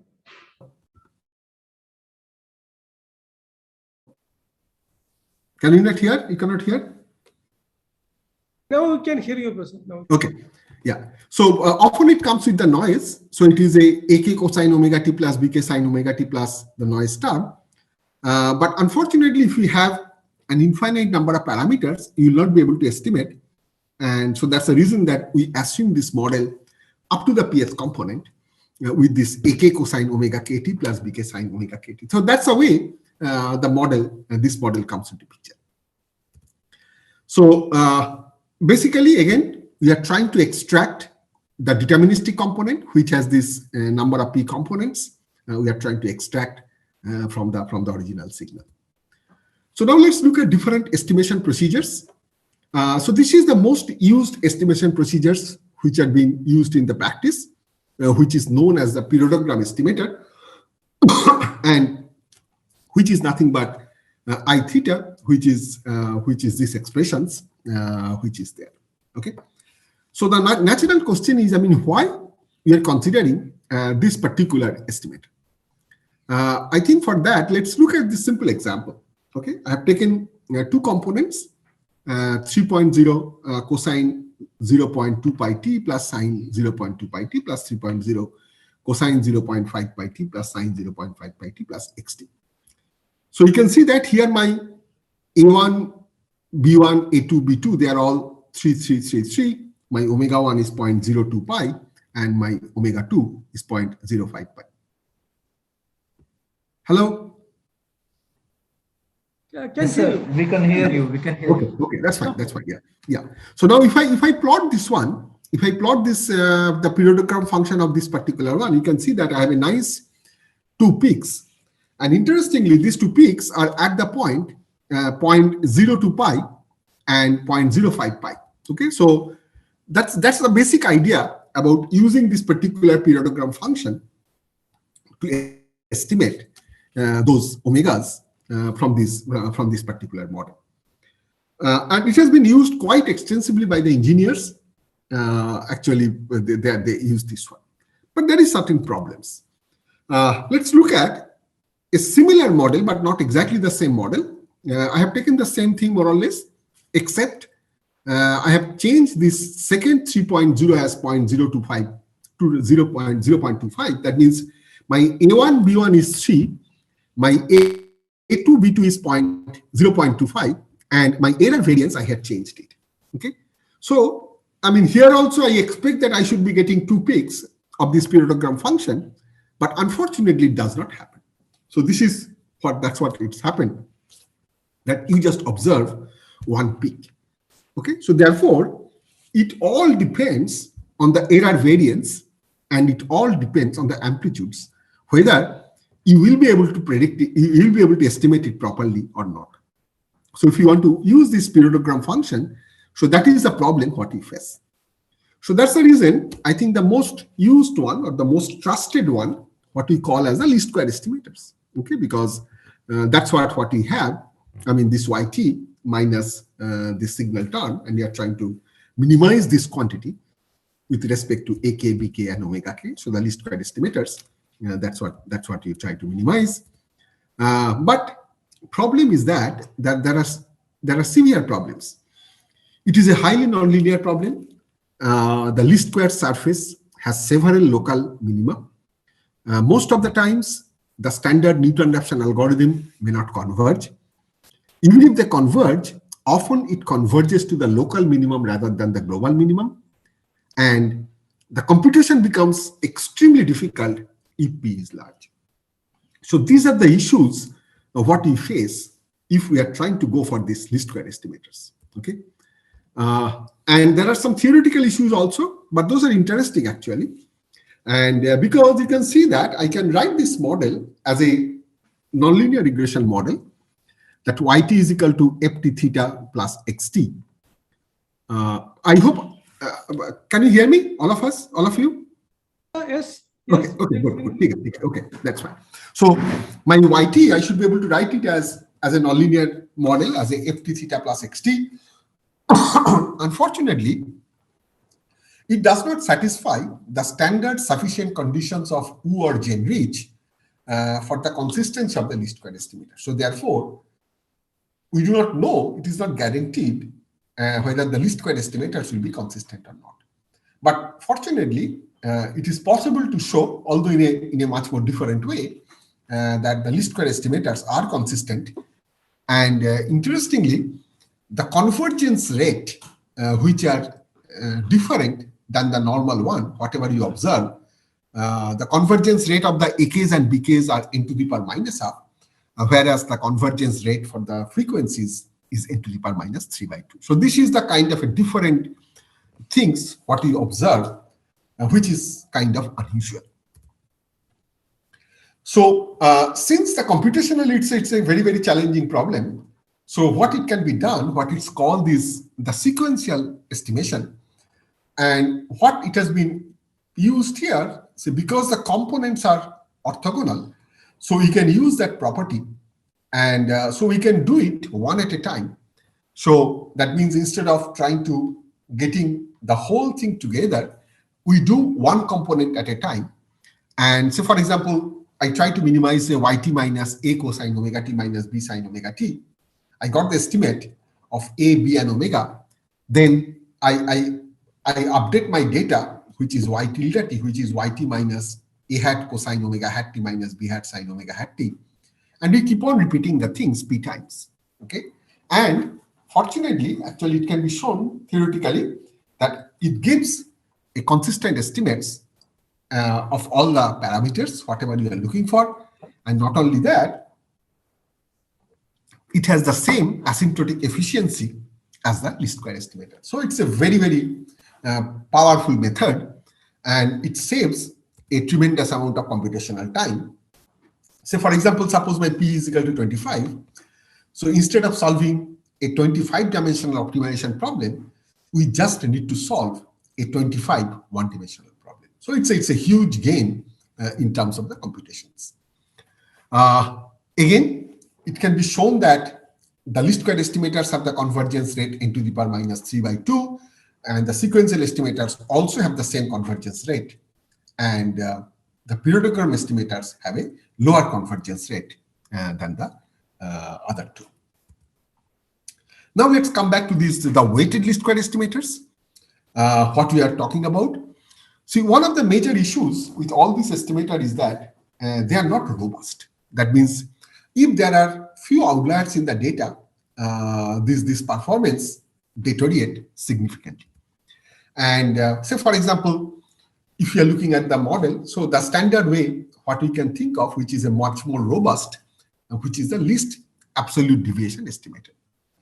But the problem with the least absolute deviation estimator is that, see, it is very difficult to implement for a nonlinear model. Okay, it is not a very easy. I mean, we know that in case of the linear regressions, we can transform the problem to a linear programming problem. But in the case of the nonlinear regression, the things are much more difficult. That is one thing. Second point is that there is a problem about deriving the asymptotic properties, because you need much more stronger assumptions than the least square estimators to establish the asymptotic properties of the least absolute deviation estimator. Okay, so those are the those are the challenging problem what we have. And so that's the reason that what we have proposed that what we call as a weighted least square estimators. So what we do, we choose some weight function, W, and we are looking at this WT by n and this one. That's the way we are putting this weighted least square estimators. And only assumptions what we have that WT is the known polynomial, and with the assumptions that the infimum is strictly positive in this range 0 to 1. That's the only assumptions what we are doing it. And what it can be shown that when the outliers are present, a weight function can be chosen accordingly to put less weight in that region. So that's the motivation about these weighted least square estimators.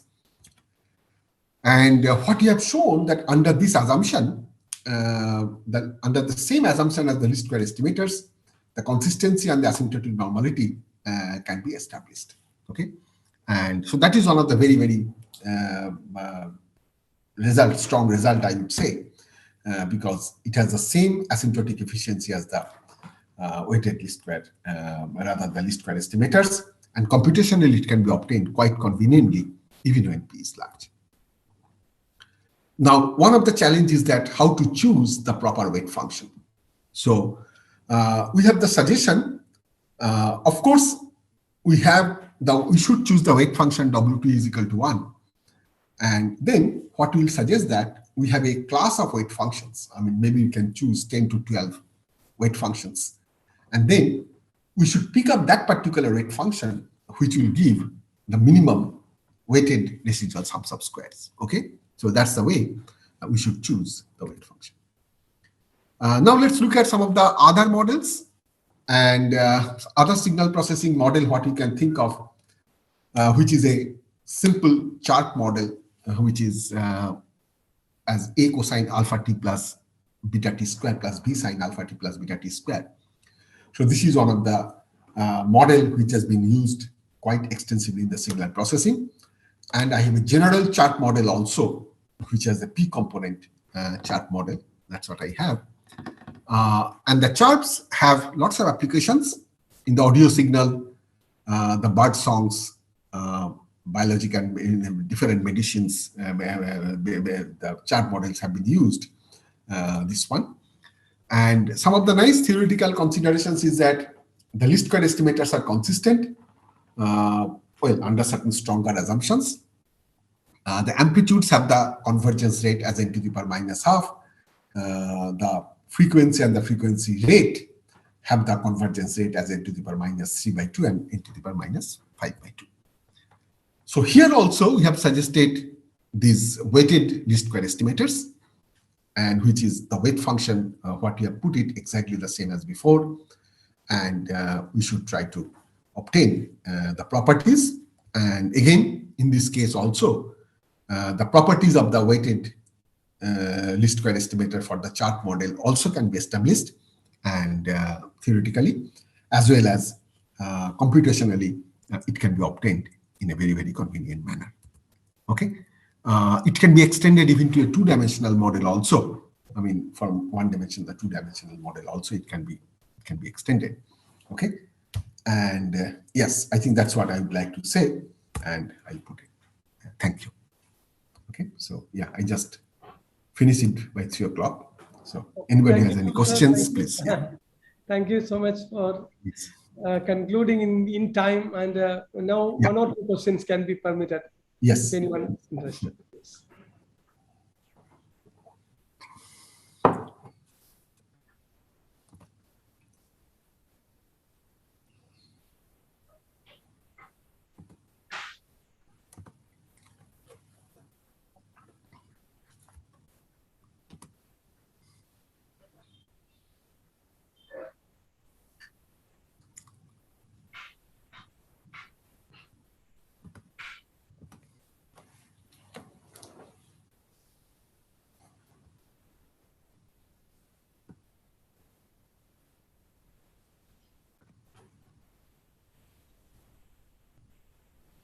Any questions?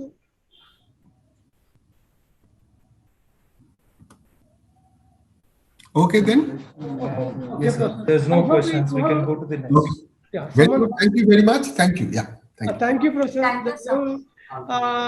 On behalf of ISPS, let us give a big clap to Professor Kundu for his nice presentation. And thank you so much, Professor, for your wonderful talk. Thank you.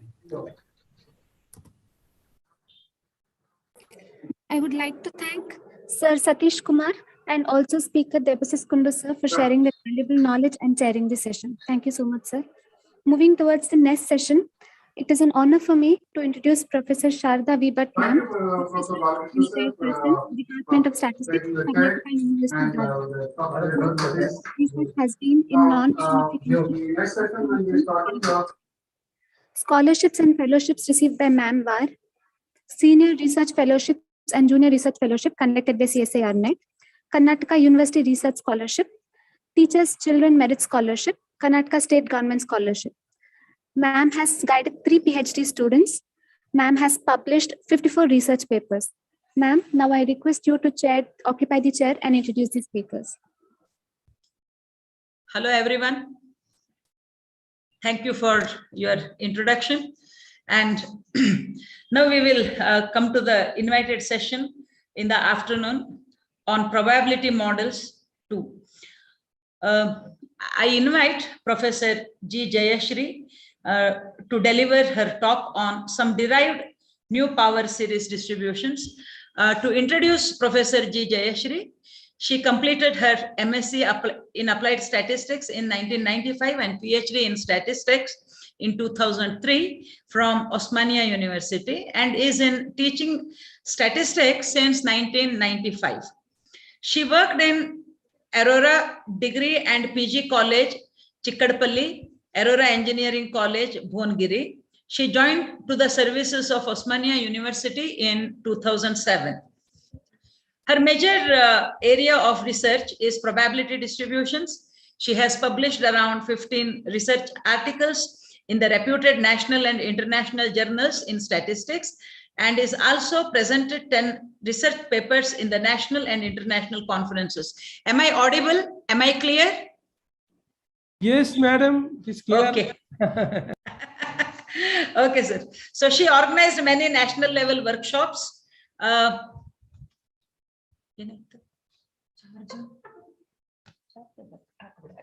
Now there is an audio problem. Audio problem? No, it's okay, please. Okay, now let me just proceed with introduction of Jayashri madam. Okay, I think it's fine now. Okay, now it is fine. Okay, sir. So Dr. Jayashri is a member in various committees and she is working in various capacities at Osmania University. She has worked as chairperson BOS in Osmania University during 2017 to 19 and has worked as head of the department in during 2019 to 21. Presently, she is Vice Principal of University College of Science, Osmania University. So, Madam, I welcome you for your talk.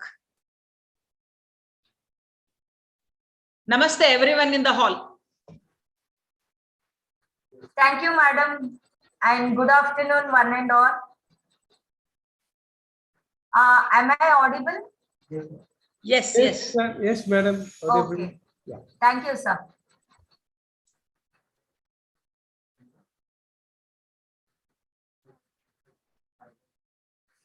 So today I'm going to speak about some derived new power series distributions. As all of us know, we have many types of probability distributions which are existing in the literature, and some of the theoretical simple discrete probability distributions are like a binomial distribution, Poisson distribution, negative binomial distribution, and so on. And all these particular distributions are helpful for us to apply them in the real life phenomena, and they also represent some the real life data also represent some of these models. So in this particular talk, I'm planning to discuss on some of the new derived power series discrete probability distributions with examples which will fit the situations better than the existing probability distribution models. So as all of us know, we have many simple distributions from which we have already some derived distributions like the compound distributions, wherein which it is a combination of two or more distributions, and in that if x is following a particular distribution, then one of its parameter follows some other distribution which we call it as a compound distribution. And then we have modified distributions in the literature. We have generalized distributions and even truncated distributions, wherein which we will truncate the given distribution at some particular points so that we can define the probability distribution till those particular truncated points. And these particular distributions have lot of applications in statistics. So in this particular paper, an approach is given to derive a certain derived new power series distributions, and the statistical inference related to the parameters of the distributions is discussed, and also examples of such discrete probability distributions and some areas of applications.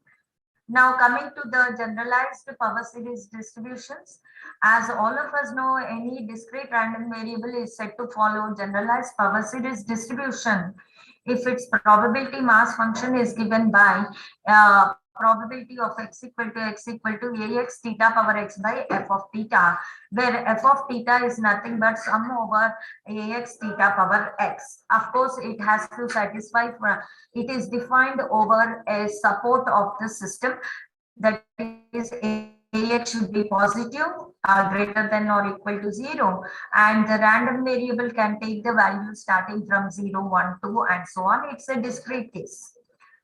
Wherein which the mean is given by theta into f dash of theta by f of theta, and the variance is given by equation 1.3. The probability generating function of generalized power series distribution can be expressed as it is given in equation 1.4. Now, examples of such power series distributions are the negative binomial distribution can be represented as a power series distribution when we assume that theta equal to p by 1 plus p, and f of theta is 1 minus theta to the power minus n, which is nothing but 1 by 1 plus p to the power minus n, and ax is represented by this. Then we can say that it goes to the power series distribution. Similarly, we can represent the Poisson distribution also as a power series distribution when we take f of theta equal to e power theta and ax equal to 1 by x factorial. And when we consider the ratio of two power series, like suppose if x and y are two random variables which are following power series distributions, and the probability of x is given by this, and probability of y is given by b by theta to the theta 2 to the power y g of theta 2, and their generating probability generating functions are given by equations 3.1 and 3.2. When they take their ratio, then the ratio can be represented as equation 3.3. This particular result we have taken it from using Gross and Harris. So the ratio of two power series can also be represented as a power series in the same variable. So here the power series was with respect to s power x. So the resultant power series also will be in terms of s power s. That means it also represents a generating function, probability generating function.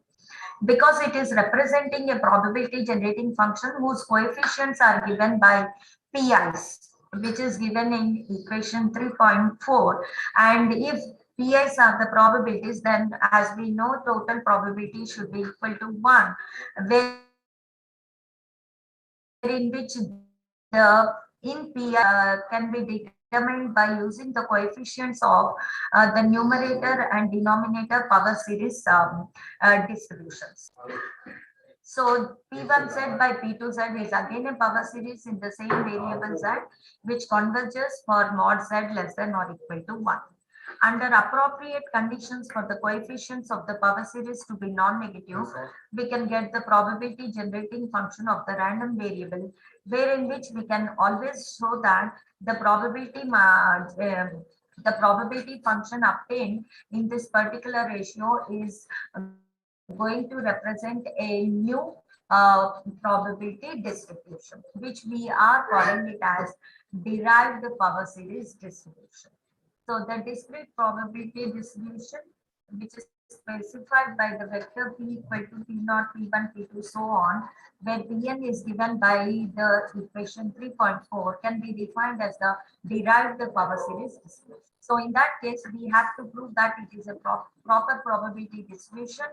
For that, this is the particular theorem of 4.1, where in which if di's are greater than 0, then summation pn, which is equal to summation probability of x equal to n, is given when we take z equal to 1. We can prove that at z equal to 1, it will be equal to 1.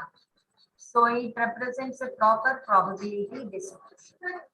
And the probability generating function of the derived power series distribution can be taken as px of s equal to expectation of s power x. On proceeding further, we can say that by using p1s and p2s, and by finding out the values, we can prove that equation 4.1, by using equation 4.1, we can obtain the mean of derived power series distribution, which is equal to mu1 minus mu2. That means the mean of the derived power series distribution is nothing but it is the difference between the means of the numerator and denominator power series. So mu must be necessarily positive, for it represents the mean of a non-degenerate, non-negative, discrete random variable. And one can also obtain the variance of the derived power series distribution as the difference of two variances, wherein which of course we need to put some set of conditions for it to represent the variance. So again, it is the difference of the numerator and denominator power series variances. In what follows, certain distributions are derived based on the procedure discussed above. Of course, as I told you already, we need to put some appropriate conditions on the parameters so that the variance can be positive. Now, the first one of this type is the geometrical Poisson distribution. The probability generating function, as we know, for a geometric distribution is given by 5.1, and for Poisson distribution is as given in 5.2.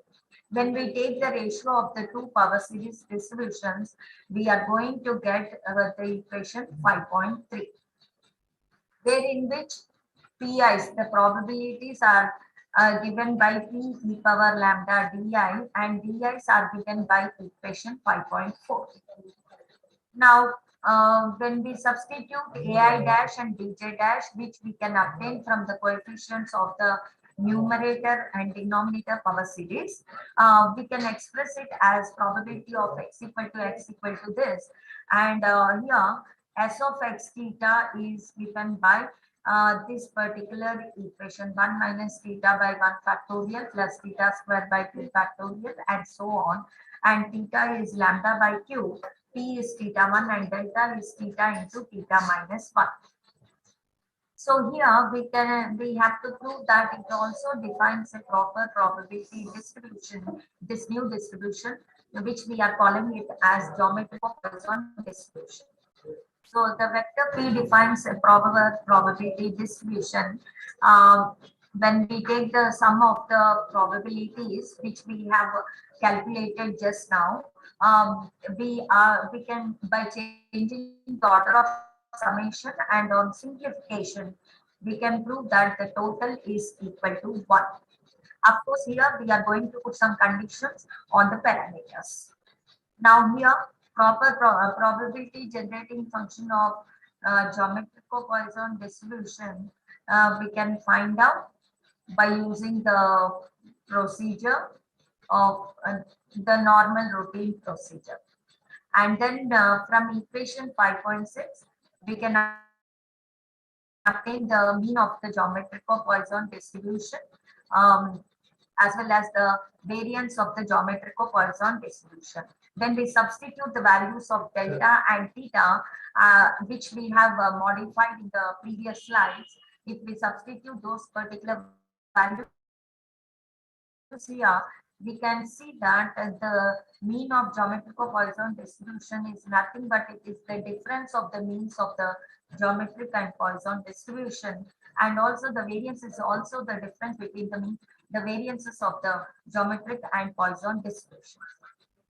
And the example on this particular derived power series distribution is given as follows. The following distribution relates to the number of accidents that occurred to 650 women on highly explosive shells. They are working on highly explosive shells during a certain period of time, number of accidents and frequencies, wherein which the mean of the above distribution is mu. And when we fit the geometric distribution by estimating the parameters, we can see that chi-square is 6.34. And when we compare it with the table values, we can conclude that the geometric distribution is a good fit to the given data. And when we fit the Poisson distribution, the chi-square by estimating the parameter lambda, we get a chi-square value as 67.35, and we can observe that the Poisson distribution is not a good fit. But when we take the ratio of geometrical Poisson, that is when we fit the same distribution to the new derived distribution, we can see that the chi-square value is 5.38, and by comparing it with the table value, we can conclude that the geometrical Poisson distribution is a good fit. So in the three cases discussed above, we can observe that chi-square is smaller in geometrical Poisson distribution when compared to the geometric and Poisson distributions individually. So which will give us a which substantiates that the first distribution is a reasonably good model to represent the data.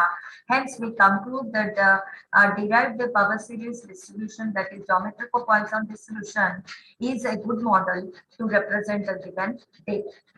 Now, these are the three graphs which we get it for the when we plot it or for the above data on the graph. The probability mass function of Poisson is given by this, and for geometric is given by this, and geometric for Poisson is given by this. And the model GPD proposed is equally good model, if not better, to represent the given observed frequency distributions in many situations. The second example for this new derived power series distributions is the negative bino distribution, which we can even call it as n bino geometric distribution. Now, in this particular case, we have considered the probability generating function of negative binomial distribution, which is given by equation 7.1, and the probability generating function of geometric distribution, which is given by equation 7.2. And considering the ratio of these particular two distributions, we get it as summation pi s power I, where pi's are given by p power r minus 1 di, where small p is the probability of success, and di's are given by ai dash minus summation bj dash di minus j. And the coefficients, we are going to calculate ai dash by the coefficient of the numerator power series, and bj dash by the coefficient of denominator power series. And here again we have proved that the sum of these pi's is nothing but it is equal to 1, and it represents a proper probability distribution. And the probability generating function of negative binomial n bino geometric distribution, we can derive it, and we get it as equation 7.5. And using that probability generating function, we can obtain the mean of a negative binomial geometric distribution, that is mu equal to r minus 1 cube p power minus 1, given by 7.6, and the variance is given by 7.7. And we have again applied this particular thing. We try to fit in all the three distributions on a particular data. And when we have done that using the chi-square test for goodness of fit, by estimating the parameters for negative binomial distribution, the chi-square calculated is 2.5, and we can conclude that the negative binomial distribution is a good fit. And we can even observe that when we fit the geometric distribution for the same data, chi-square value is 386.53, and it is a geometric distribution is not a good fit. But when we fit the negative binomial geometric distribution by estimating its parameters, chi-square value is 2.5, and we can conclude that negative binomial geometric distribution is also an equally good fit. So in all the three cases discussed above, we can observe that negative binomial distribution is a good fit. Geometric distribution is not that much a good fit, but n bino geometric distribution is a good fit. Hence, we can conclude that the new derived power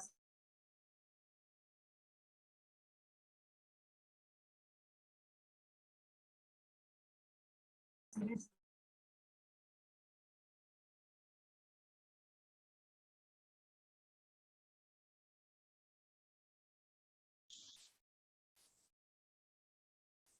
distribution. And we can observe that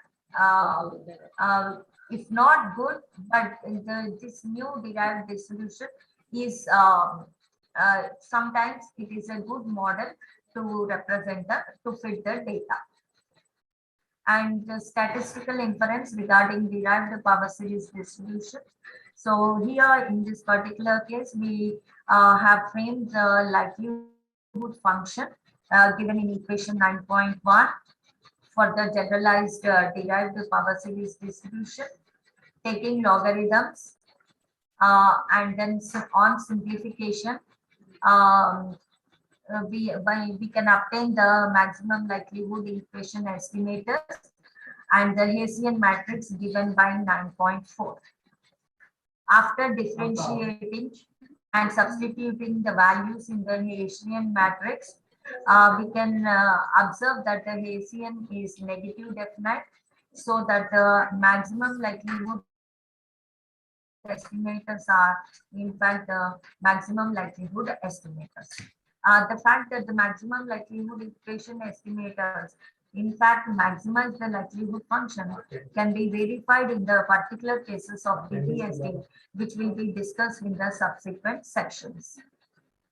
In the case of geometrical Poisson distribution, the probability mass function belongs to a two-parameter exponential family. So when both theta and delta are unknown, we can represent the likelihood function is given by equation 9.6, and differentiating log L and equating it to 0, the likelihood equations turn out to be equation 9.7 and 9.8, and one can determine the ML equation estimators from these two equations by using numerical methods. The maximum likelihood equation estimators would turn to be the maximum likelihood estimators, and this can be verified in individual cases because this is the generalized case. We can verify it in particular cases. And now testing of hypothesis about the parameters of geometrical Poisson distribution. For testing H0 eta equal to eta naught against H1 eta not equal to eta naught, where eta is log delta. When eta is known, we can observe that there exists a uniformly most powerful unbiased estimator based on the sufficient statistic summation xi. And when delta is known, the expression 9.6 can no more be viewed as belonging to an exponential family. However, it belongs to a curved exponential family, which is defined by Barendorf-Nielsen, in which there exists an R-dimensional sufficient statistic for an S-dimensional vector parameter when when R is greater than S greater than or equal to 1. And in case of a negative bino-geometric distribution, the likelihood function can be written as equation 9.9, and by obtaining the in order to obtain the maximum likelihood equation estimators when when R is known, we can take log L, differentiate it, and with respect to P and equating it to 0, we will get the estimator for P given by equation 9.10. And when R and P are unknown, we can obtain the ML equations by equations 9.11 and 9.12. And when we solve them, we can get the ML estimators. Now, testing of hypothesis about the parameters of n-bino geometric distribution. The joint probability mass function is given by the functional form in 9.9, where in which R is known, and by taking lambda equal to log Q, the joint probability mass function can be expressed as this. Since this belongs to one parameter exponential family, a UMPU test exists for testing the hypothesis lambda equal to lambda naught against lambda equal to lambda naught equal to lambda naught based on the sufficient statistic summation xi. And we can observe that n-bino geometric distribution, when we apply this particular testing, it goes to the n-bino distribution, and it belongs to again belongs to the family of derived power series distribution. And that is what I wanted to speak on this particular topic, and still we are working out, my students are working on this particular topic.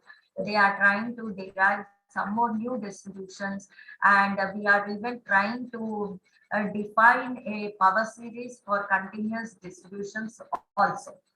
And these are the references, and my conclusions on this particular topic are the models proposed under the class of DPSD are equally good models, if not better, to represent the observed frequency distributions in many situations. We are even working out for some more statistical inference problems on these particular models. And as I already given the references.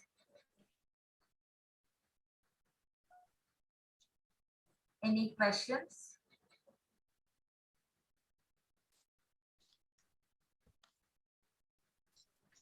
Any questions?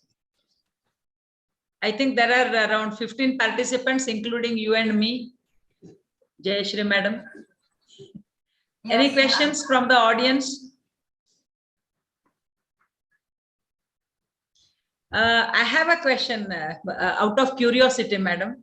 You have discussed on geometric-Poisson distribution and negative binomial geometric distribution, right? So usually you obtain these distributions by taking the ratio of 2 power series, right? Yes, ma'am. So what will be the difference if we take the mixture of these distributions? Instead of going for... Yes, ma'am. Yeah, instead of going for the ratio of power series and getting the smooth blend of these two distributions, what could be the difference with taking mixture of the distributions? When you take the mixture of the distributions, then you will have even the mixing coefficients, which you have to take it according to the convenience. Correct. But correct. here, we are not taking the addition or the combination, but we are trying to find what will happen if we take the ratio of the two distributions. Like we have transformations of the distributions, but there we will not be considering the we will not be considering the generating functions. But when we consider the generating functions, how can be the distributions? That's what we were curious about it. So we got this, and as I can see, maybe we can even take the ratio of 2 moment generating functions or ratio of 2 characteristic functions, and we can be able to derive some more distributions, which may be more suitable to the real life phenomena. Okay. Any questions from audience? So if there is, anyone? No, we didn't receive any question, ma'am. Okay, so if there is no questions, Professor Jayashri will thank you for the nice presentation and nice delivery of the stuff. Okay, thank you one and all. Thank you, madam. Thank you all. Thank you, ma'am, for sharing the session and for sharing the valuable knowledge. Okay, thank you. Thank you all.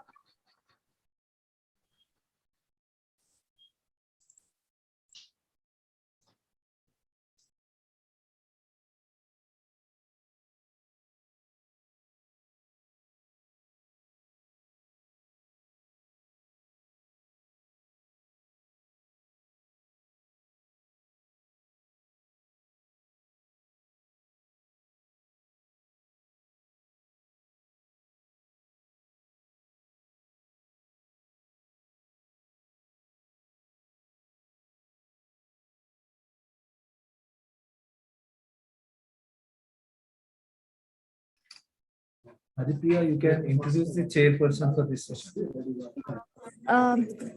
Very good afternoon to one and all. Now I would like to introduce Professor G. Jayashri, ma'am. It's an honor for me. Ma'am is the professor of the Department of Statistics, Osmania University. and also Vice Principal of the University of College of Science, Osmania University. Ma'am's major area of research is probability distributions. Ma'am has completed her MSc Applied Statistics in the year 1995 and PhD in Statistics in the year 2003 from Osmania University, and chose her career in teaching and statistics in the year 1995. She worked in Aurora Degree and PG College, Chikkadpalli, Aurora Engineering College, Bongir. She joined the service of Osmania University in the year 2007. Ma'am has published 15 research articles in the reputed national and international journals in statistics, and also presented 10 research papers in the national and international conferences. She has organized many national level workshops, faculty development programs, symposiums, and conferences. She delivered many invited talks in workshops, faculty development programs organized by the various institutions. Ma'am, now I request you to chair the session.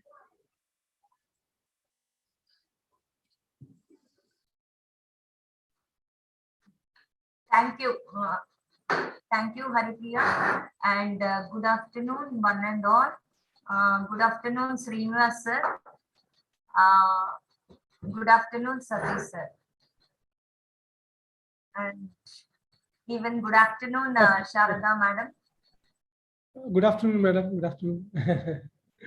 Good afternoon, sir.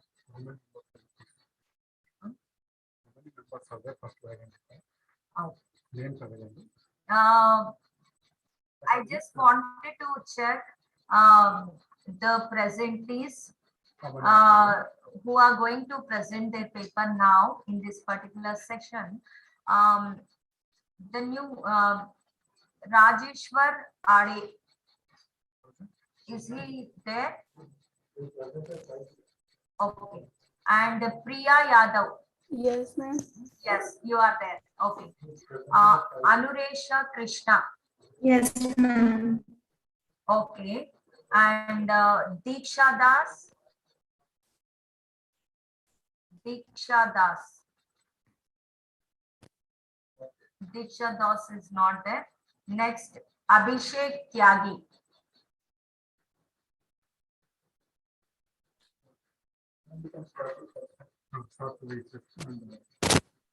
Okay, let me start the session with the first paper, Bayesian analysis for log normal distribution in the presence of hybrid censoring and step stress.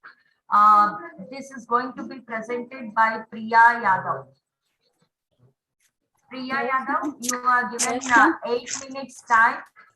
Please adhere to the timings and try to present your paper within 8 minutes. Okay? Thank you, ma'am. And now the time is 15:39. So you need to present your paper by, you have to complete it by 15:47. Okay, ma'am. Okay, thank you. Okay, ma'am. Is my screen is visible to you, ma'am? Yes, it is visible. Yes. Okay. Thank you, ma'am. Okay, good afternoon, respected. And you are audible also. Okay, thank you so much, ma'am. Priya, you are audible also, so you can start. Okay, ma'am. Thank you, ma'am. Good afternoon, respected chairpersons and other participants. This is Priya Yadav, research scholar at Department of Statistics at Central University of Haryana, and my topic for today's presentation is Bayesian analysis for log normal distribution in the presence of hybrid censoring and step stress case. And these are the contents of my work, life testing experiment, censoring, ALT model, and Bayesian estimation. Life testing experiments have gained a significant amount of popularity in recent times. In a very classical form, what we used to do, we put a certain number of identical units on the experiment under normal operating conditions. Whenever a unit under the experiment fails, we observe their failure time. And the definition of time to failure depends on the items we consider. For example, time to failure may be the time after which a minimum satisfactory performance is not achieved for a piece of electronic equipment. So the main aim of any life testing experiment is to measure one or more reliability characteristics of the experimental units under considerations. Most of the life testing experiments are destructive in nature. That is, the items put on the test cannot be used for future purpose, or we do not know when the experiment will be going to complete. So it will be very costly and time consuming. That's why we are used. Okay. That's why we used sensory in this, which is a quite useful technique in reliability life testing. That means we terminate the experiment before failing all the experimental units fail. It will save the cost and it will save the cost of money and time for full experimentation, and the experiment and the survival experimental units can be used for further experiments. If we are applying censoring, there are some products which may take enough time to get failed. That's why we use ALT experiments. That means rather than testing the experimental units under normal operating conditions, we put the experimental units under very harsh conditions. And here we assume that if any products perform good in very harsh conditions, it will be performed better under normal operating conditions. Here, these are the some factors for lifetime which affect the lifetime of an item. Stress factors, for example, voltage, temperature, and humidity could be stress factors. And these are some key references for ALT. Accelerated life testing experiments can be performed either using constant stress, step stress, or progressive stress. In constant stress, we divide the whole experimental units into, whole sample is divided into some subgroups, and different stresses are applied to each subgroup separately. In practice, constant stress ALT leads to a very few number of failures. That's why we use the step stress ALT. And if you have only 2 stress levels, the experiment is known as a simple step stress experiments. In progressive stress, the experimenter conducts an experiment on each units with continuously increasing levels of stress. An important characteristics of ALT or partially accelerated life testing, that test is often closed before all units get fail, and we will use these survival units for other future purpose. Here we consider log normal distribution model. Equation 1 represents the CDF for log normal random variable, and equation 2 represents the PDF for log normal distribution. Theta is written as a linear function of the stress. By making assumption regarding the linear link function for parameter, we are avoiding estimating all location parameters for each step stress. Here we need to estimate only lambda naught and lambda 1 regression parameters. Moreover, in general, a link function is used to describe the relationship between the stress level and the corresponding lifetime distribution. In practical ALT experiment, the experimental reason is between the used level and highest allowable level. The used SL is chosen. Use level SL is chosen at such a way that the experiment will be end by the desired time, and the SH highest level is chosen at such a way that the failure mechanism doesn't change. And lifetime distribution of the experimental unit under different stress levels may vary from one stress level to another stress level. And the most common model assumption made to connect these distribution is the cumulative exposure model. Here we have used the cumulative exposure model, which is proposed by Sriakan in 1966, and later it is studied by the Nelson in 1980. From the cumulative exposure model, the CDF of the time to failure of a unit is defined as follows, and D1 is an equivalent start time in second step of stress, which is given by this formula. Here we have used type 1 hybrid sensing scheme. We put an identical units under an initial stress level S1. The stress level is changed from S1 to S2 at time T1, and the experiment is terminated at a random time T star. Here we consider type 1 hybrid, that's why T star is minimum of Rth failure time, or T2 is the maximum time allowed for the experiments, and T star denotes the random time when the live testing experiment is terminated. We get N1 number of the failures that fail before time T1, and N2 be the number of units that fail before time T2 at stress level S1, and N star be the total number of units that fail before time T star at the stress levels, where N star and T star is defined as follows. And under type 1 hybrid sensing scheme, the likelihood is given by this equation, where R is equal to N1 plus N star, and theta is defined in equation 3. Now this is the log likelihood equation for log normal distributions, and these are the normal equations, which is non-linear in nature. We have to use some iterative processes to solve these equations to get values of parameters. And here there are some references for the accelerated life testing experiment literature related to, and for Bayesian inference in ALT, we can refer Mitra et al., which consider both classical and Bayesian inferences for simple SSALT, and for optimization methods, we can refer Khamis and Hens in Guan and Teng. This is here we come to the prior specifications. We take independent normal distributions prior for theta1 and theta2 and inverted gamma prior for tau. And this is the theorem we have used for conditional distribution of the parameters of the posteriors. And the conditional distribution, posterior distribution for theta1 is follows normal distribution with parameter nu1 dash and tau1 dash, where nu1 dash and tau1 dash is defined here. And the conditional posterior distribution for theta2 is follows normal distribution with nu2 dash and tau2 dash. And the conditional posterior distribution for tau is inverse gamma with parameters b dash and c dash. This is the table for average estimates and MSEs of MLEs for likelihood estimates of theta1 for different sample sizes. Here, these are the conclusions of our. We have used cumulative exposure models for step stress ALT, and we have calculated estimates for log normal distributions. Here we have, these are the references for our work. Thank you.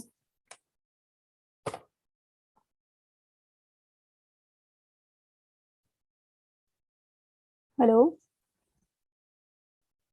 Hello, ma'am. Hello. So, thank you, Priya Yadav. Thank you. Thank you, Priya Yadav. Any questions from the audience?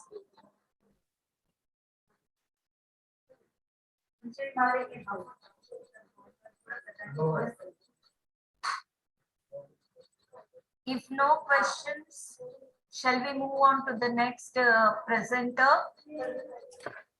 The next presenter is Anuresha Krishna, and his topic is generalized Muth distribution and associated inference. Yes, ma'am. Am I audible? You are audible. Please share your screen. My screen is visible or not, ma'am? Yes, it's visible. Yes, we can see your screen, and you are also audible. Okay. Now it is 3:48. So you have to complete your presentation by 3:56. Okay. Okay, ma'am.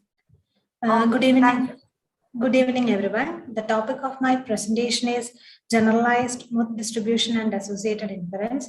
This is a joint work with my guide, Dr. Isha Demar and R. Maya.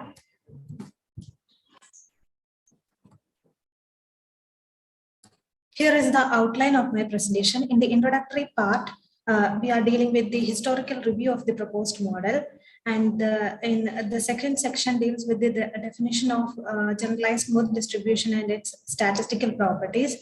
The maximum likelihood estimation is performed and a simulation is carried out in section 3. In the application section, 2 real data sets are applied, which is followed by conclusion. As we all know, statistical distributions are used to describe the probabilistic behavior of random phenomena and play a crucial role in decision-making process in various disciplines. Identifying the appropriate distribution a particular data set follow helps in making sound inference about the data, so that there are a barrage of techniques are developed to solve this problem.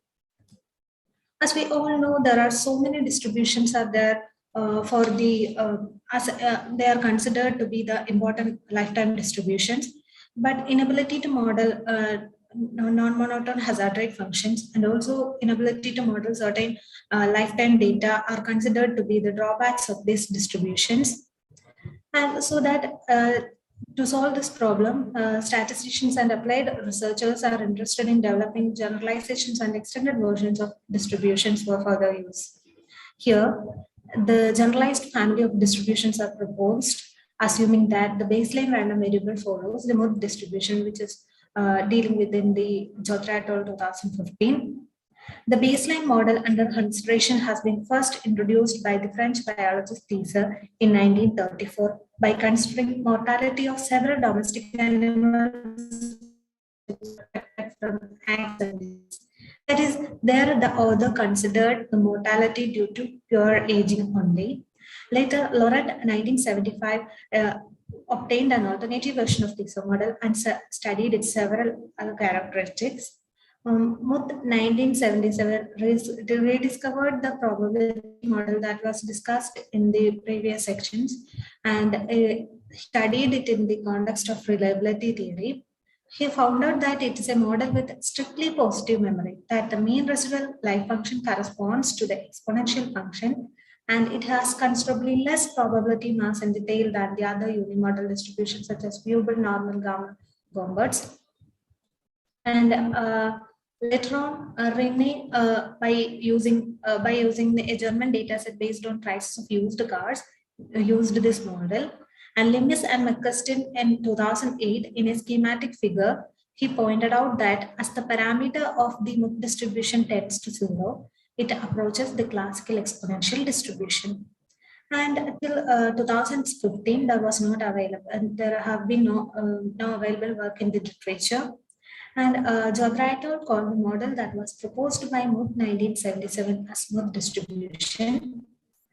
The cumulative distribution function of the Muth distribution is given by equation 1. Figure 1 shows the PDF of the Muth distribution. As we can see, it has considerably less probability mass in the tail than the viewable gamma and log normal distributions. Here comes the peculiarity of one of the most important peculiarities of this distribution. Muth distribution is the only probability distribution whose mode involves the golden ratio, as we can see in that slide. And Jodhra et al. 2015 also proposed the scale Muth distribution and showed the usefulness of that distribution by modeling rainfall data.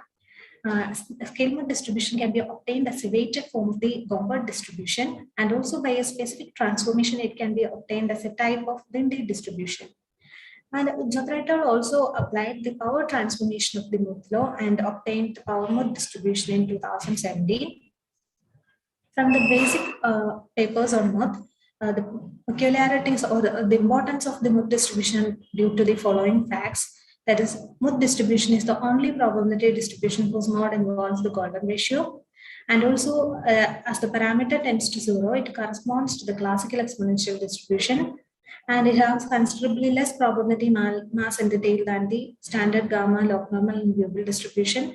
It satisfies the variate generation property. That means Muth distribution's quantile function is expressed in terms of Lambert W function, so that in computer algebra systems or computer software such as R, MATLAB, and so many Mathematica, there are so many packages available, or there are so many functions that are available for Lambert W function, so that pseudo-random data can be easily generated. And also it satisfies the mode median mean inequality, which are common for unimodal right-skewed distributions. And it have enough flexibility to fit certain lifetime data sets. The CDF and the PDF of the generalized Muth distribution are given by equations there. And here comes the various shapes of PDFs of the for the varying values of the parameters. And the various shapes of hazard rate functions are also given by figure 3. Here comes the increasing, decreasing, and bathtub shaped hazard rate functions are obtained by, can be modeled by this distribution. And the quantile functions, as I have earlier said, the quantile function is expressed in terms of the Lambert W function, which can in our language, the LambW package is available, so that the numerical methods are possible. Identifiability property of the distribution are verified. A different set of parameters yield the same distribution for given X. So that we are obtaining the library. And by considering certain calculations we obtain, the model is identifiable. The moments are expressed in terms of generalized integral exponential function, which is also available in all computer algebra systems such as OR by a package known as XPint, so that numerical methods are possible. The moment generating function are obtained in terms of upper incomplete gamma function. Here, the vitality function and mean residual life function for GMD are given by equations there. The uncertainty measures, extropy and residual extropy are obtained for the generalized smooth distribution. And here, maximal likelihood estimation is performed. The likelihood function and the normal equations are given by equations.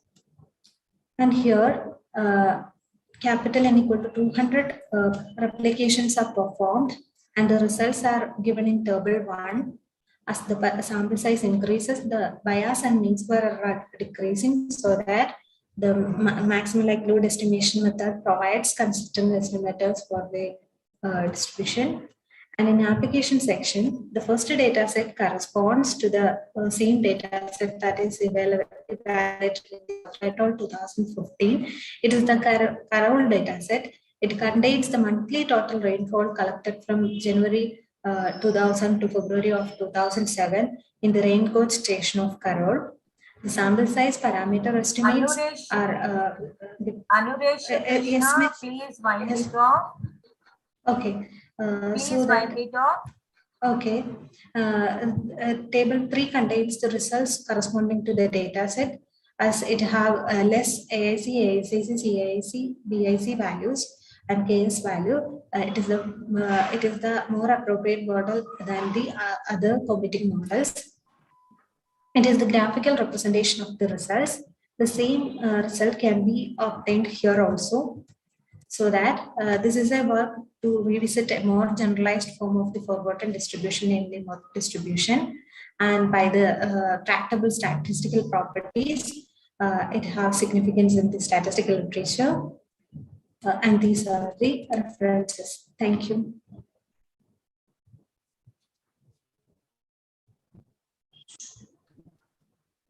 Thank you, Anuresha Krishna. Any questions from the audience?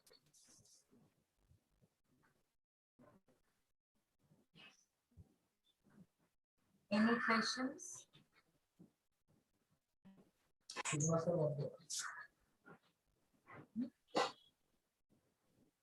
Good afternoon, madam. I would like Yes, to congratulate and compliment Anuresha Krishna for her excellent presentation. The golden ratio comes from Fibonacci series. So what are the other, she was talking particularly with respect to the mode. What are the other parameters where, this golden ratio is very obviously visible? Okay. It's a very important aspect. We use it in many day-to-day activities also, Fibonacci series. That's why I'm asking you to think about it. I'm sure you'll have nice, lovely applications there. Yes, sir. We are proceeding with the research regarding that.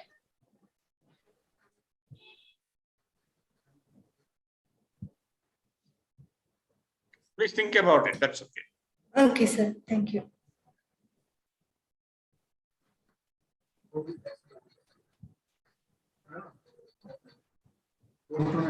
can go to the next one.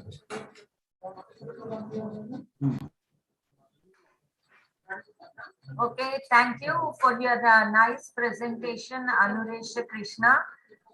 Thank you so much, ma'am. Now let us move on to the next presenter, Diksha Das.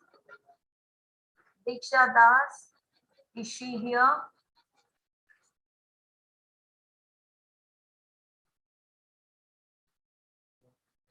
Diksha Das. So the title of the paper is Some Aspects on Distribution.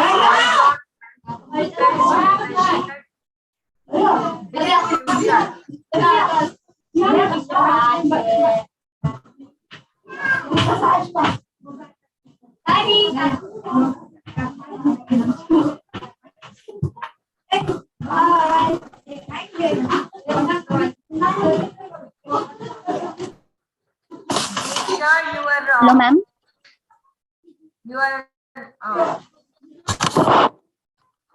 Hello, ma'am. Am I audible? You are audible and we can see your screen also. Very good afternoon to the respected chairperson and dear participants. Today, I, Diksha Das. Diksha.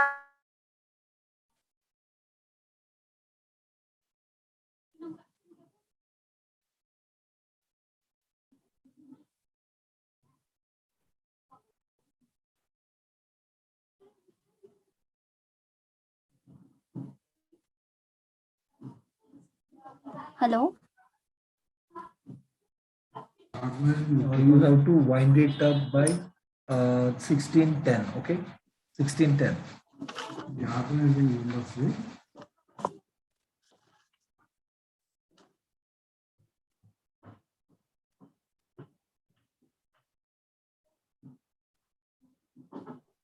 Diksha, you can start. Yes, you can start the presentation. Okay. Very good afternoon to the respected chairperson and dear participants. Today, I, Diksha Das, research scholar of Department of Statistics from Northeastern Hill University, Shillong, under the guidance of Dr. Vanita Das, Assistant Professor of Statistics Department, Nehu, Shillong. Today, I am going to present a presentation with the title, Some Aspects on Portion Transmuted Frechet Distribution.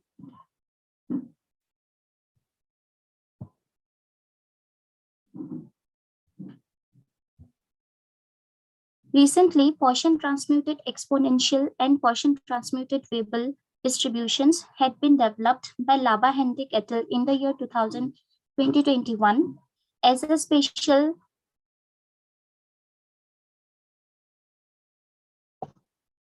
case of the Poisson transmuted G family of distributions with such a vast applicability of the Frechet distribution and the newly developed class of family.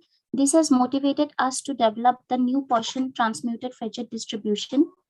In this presentation, the Poisson transmuted Frechet distribution is proposed, which is an extension of the transmuted G family in the so-called Poisson transmuted G family of distributions, and this can be also seen as an extension of the Poisson G family of distribution. Some statistical properties, including the quantile function, moment generating function, moments, order statistic, probability weighted moments, stress, strength, reliability, residual lifetime, reversed residual lifetime, Venn entropy, and the mean deviation about mean and median are derived. Introduction. Generalizing probability distribution are very common practice in the theory of statistics. In the last decades, many generalized families of continuous models have been introduced by extending classical probability models and applied to model various phenomena. Shaw and Buckley, in the year 2007, first studied the QRTM, or simply the transmuted G family of distributions, as a tool for the construction of new families of non-Gaussian distribution to modulate a given baseline distribution. For modifying the moments like the skewness and kurtosis with the PTF and CTF as given in the equation number 1, where the capital GX and small gx are the baseline CTF and PTF respectively. Chakrabarty et al. In the year 2020 introduced the Kumaraswamy Poisson G distribution, where the Poisson G family of distribution was generalized. The PDF, CTF, and the HRF of the PG family are respectively expressed as in equation number 2. Also, Hendrik et al. In the year 2021 introduced the Poisson transmuted G family of distributions by considering the TG distribution as the baseline distribution in the PG family of distribution with its PDF, CTF, and HRF as respectively expressed as in equation number 3.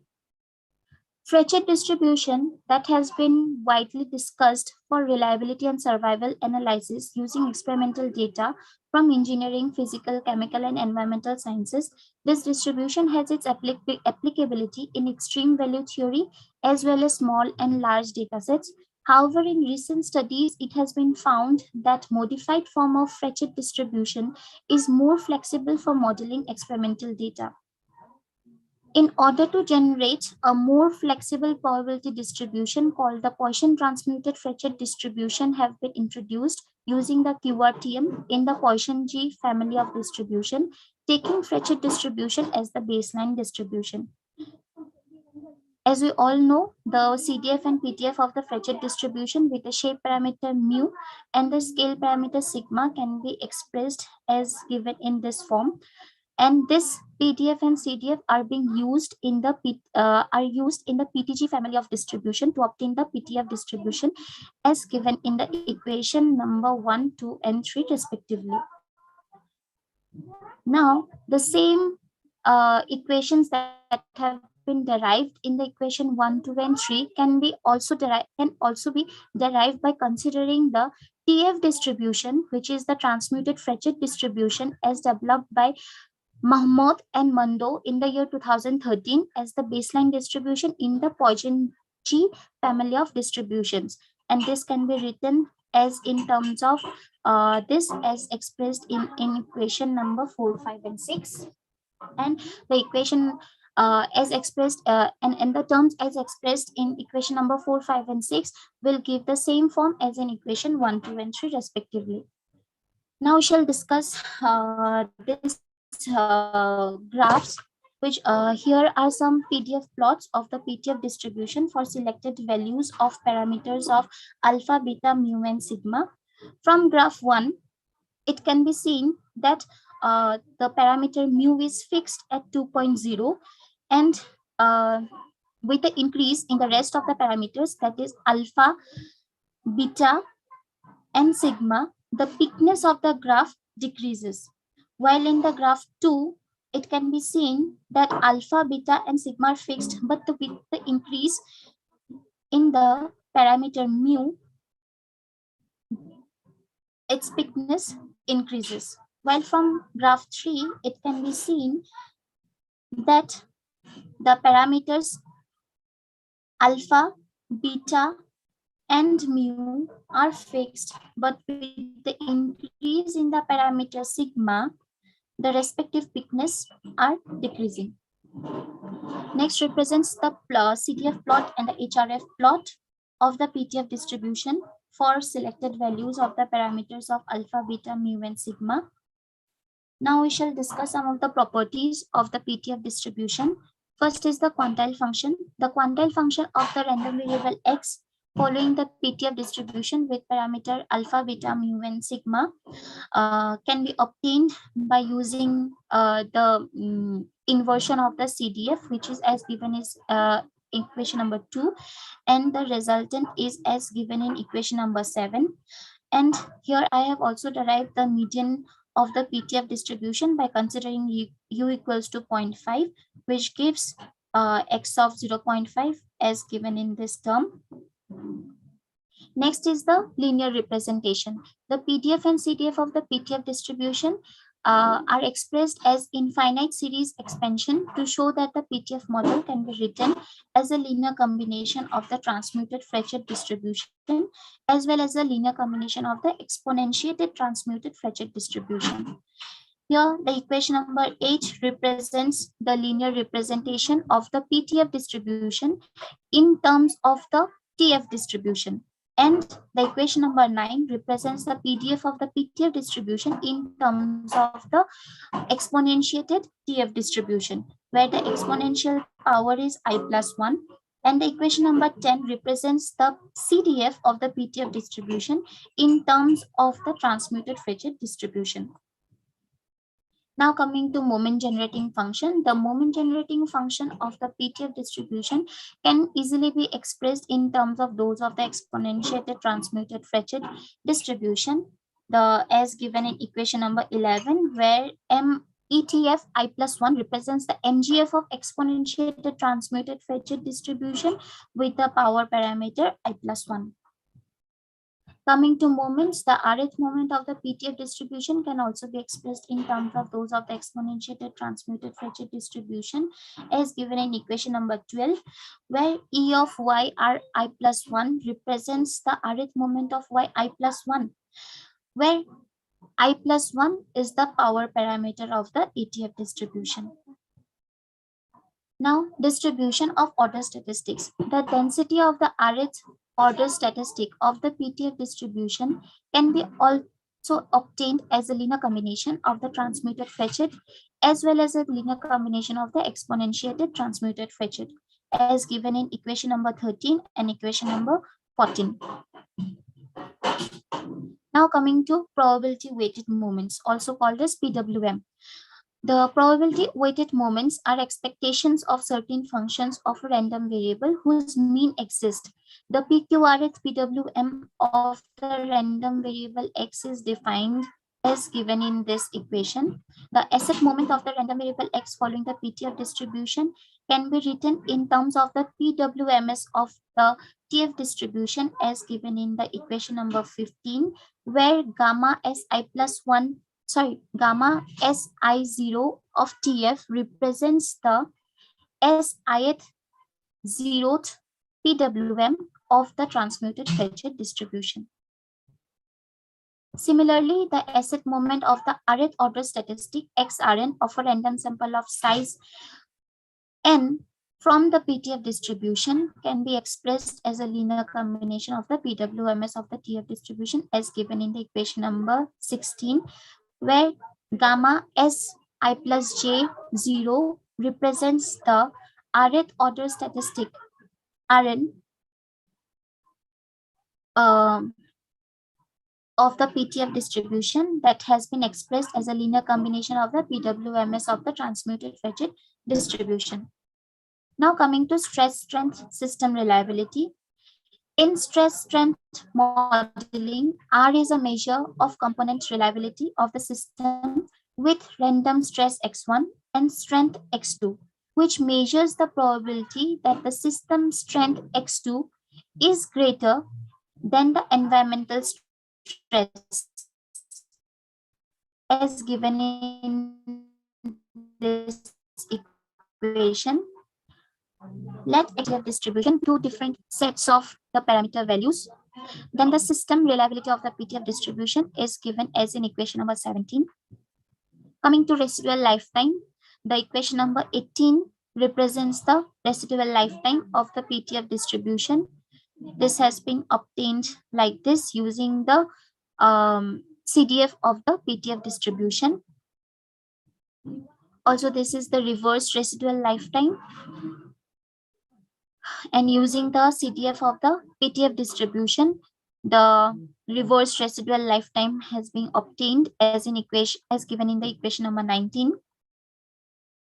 Now coming to Renier entropy. The Renier entropy of the random variable X represents a measure of variation of the uncertainty and is defined as this. Here, the equation number 20 represents the Renier entropy of the PTF distribution. After a long computation, this equation has been obtained. Now coming to mean median. Yes, ma'am. Hello, ma'am. Please wind it off. Okay, ma'am. Time is up. Okay, ma'am. Here are some numerical computations that has been performed. Here are the references and the simulation. Hello. From the graphical representation of the PDF plots and the table values of skewness, it can be seen that this model behaves as positively skewed, and also from the table we can see that the model behaves as leptokurtic in nature. Here I am unable to represent the estimation of parameters, simulation and its application to real data sets, as these are under process and so have not been completed yet. And with this, I would like to conclude my presentation. Thank you.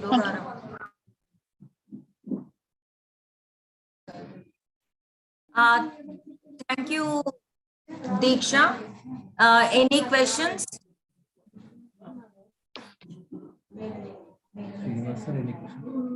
Any questions, Srinivas?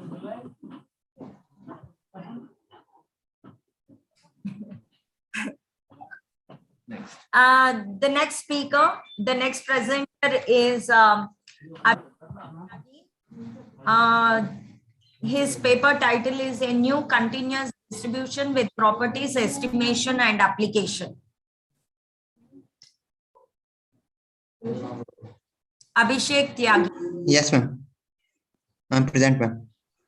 Yes, we can see your PPT as well as you are audible. You can start. And yes, ma'am. The time is 4:15. So please wind it up by 4:23. Yes, ma'am. Yes, ma'am. First of all, good afternoon, respected chairperson, teachers, and other joiners. My name is Abhishek Tyagi. I am from Department of Statistics, Chaudhary Charan Singh University, Meerut. Today I am presenting my research article, which is titled A New Continuous Distribution with Properties, Estimation and Application. This are divided into following topics. First one, introduction, then modified top-level distribution, statistical properties, classical estimation, Bayesian estimation, then simulation study, application of MTL distribution, conclusion, and lastly the references. Now I discuss these topics one by one briefly. Lifetime data modeling is important in a variety of applied fields, including biomedical, reliability engineering, economics, and actuarial sciences. In view of this, a numerous amount of attention in statistical literature is given to lifetime distribution with their applicability to real-world occurrences. The continuous lifetime distribution have been evolved rapidly during the previous few decades. We can get some idea from these studies. Other famous distributions are the inverted distribution that has been proposed in the literature by employing inverse transformations to well-known random variables. Such distributions have distinct feature of density and hazard rate shape, and they may be also be used to model lifetime data, which is non-inverted distribution cannot study correctly. For further information on the concept, theory, and discussion about inverted distribution, one can refer to these studies. Next is the Top-Leone, introduce the Top-Leone model and describe how it might be used to represent a lifetime data. After a long silence, Nadraja quote 2003 so that even with a single parameter, it can produce a U-shaped hazard rate.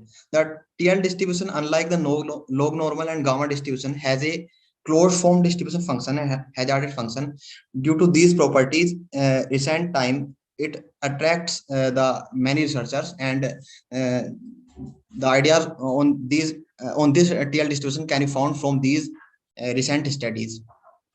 Although TL distribution with one parameter produces a U-shaped hazard rate, it is not much flexible due to the domain restriction of random variable x to 0 to 1. So by motivating this, we proposed a modified version of top-Leone distribution by using an inverse transformation, which is y is equal to x upon 1 minus x, so that its domain of random variable is from 0 to infinite.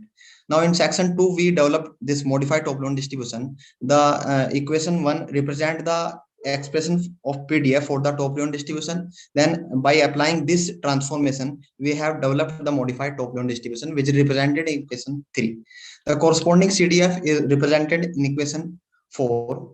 Now we plotted these PDF CDF for different values of alpha, and we can observe that the density of the model can be decreasing unimodal and right skewed. And also we notice that as we increase the value of alpha, the shape of the PDF rapidly changes from reverse J to upside down buttock shape. For large value of alpha, the shape of the CDF gradually increases towards 1 compared to smaller values of alpha. Next, section introduces statistical properties. First one is the heavy-tailed behavior. The tails of heavy-tailed distribution are not exponentially bounded, implying that they have longer tail than the exponential distribution. Mathematically, a distribution with CDF Fy is said to be heavy-tailed if it satisfies the following equation. Now we apply this equation for MTL distribution, and we observe that that MTL distribution is heavy-tailed. Also, from the previous figure, we can easily observe that the proposed model has a heavy-tailed curve. Next, the mode. We develop the mode of the proposed distribution, and it can be viewed in equation 5. Next is the quantile median skewness kurtosis. The quantile function for the proposed distribution can be viewed in equation 6. Now, using these quantiles, we can obtain the measure of skewness and kurtosis based on quantiles by using the formulas of Keene and Keeping 1962 and Morse, which is given here.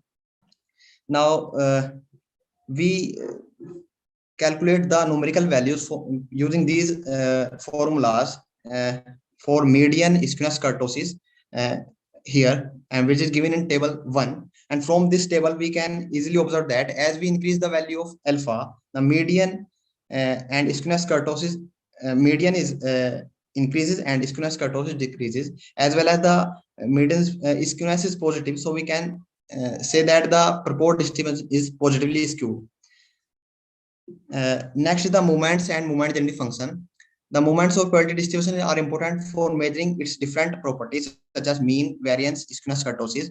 So using the usual formula, we have developed the moment, RS moment for the proposed distribution, and it can be viewed in equation 8. Now, by putting R is equal to 1, we can obtain the mean for the proposed distribution. Unfortunately, MTL distribution does not have finite moment of order greater than or equal to 2 due to the condition this. For numerical purpose, we obtain the value of mean for different values of alpha, and which is already given in equation in table 1. And from this table, we can easily observe that as we increase alpha, the mean increases as well. Next is the MGF. Here we develop the expression for MGF for the proposed distribution, and which is given in equation 10. Next is the mean deviation. Here, yes, ma'am. Hello. Hello.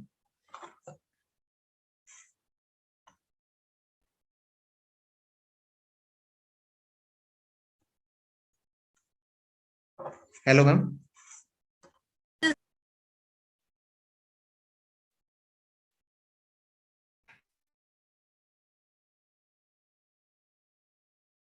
Are you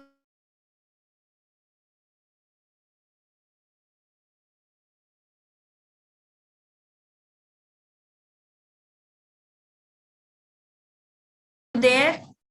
Your voice is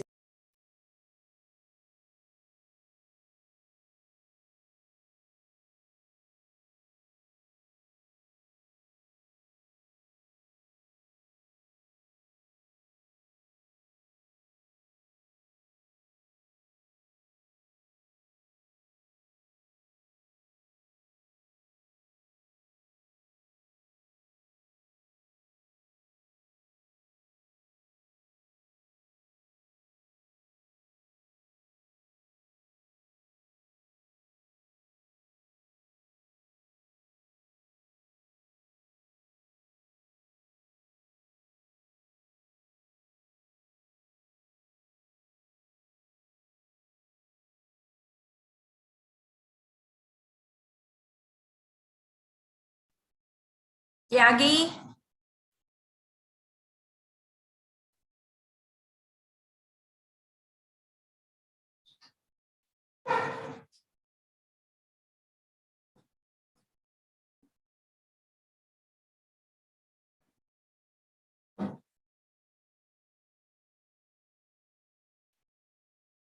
ఏం రావట్లేదు ఏం రావట్లేదు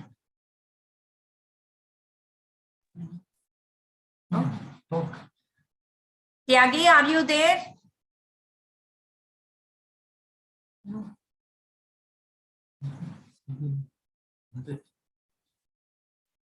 Dr. Srinivas sir, can you hear us?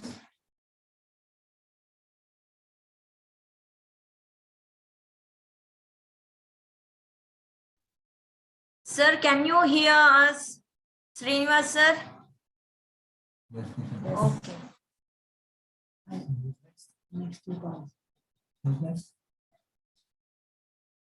Tyagi, he is there.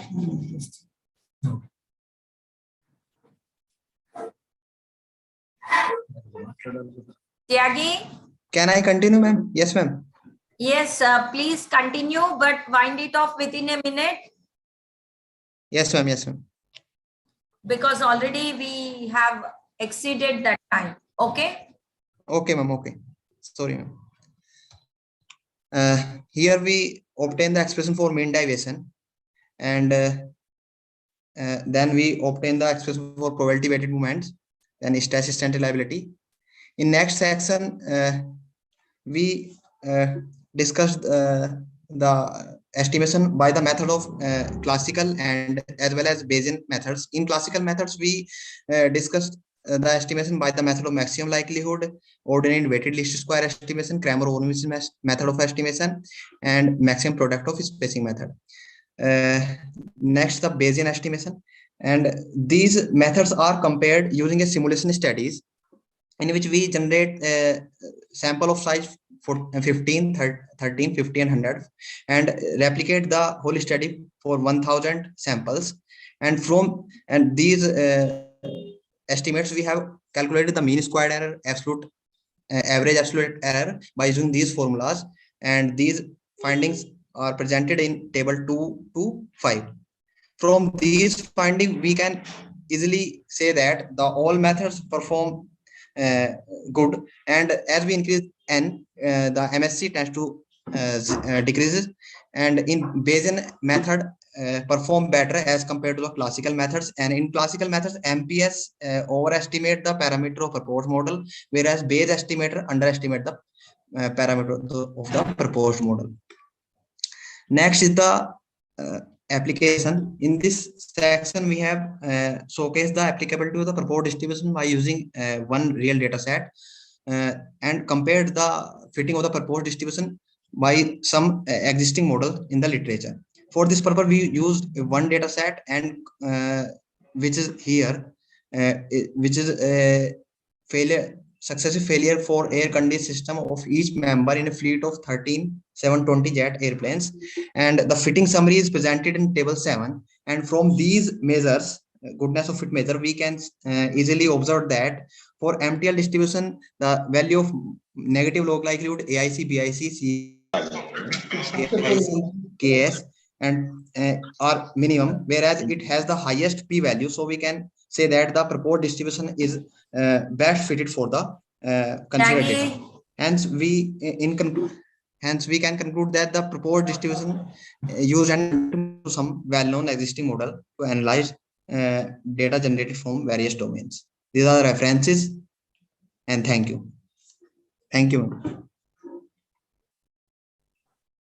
Thank you, Tyagi. Any questions? Any questions? If no, let us move on to the next presenter. The title of the paper is A Generalized Form of Power Transformation on Exponential Family of Distribution with Properties and Application. Bhanita Das. Yes, ma'am. Please present your paper. We can hear you. Please share your screen.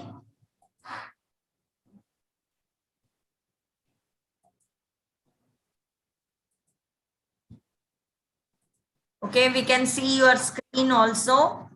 Okay, ma'am. Thank you. And now the time is 4:28. So you please try to wind it off by 4:36. Okay? Okay, ma'am. Okay, ma'am. Thank you. Thank you.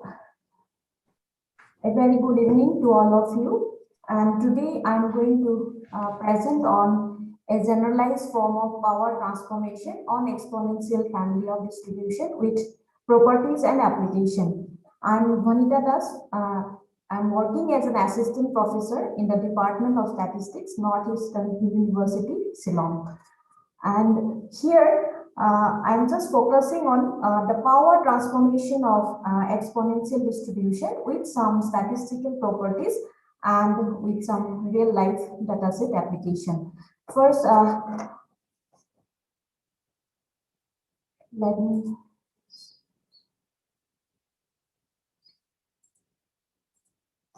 Yes. So from the past decades, there has been an increased interest in developing new generalized distribution by adding one or more additional parameter to the existing family of distribution. So like when we add some extra parameters, one or more extra parameters, we are adding to the existing distribution using some method like alpha power transformation method. We are increasing the number of parameters, and that way we have studied the more flexible distribution. Adding extra parameters tends to bring more flexibility in the distribution, and it is also useful to incorporate skewness into a family of distribution.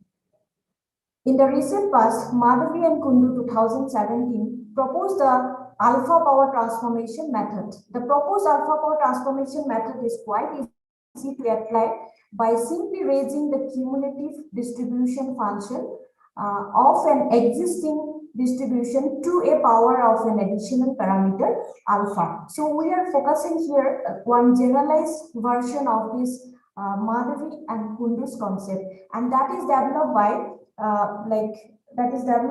Elbertal et al. 2019. We have denoted as like new alpha power transformation method, and here if like f of x be the cumulative distribution function of a continuous random variable, then the CDF of the new alpha power new alpha power transformation method is defined as f of x is equal to f of x into alpha to the power f of x divided by alpha. So this method was developed by Elbertal et al. 2019, and first alpha power transformation concept was developed by Madhavi and Kundu, and using this alpha power transformation and generalized version of alpha power transformation to the exponential distribution, like we have developed this new alpha power transformation method using new alpha power transformation method. We have developed this new exponential distribution, and how this new exponential distribution is showing a better flexibility with comparing with the existing distribution that I am going to present here. So using these two concepts, what I have given in equation number 1 and 2, we have developed new alpha power exponential distribution, and we apply the new alpha power transformation method to a specific class of distribution, namely the exponential distribution, and we refer to the new distribution as new alpha power exponential distribution with set parameter alpha and scale parameter lambda. And using the concept given in equation number 1 and 2 with the baseline distribution as exponential distribution, we have finally seen as in equation number 3 the new alpha power exponential distribution, and the corresponding PDF is given as in equation number 4. And similarly, we have done some statistical properties, then survival function, hazard rate function, and the main motivation for using the new alpha power exponential distribution in practice are the new alpha power transformation method is very simple and efficient method of introducing additional parameters. The new alpha power exponential distribution is capable of modeling monotonically increasing, monotonically decreasing, and decreasing hazard rate function. The new alpha power exponential distribution provides to be a better fit than the existing distributions. Now these are some graphical representation of like new alpha power exponential distributions for different values of values of set parameter and scale parameters. So, and we have used some useful expansion of new alpha power exponential distribution just for simplification of like moment generating some statistical properties like moment generating function, and this nth moment of this new alpha power exponential distribution is given as this equation number 15, and using the series representation and solving the above equation, the nth moment is as equation number 16. And similarly, we find out the incomplete moment, conditional moment, and then probability weighted moments, then entropies. And we have studied order statistics also for this new alpha power exponential distribution, and like joint distribution of array order statistics, joint distribution of array and asset order statistics also we have developed.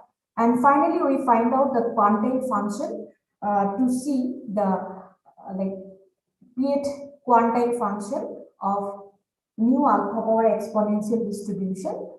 And we have we obtained the first three quantiles of new alpha power exponential distribution from this equation number 25. And here this is this table displaying the percentage points for different values of the parameters.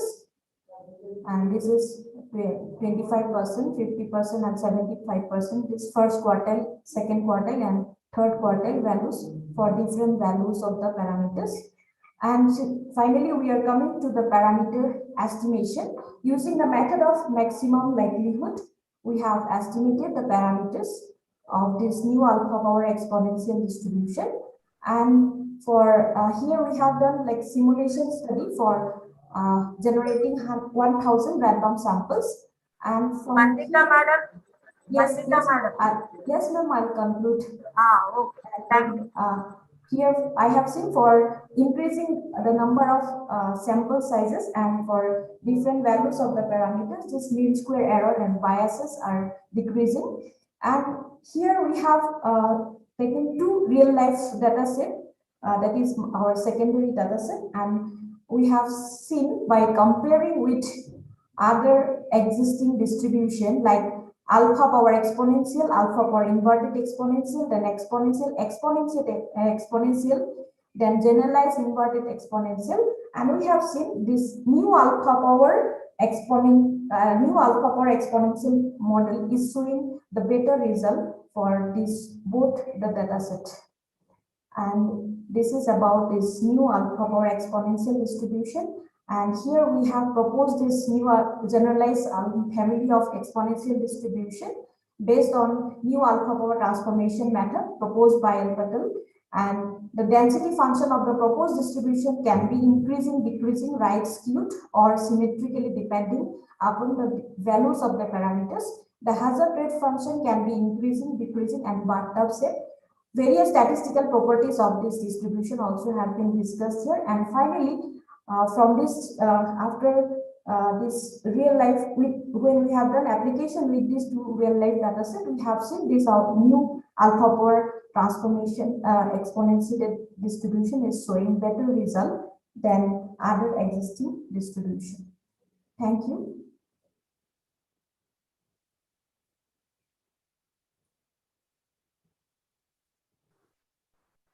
Thank you, Bandita, for that.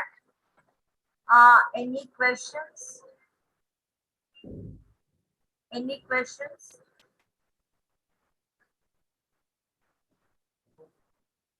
If no questions, we will proceed further. The next paper title is New Record-Based Transmuted Linear Distribution and its Applications. This paper is going to be presented by Arya. Arya, are you there?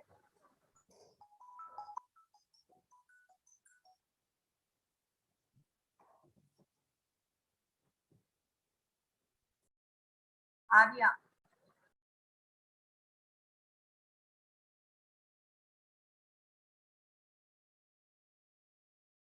not, okay, we will proceed further.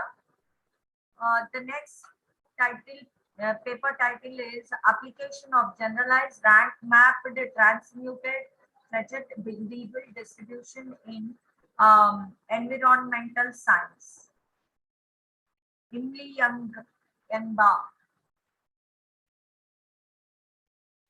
This will be presented by Imli Yangba. Hello, ma'am. Yes, ma'am. Yeah. Yes. Please start your presentation. You are audible. Okay. Okay. You are audible. Can you And see my slide? We can see your slides also. Okay. You can start your presentation. Okay. Now the time is 4:40. So please wind it off by 4:48. Okay, ma'am. Thank you. Okay. Okay. So I'm Yangba, is a scholar, Department of Statistics, Niho Shillong. The title of my presentation today is Application of Generalized Rank Map Transmuted Fetched Variable Distribution in Environmental Science. Okay, before going further, let's understand first what is transmuted. This transmuted, we can say, or transmutation, we can say that it's a process of changing from one state to another. It is applicable in many subjects like biology, physics, chemistry. For example, in biology, it is the study or it is the process of transformation of one species into another, or in physics, it's related with a process in which a nucleide is transformed into different nuclide. Similarly, in chemistry, it deals with the conversion of a base metal into other metals of greater value. For example, like a simple metal converting into gold or silver. So in this very work, we'll study about transmuted method with our distribution.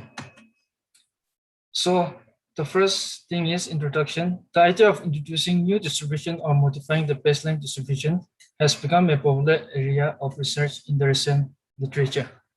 These new distributions are being used in many areas of real life because of their usefulness for adding parameters to all forms of distribution, which increases the flexibility of the resulting distribution to capture the complexity of the heavily skewed real-life datasets.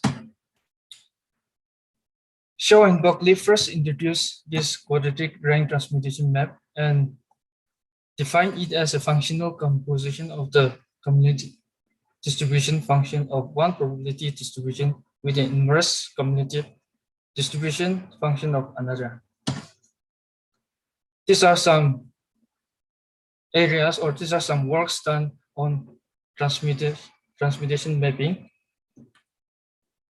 An updated family of transmutation map named cubic rank transmutation map has been introduced by Granzendo et al. 2017, and they developed the transmuted Weibull distribution and cubic transmuted Weibull distribution and cubic transmuted log distribution. Similarly, using this concept of cubic transmutation, Raman et al. And Select, and again Raman et al. 2019, they have developed several distributions using this very idea. Therefore, in this work, we shall particularly study a generalized form of Fetched Weibull distribution, which is called the cubic rank transmuted Fetched Weibull distribution. As we all know, Weibull distribution is a well-known statistical distribution that is widely used due to its applicability in modeling reliability data. Researchers have reported various extension and modified forms of the Weibull distribution to obtain more flexible distribution for modeling experimental data. Furthermore, Fetched distribution, known as the inverse Weibull distribution, is also used to model extreme value data sets. Accordingly, numerous researchers have contributed in various generalization of Weibull and Fetched distribution, which has the ability to fit data from many different fields such as engineering, medicine, physics, etc., as well as on extreme value events such as earthquakes and floods. Hence, the applicability of extreme value theory and ability to fit data from various fields of Weibull and Frechet distribution led to the development of Frechet-Weibull distribution by Tema et al. 2020, which provides more flexible results for engineering, physics, medicine, and environmental data sets. So the main motivation for studying this distribution, that is CRTFW, is as follows. The Weibull distribution is mainly used for modeling monotonically increasing and monotonically decreasing failure rate function, and Frechet distribution is used for modeling extreme value events. And the method, the CRTM, is capable of modeling monotonically increasing, decreasing, path-up, and upside path-up hazard rate functions.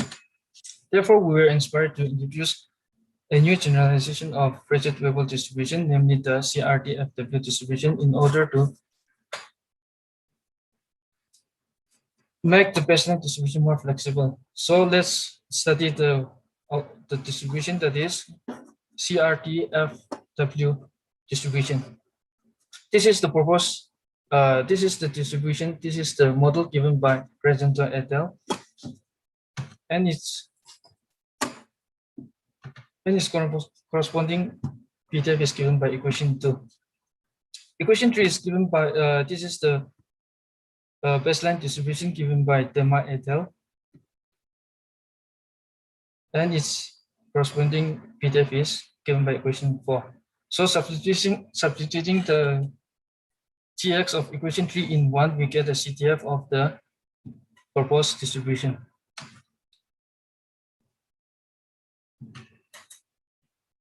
We can see some submodels and possible extension of CRTFW distribution, which are listed below. Let's see some shapes and behaviors of the proposed distribution. Clearly, figure 1 and figure 2 shows an increasing, decreasing, positively skewed and symmetrical behaviors for the density function of CRTFW distribution. Some statistical properties are being derived. So in order to save time, I'll just go on. Arith moment is given in equation 7, moment generating function, characteristic function, control function and mode, random number generation, survival function and hazard rate function, entropy, Renyi, Charles, and Shannon entropy are given in equation 14, 15, and 16. Order statistics. PDF of the Arith order statistics is given in the equation 17. Joint distribution of Arith and SZ order statistics from the CRTFW distribution is also given in equation 18. And parameter estimation is also done using the method of maximum likelihood estimation. We have also done simulation study, and which is given in equation table number 1. We can see that from this table, we can see that the estimate is decreasing as estimate of the parameter is decreasing as the sample size increases, the size n increases. So from the table, we can see that the bias and MSC for the estimated parameters decreases and tends to 0 as the sample size increases. This shows the adequacy of the estimation technique.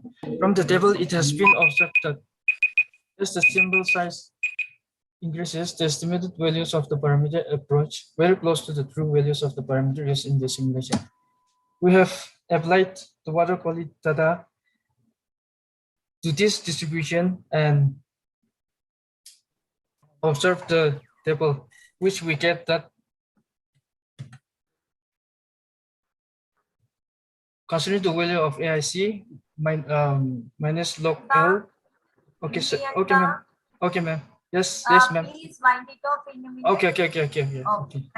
I'm done.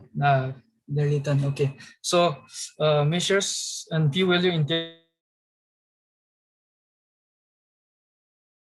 table 2, it is clear that the other 4 distributions, the computations are done by using software R. This is the table of the estimates and standard errors of parameters.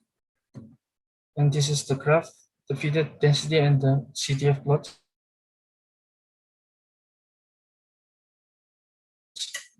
So conclusions, fitted level distribution using the cubic ring transformation family of distribution has been introduced, where statistical properties, reliability analysis, and entropy for the proposed distribution along with the distribution of focus and the method of maximum likelihood estimate is used to obtain the unknown parameters of the proposed distribution. The applicability of the proposed distribution and environmental data set has been considered, which resulted that the proposed distribution shows better fit than the other distribution taken into consideration. These are some recommendations and reference. Thank you. Thank you, Amy. Any questions? Yes, sir. Yes, sir. Yes, sir. Dear sir, I have a question. One, when you say you're dealing with either an earthquake or flood relief, are you talking about the prediction or after the event? That is, we are dealing with the disaster relief that follows. And when you're talking about water quality, in general, we look at something like 42 parameters. Okay. Now, were you talking about this water quality with respect to an event after flood, or was it under the normal conditions? Thank you.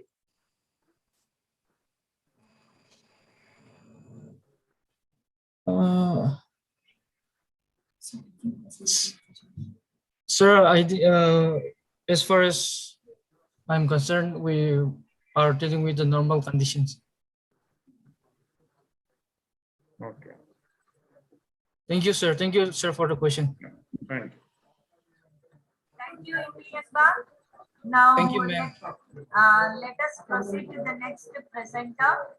An inferential study of discrete Burr-Hatke exponential distribution under complete and censored data.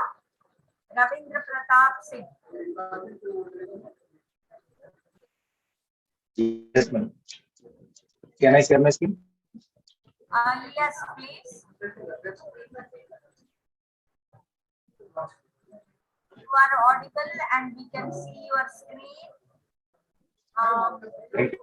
You can start your presentation. Now it is 4:51.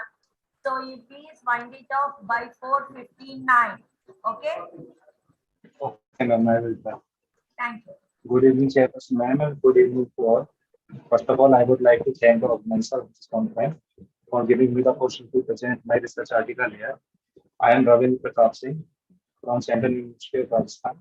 Today, I am presenting one of our research article named an inferential study of discrete Burr-Hatke exponential distribution and complete and censored data. This presentation is structured as follows. First of all, introduction in section 1. Section 2 introduces the DBSE distribution, some significant distribution and survival properties are discussed in section 3. In section 4 and 5, we discussed analysis of complete and randomly censored data under DBSE distribution. In last section 6, have some concluding remarks. Now, introduction. Many continuous life-on models have been proposed and investigated in the probability theory.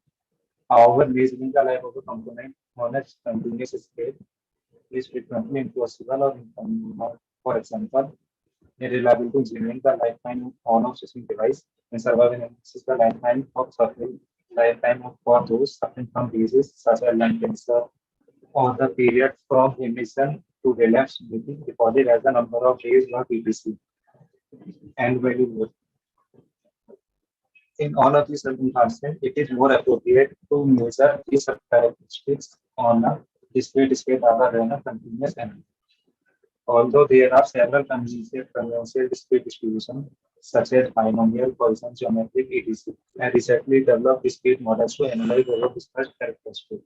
The research for new discrete distribution that are appropriate under various scenarios is still underway. One prominent area of study is the development of discrete distribution by discretizing suitable continuous probability distribution. Discretizing of continuous distribution can be accomplished by a variety of methods, out of which one of the most widely used distribution method is given by Roy 2003. According to this approach, we can see this approach in question number 1. Many scholars have described various value continuous distribution using this approach. For instance, Roy in 2004 investigated the discrete value distribution. Krishna and Pundir in 2009 described the discrete Maxwell distribution, and many other researchers.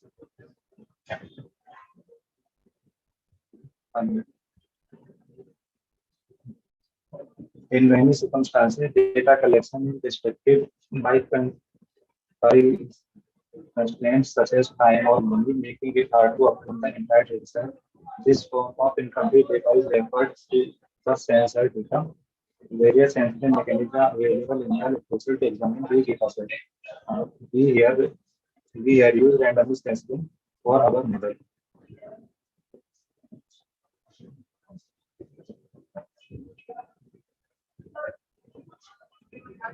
Now we discuss the Bar-Headcase distribution. Yadav in 2019 proposed the Bar-Headcase in short DSC distribution with probability density function given in equation number 2 and survival function given by equation number 3 respectively. The BHC distribution is rightly equal to decreasing hazard rate function. This model is very useful for analyzing reliability and medical data that have a decreasing hazard rate. Since it has been generalized by exponential baseline distribution, so it may be regarded as an alternative of the several one-parameter exponential family of distribution. Now we are using the methodology one, that is the survival distribution method. From this, the DGFC distribution can be obtained by equation number 4, and its corresponding CDF is given by equation number 5.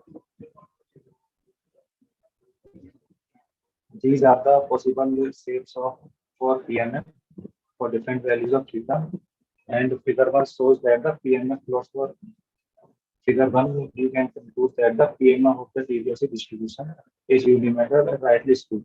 Also, the behavior of the PMF at the endpoints are as follows. Now discuss some distribution properties of DGFC distribution. First of all, recurrence relation. To obtain the probability mass on various values of x, we can use the following recursive relation. Is given by this equation, and from this equation we can clearly see that the probability of x plus 1 to the whole square is less than equal to probability of x into probability of x plus 1. As a result, the DGFC distribution is convex, and due to this convexity, the proposed model has a non-increasing failure rate. Now we discuss movements. The movements of the DGFC distribution can be easily found by using this expression, and by putting r equal to 1 to 3. The RF movement of the DGFC distribution are given by equation number 6, and after putting the r equal to 1 to 3, we will get the first four RF movement of the DGFC distribution. And from equation 7 to 10, here we can see the first four RF movement of the DGFC distribution, and its two measure purposes are derived by using these expressions. And here we see the none of the expression are in closed form.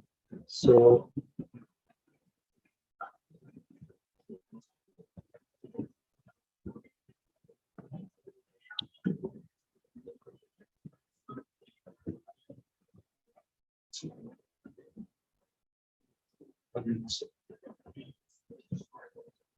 we derive a table for mean variance estimation purposes, and from this table we can conclude that as the parameter value increases, the mean and variance value of the DGFC distribution decreases, whereas the exponential purposes value are increases. And from these values we can compare the proposed model appropriate for modeling positive skewed and asymptotic data. Now quantile function. If the point Q S2 is known as the pure quantile, and the expression for pure quantile is given by equation number 13. If we put Q equal to 0.25 the first quantile, and we put Q equal to 0.5, then we will get the value of individual.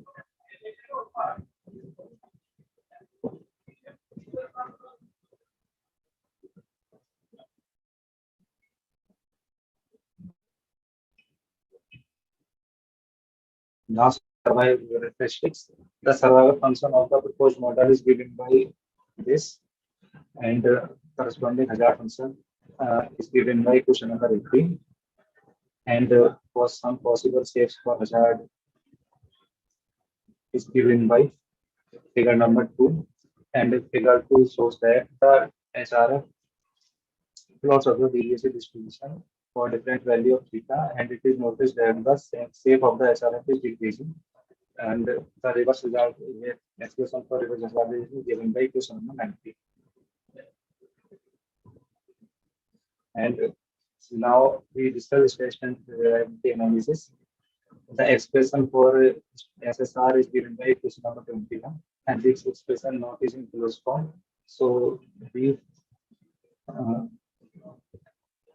we perform a numerical analysis for reliability function. For different value of theta 1 and theta 2, the numerical outputs are present in table 3. And from this table, we can conclude that for fixed value of theta 1, R decreases as theta 2 increases. Whereas for a fixed value of theta 2, theta 1 increases. Now analysis of the deviation distribution for complete data. For this, we use method of maximum likelihood. The likelihood equation. The log likelihood function can be written by equation number 22, and after differentiating with respect to parameter theta, we will get the nonlinear equation, which is given by equation number 23.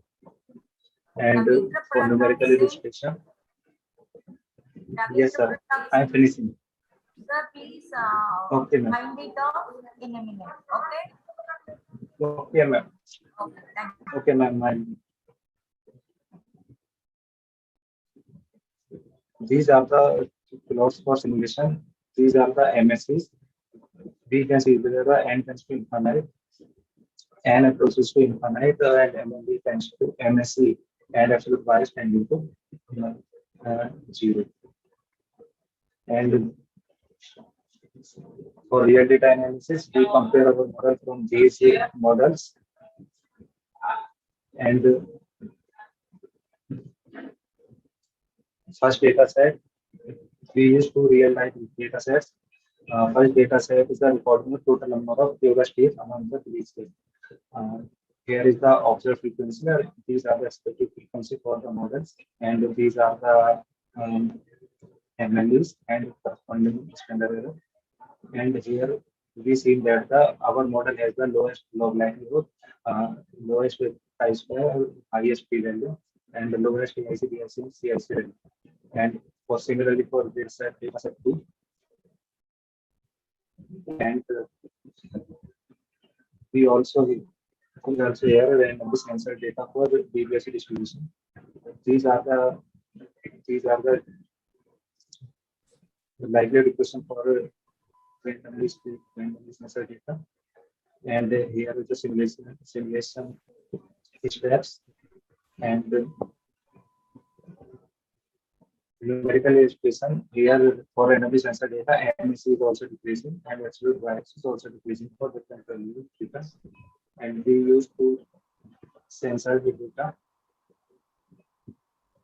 And in conclusion, we have proposed a discrete variety exponential distribution. It is observed that with one parameter, this model can create flexibility in terms of fitting average capability more than likely to decreasing failure rate and over discussed found data set. Some of its fundamental properties have been discussed in detail. The unknown parameter of the deviation distribution in complete data sensor data has been estimated by MBA approach. We have provided a network to generate MLB sensor data. Additionally, the performance of the estimation and the compliance sensor data have been examined through an estimation study. Finally, the flexibility of the deviation distribution has been empirically proven. Reliability and survival analysis. These are the references. Thank you. Thank you, Ravindra Pratap Singh. Any questions? Yes, ma'am. Yes, Tyagi. Ravindra, is any other method for discretization of continuous models? Yes, sir. Many methods are there, but the most famous method is the survival displacement method. Can you tell from there we studied different methods? You can refer to October 2015.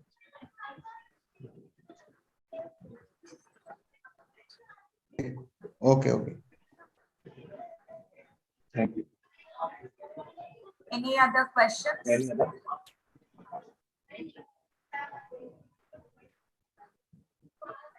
If no, let us move on to the next speaker.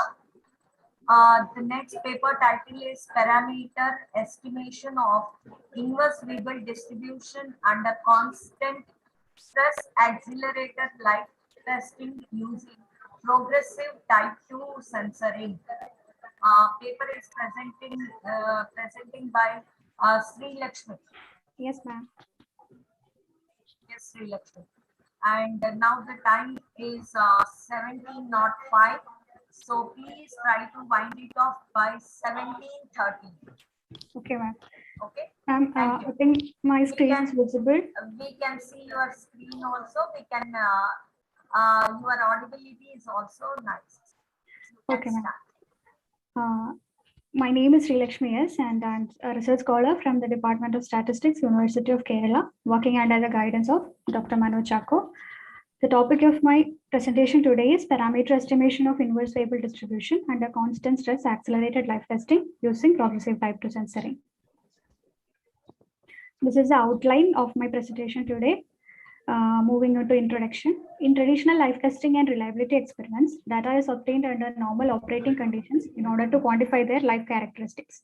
In many situations, due to reasons like greater product reliability and limited testing time, such data is difficult to obtain. So one of the practical approaches in these situations is accelerated life testing, and it was introduced by Chernoff in 1962. Here, the products are tested at higher than usual levels of stress to accelerate their failures. The life data then thus collected is analyzed and extrapolated to estimate the life characteristics under normal operating conditions. So this method is used by manufacturing industries in identifying manufacturing defects, quality control, devising service policy, etc. And more details can be found from Nelson 1990. So the stress loading in ALT can be implemented in different ways. Some methods are constant stress, step stress, and progressive stress. Under constant stress ALT, the units are subjected to different but high fixed stress levels until either failure occurs or the test is terminated. So some of the references for CSALT are Watkins and John 2008 and LD et al 2016. Coming to step stress ALT, here stress on each unit is increased step by step at pre-specified times or upon the occurrence of a fixed number of failures. Some references for SSALT are also given here. And coming to progressive stress ALT, here the stress level is continuously increasing in time. Some references are Abdul Hamid and Al Hussaini 2011 and Abdul Hamid and Abu Shal 2015. So moving on to the model and assumptions, we are considering inverse Weibull distribution for the study. So this distribution was first introduced by Keller and Kamet in 1982, and they showed that the IW distribution is a suitable model to describe the failure of degradation phenomena of mechanical components of diesel engines, such as pistons, crankshafts, etc. And this distribution provides a good fit to several data, such as the time to breakdown of an insulating fluid subjected to the action of a constant tension. For more reference, see Nelson 2003. According to the shape parameter, the density and the hazard function of the inverse Weibull distribution can be unimodal or decreasing. This flexibility makes it more preferable than the Weibull distribution. Many authors have studied the inverse Weibull distribution under classical and Bayesian approach. Some references are given here. The CDF and PDF of the inverse Weibull distribution are given by equations 1 and 2 respectively. And alpha is the shape parameter and lambda is the scale parameter. The procedure is defined as follows. Let us assume that there are K stress levels which are denoted by S1, S2, etc. Sk, and S0 is the use stress. There are Ni units under each stress level. Under the I stress level, Si, the live testing experiment with progressive type 2 censoring is implemented as follows. As at the time of the first failure xi1, ri1 units are randomly removed from the remaining ni1 units. Similarly, at the time of the second failure xi2, ri2 units are removed randomly from the remaining ni2 minus 2 minus ri1 units.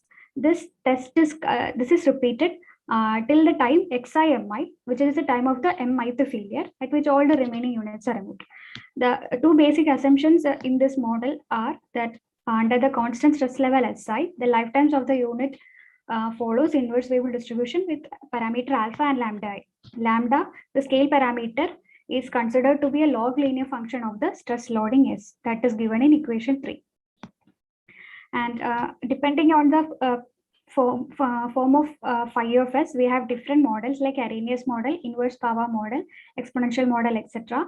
And from the equation 3, we can now represent lambda I as lambda I is equal to lambda naught into theta raised to hi, where theta is the acceleration factor and hi is as shown here.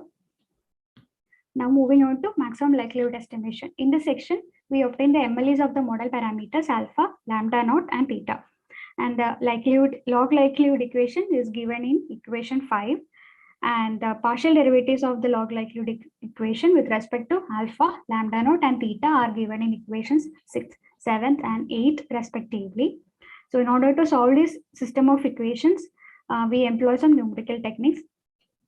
Now the equation for the asymptotic confidence interval of the three parameters are also as shown here in this equation.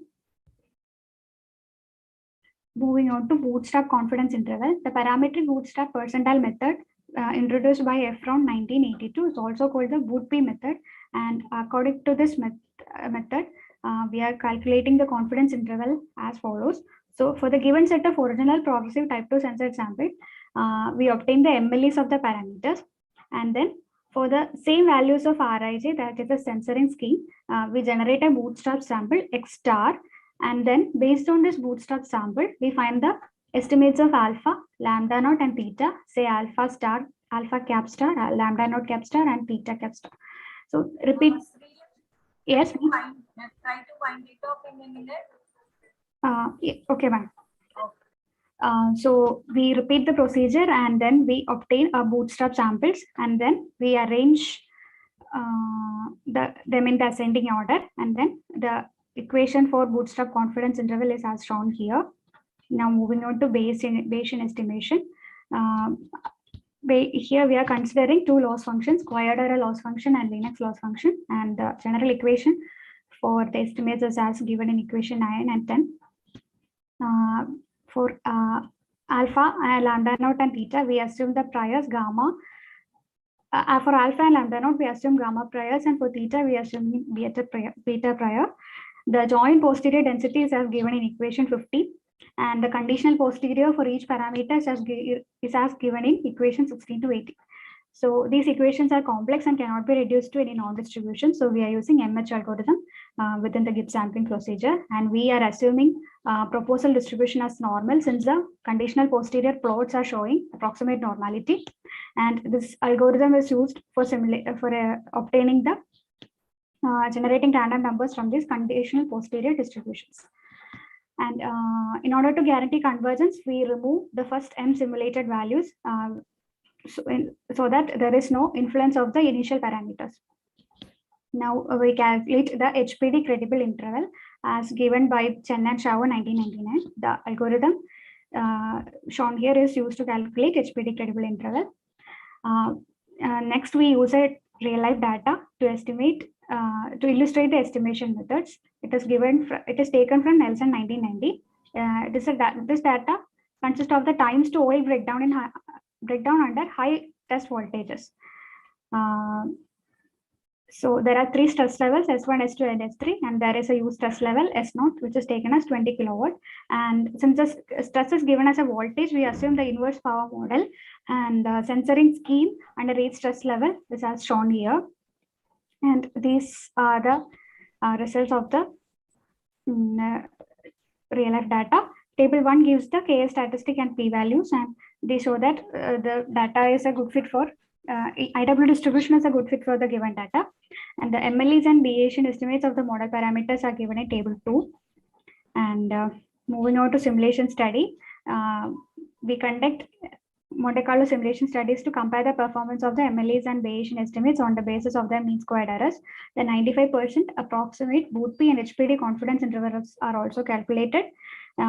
This table gives the censoring schemes that are considered in the simulation study, and we use 3 stress levels, and S not equal to 50 represents the used stress level. And for generating progressive type 2 sensor data, the algorithm by Balakrishnan and Sandhu is used, and this is the algorithm for the simulation study. And for MCNC, we are considering 20,000 samples and with burning equal to 2,000. And so these are the results of the simulation study. These are the mean square errors of the estimators under with prior distribution and hyperparameters as shown here. And this is the mean square errors of the estimates with under non-informative prior. And these are the average length of 95%, approximate confidence interval, both P interval and high HPD interval. This shows the coverage probability the same. Okay, ma'am. So these are the conclusions that I observed from my study. There are other speakers also. Okay, ma'am. So from the table, we can generally see that the mean square errors of the estimate decrease as the sample size increases. And these are my references. And thank you. Thank you, Sri Lakshmi, for that. Okay. Any questions? Any questions? Now, yes, sir. Srinivas, sir. Thank you, madam. Actually, this is not a question, it's a simple suggestion. Okay. If Sri Lakshmi goes to VSSC Trivandrum, she will get wonderful data with respect to our launch vehicles, ISRO launch vehicles. If you go to URSC, that is, your Space Center at Bangalore, you will get a lot of information with respect to the way we integrate for our space qualification of our electronic equipments. I'm sure you can do a lot of reliability analysis on live data, and you will get much better understanding. Thank you. Thank you, sir. Thank you so much for the information. Thank you for the suggestion, sir. Any questions? If not, let us move on to the next speaker. The next paper title is A New Version of Adya Distribution with Real Life Data by Prabhavati. Prabhavati, are you there?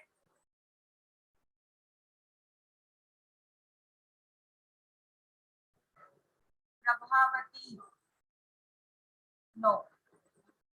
And the next paper title is Estimation of Area under the ROC curve in the framework of gamma mixtures. Arunima Kannan and Vishnu Vardhan.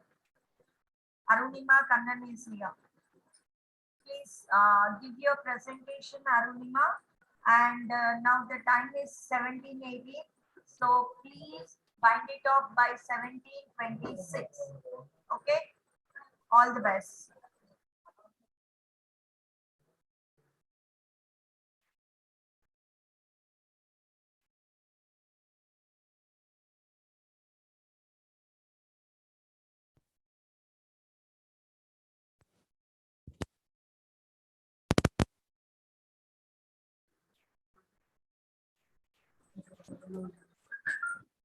We can't hear you.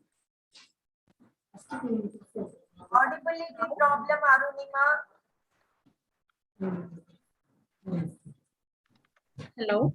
Now we can hear you. Hear you. We can see your slides, so you can start. Okay, thank you, ma'am. Good afternoon, all. I am Arunima Kannan, doing research under the guidance of Dr. R. Vishnuvardhan, Department of Statistics, Pondicherry University.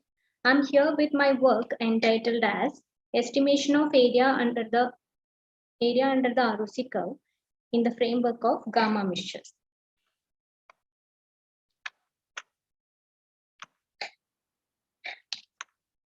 And here is a brief introduction on ROC curve. As we know, ROC curve is a well-known classification tool which came popular during the Second World War and by signal detection theory and all. It classifies the subject into respective groups by identifying a threshold value which maximizes the accuracy. And it is a plot of TPR against FPR. And the summary measure is area under the curve, which gives how the classifies this performance. Higher the AUC, better the performance of the test. And let F and G are the distribution functions of populations P1 and P2. Then the FPR is defined as probability of score greater than the threshold given the P1, and TPR is defined as probability of S greater than T given P2. And the ROC equation is 1 minus G of S in F inverse 1 minus X of T, where X of T is 1 minus F of T. And the AUC is obtained by integrating the ROC over 0, 1. These are some literature on ROC curves. And till now, there are several bidistributional ROC curves are there. Like they are used to classify the data into two things, like let's say healthy and diseased, anything like. But when our population contains some hidden or subpopulation or a mixture of population, these available method won't work. So in that case, with the help of finite mixture model, we introduced the gamma mixture ROC. And here, FMM has a long history in statistics which has used to model the population heterogeneity, generalized distribution assumptions, and formal framework for clustering and classification.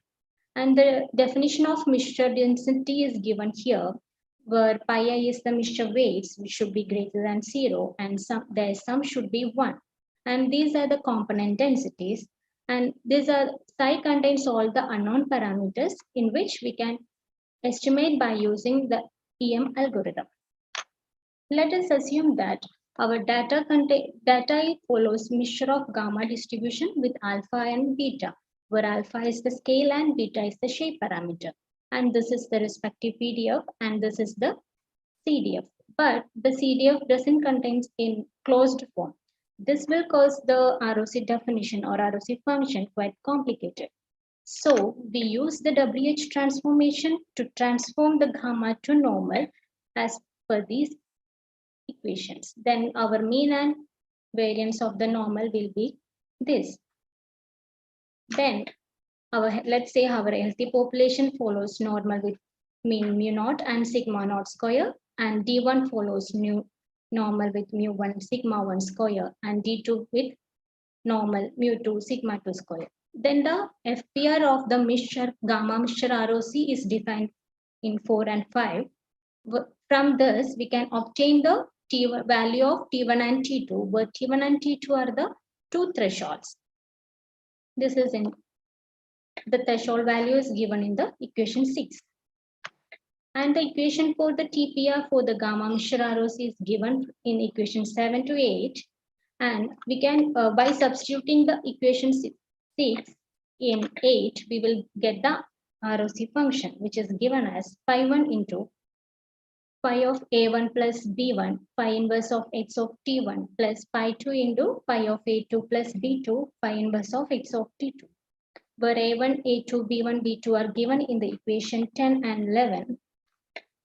By integrating the ROC from 0 to 1, we can obtain the AUC equation, which is given in here, phi1 into phi of A1 by root of 1 plus B1 square plus phi2 into phi of A2 by root of 1 plus B2 square. And the optimal cutoffs obtained are given in the equation 12. And to test the significance of AUC, the test statistics given in the equation 13, like Z is equal to the obtained AUC minus AUC naught by root of variance of AUC, which follows the normal 0, 1, where the AUC naught, which is 0.5, that is 50%. And we are considered the simulation studies by using these initial parameters, and for the sample size 50 to 500. These are the obtained results for each cases, and the respective AUC is obtained as about 91 to 93%, like 85% and 75%, which is a better classification. And how to classify by using this? That is, when the score is less than the first threshold, we'll classify the data to H. And when the score is in between the T1 and T2, that is in between the first and second threshold, we'll classify the data to D1. When it is greater than T2, we'll classify it to D2. And here, for n equal to 100 in case 1, we can see that T1 is equal to 1.16 and T2 is 1.64. And given the FPR is about 5%, TPR is 75%, and the obtained AUC is about 92%. And it is classified as when S is less than or equal to 1.16, it will goes to healthy. When S is in between 1.16 and 1.64, it will goes to disease 1. When the score is greater than 1.64, it will go to disease 2. The ROC curves for the case 1 and case 2 is given here. For each random sample sizes, we are obtained the curve. And for real data, we are considered the irradiate mice data, which consists of 99 data points, where the time at death of the mice is observed. And there are 3 causes like thymic lymphoma, reticulum cell sarcoma, and the other causes. And from the density plot, it is clear that 3 model is there, like 3 subpopulation is there. And we are used the obtained result for this particular study is given here. Like the first threshold value is 6.95 and the second one is 7.3, and with the AUC of almost 72%. And Arunima? yes, ma'am. Arunima, please bind it off in a minute. Yeah, I'm done.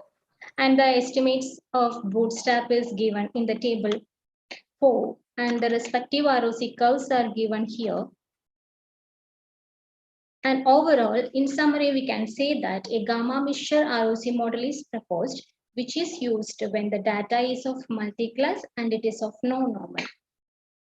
These are the references. Thank you.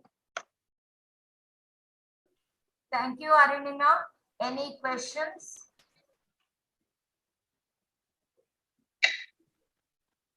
Questions?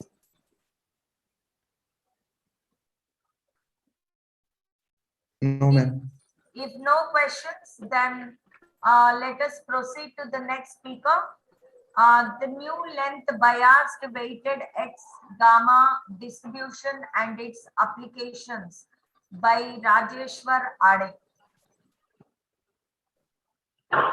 Thank you, ma'am. Okay, Ade, we can hear you. Audibility, no problem. No, ma'am. Okay. I will share my PPT.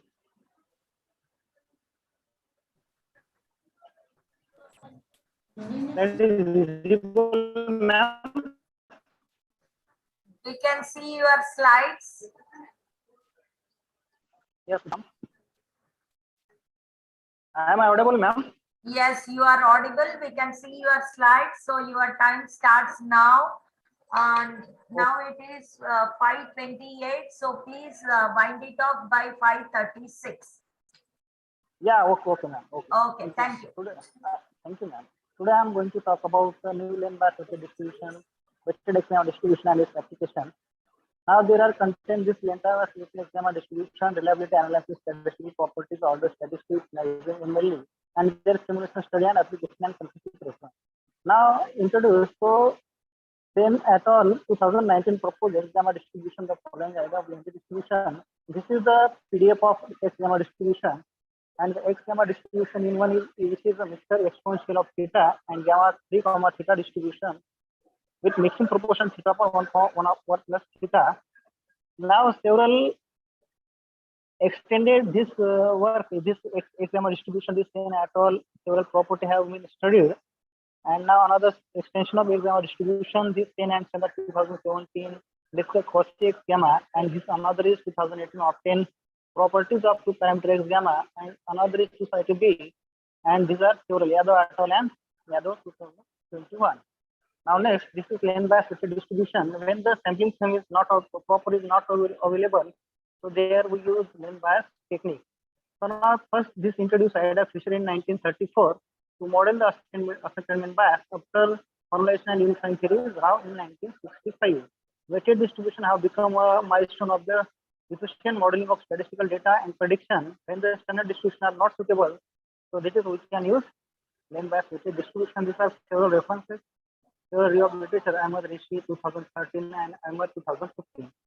Now, according to Akarim and Hussain in 2014 et al., this is definition new lane bias and W star x that is equal to x.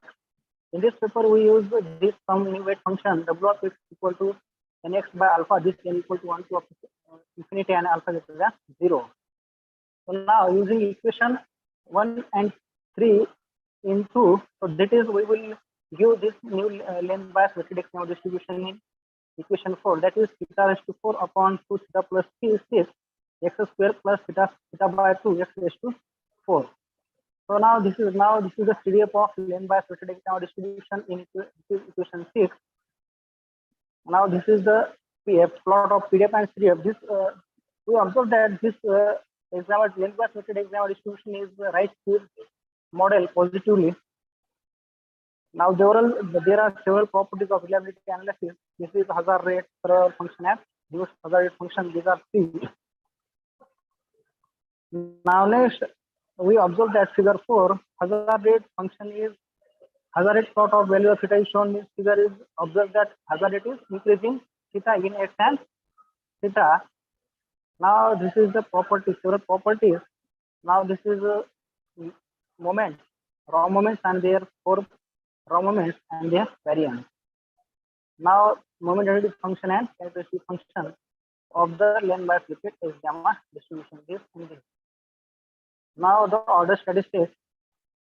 This is kth order statistics and this is definition, and by using equation 4 and CDF and PDF in equation 8, this we will get the kth order statistics. Now we put k equal to 1 in equation 1, so this is first order and n, that is nth order statistics of lane bias weighted x gamma distribution. Now the method of estimation by using the maximum likelihood estimation. In this section, the maximum likelihood estimation of lane bias weighted x gamma distribution discussed. This is likelihood function and this is log likelihood function equation 10. So taking first derivative and the likelihood above is respect to parameter theta, and this is formed in equation 1, equation 11. And the above equation cannot solve manually. Hence, the finding the maximum likelihood estimate of theta can apply the numerical method. Now, this is a simulation study by using method of maximum likelihood estimation. Here we observe that this is the bias decreases and MSC is also decreases when sample size is increases.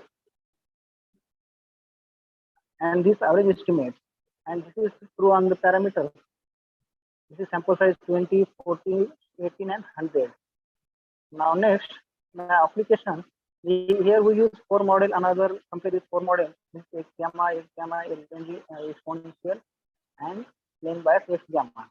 Now first data set is relation to failure, and second one is breed and cancer state. Now this is result. We choose this model ASC. These are 4 criteria, and this is the best fit model for the data set lane bias weighted x gamma distribution. Here minus log L AH and BIC. This is the minimum AIC BIC of lane bias weighted x gamma distribution. Just 2 models. And now conclusion, this paper will deal with lane bias or new extension of gamma distribution, and this new introduced distribution is generated by using the lane bias model and taking the gamma distribution as the base distribution. There are various properties we have studied, and the parameter estimate by using mainly, and the Monte Carlo study understand bias and mean square of the different sample size, and the superiority of new distribution is better than other 4 models. These are references. Thank you, ma'am. Any question? Thank you. Thank you, ma'am. Thank you very much. Thank you, Rajeshwar Ade. Any Thank you, ma'am. questions? Balakrishna sir, any questions? I have been switching between the sessions, so I did not hear completely, so I don't have any question now. Okay, sir. Any suggestions? Not really. Okay, Srinivas sir. If no questions, then the presenters for this particular session, they have completed all the papers, sir. So shall we wind it off? Yeah, you can. I think even all the other 3 sessions are complete. Yes, sir. Okay then. So let us call it a day now. Fine. Yes. I think everything went on you, very sir. well. So good. Thank you, sir. Thank you, ma'am. Thank you, ma'am. Thank you. Hello, ma'am. Thank you all. Hello, ma'am. Yes. Ma'am, my name is Harshita, research scholar from MD University, Rohtak. My number was 198, ma'am, for the presentation. Okay, but it is not scheduled now, no? So, ma'am, where should... What is your name? Ma'am, Harshita. So Harshita, did you check the schedule? Is it there anywhere in the schedule? Ma'am, it was 198. No, but have you seen which day it is scheduled? Okay. So will it be tomorrow, ma'am? See, there is a schedule. See the schedule. There is a schedule. Your number will be there somewhere in that.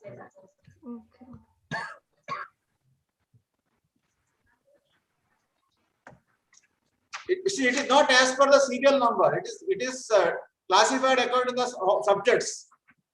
Oh, okay. So please search all the schedule and find out your number where and when it is. Okay, okay. Thank you, ma'am. Sharing this. Harshita.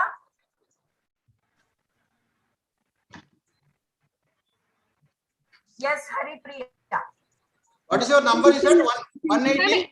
Sir, it was 198, sir. 198. Yes, sir. I was asked that the session will be chaired by Professor G. Jayashree, and it was added later on.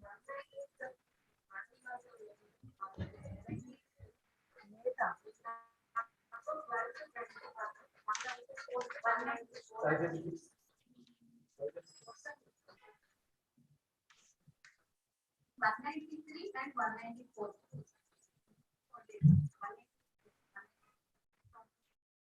198 is not there in today's slot. Harshita, please check the whole schedule and make sure when it is and then present in that particular session. Okay, Harshita? Okay, okay. Thank you, ma'am. Okay. Or we will check and let you know. Have you sent your phone number to us? Ma'am, yes, ma'am. I sent the abstract and the details, ma'am. Okay, then ma'am, if you let me know to whom should I contact and clear the doubt, ma'am? Contact the madam only. Okay, okay. I will give you the number. Yes, ma'am. You can make a note of it.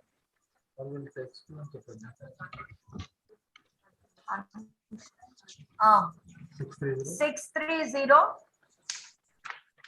Yes, ma'am. Hello. 17. 630. Hello, 63017. Yes, ma'am. After 17, ma'am.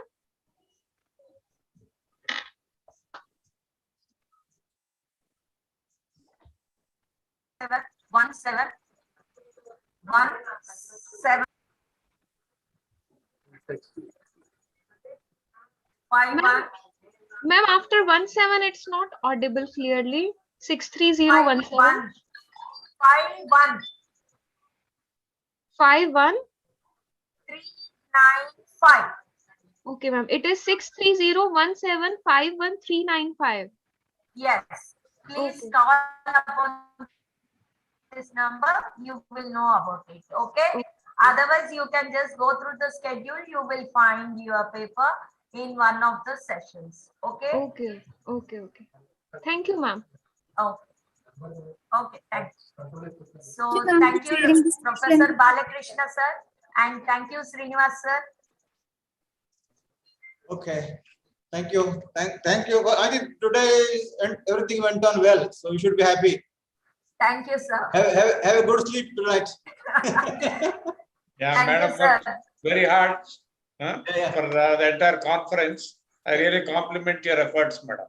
Thank you, sir. It's a teamwork. It's a result of maybe about 2 months hard work, actually. I agree. Thank Very you, satisfying sir. day for you today. Yes, sir. That's true, sir. And that too, we are, as I told you already, we are hosting it after 27 years. We were eagerly waiting for this conference since 2019. Yeah. But I missed the Andhra food. Sir, we will surely host it the next year, as our dean sir said, sir, if you give us chance. Okay. Thank you, sir. Okay then. Bye. See you tomorrow.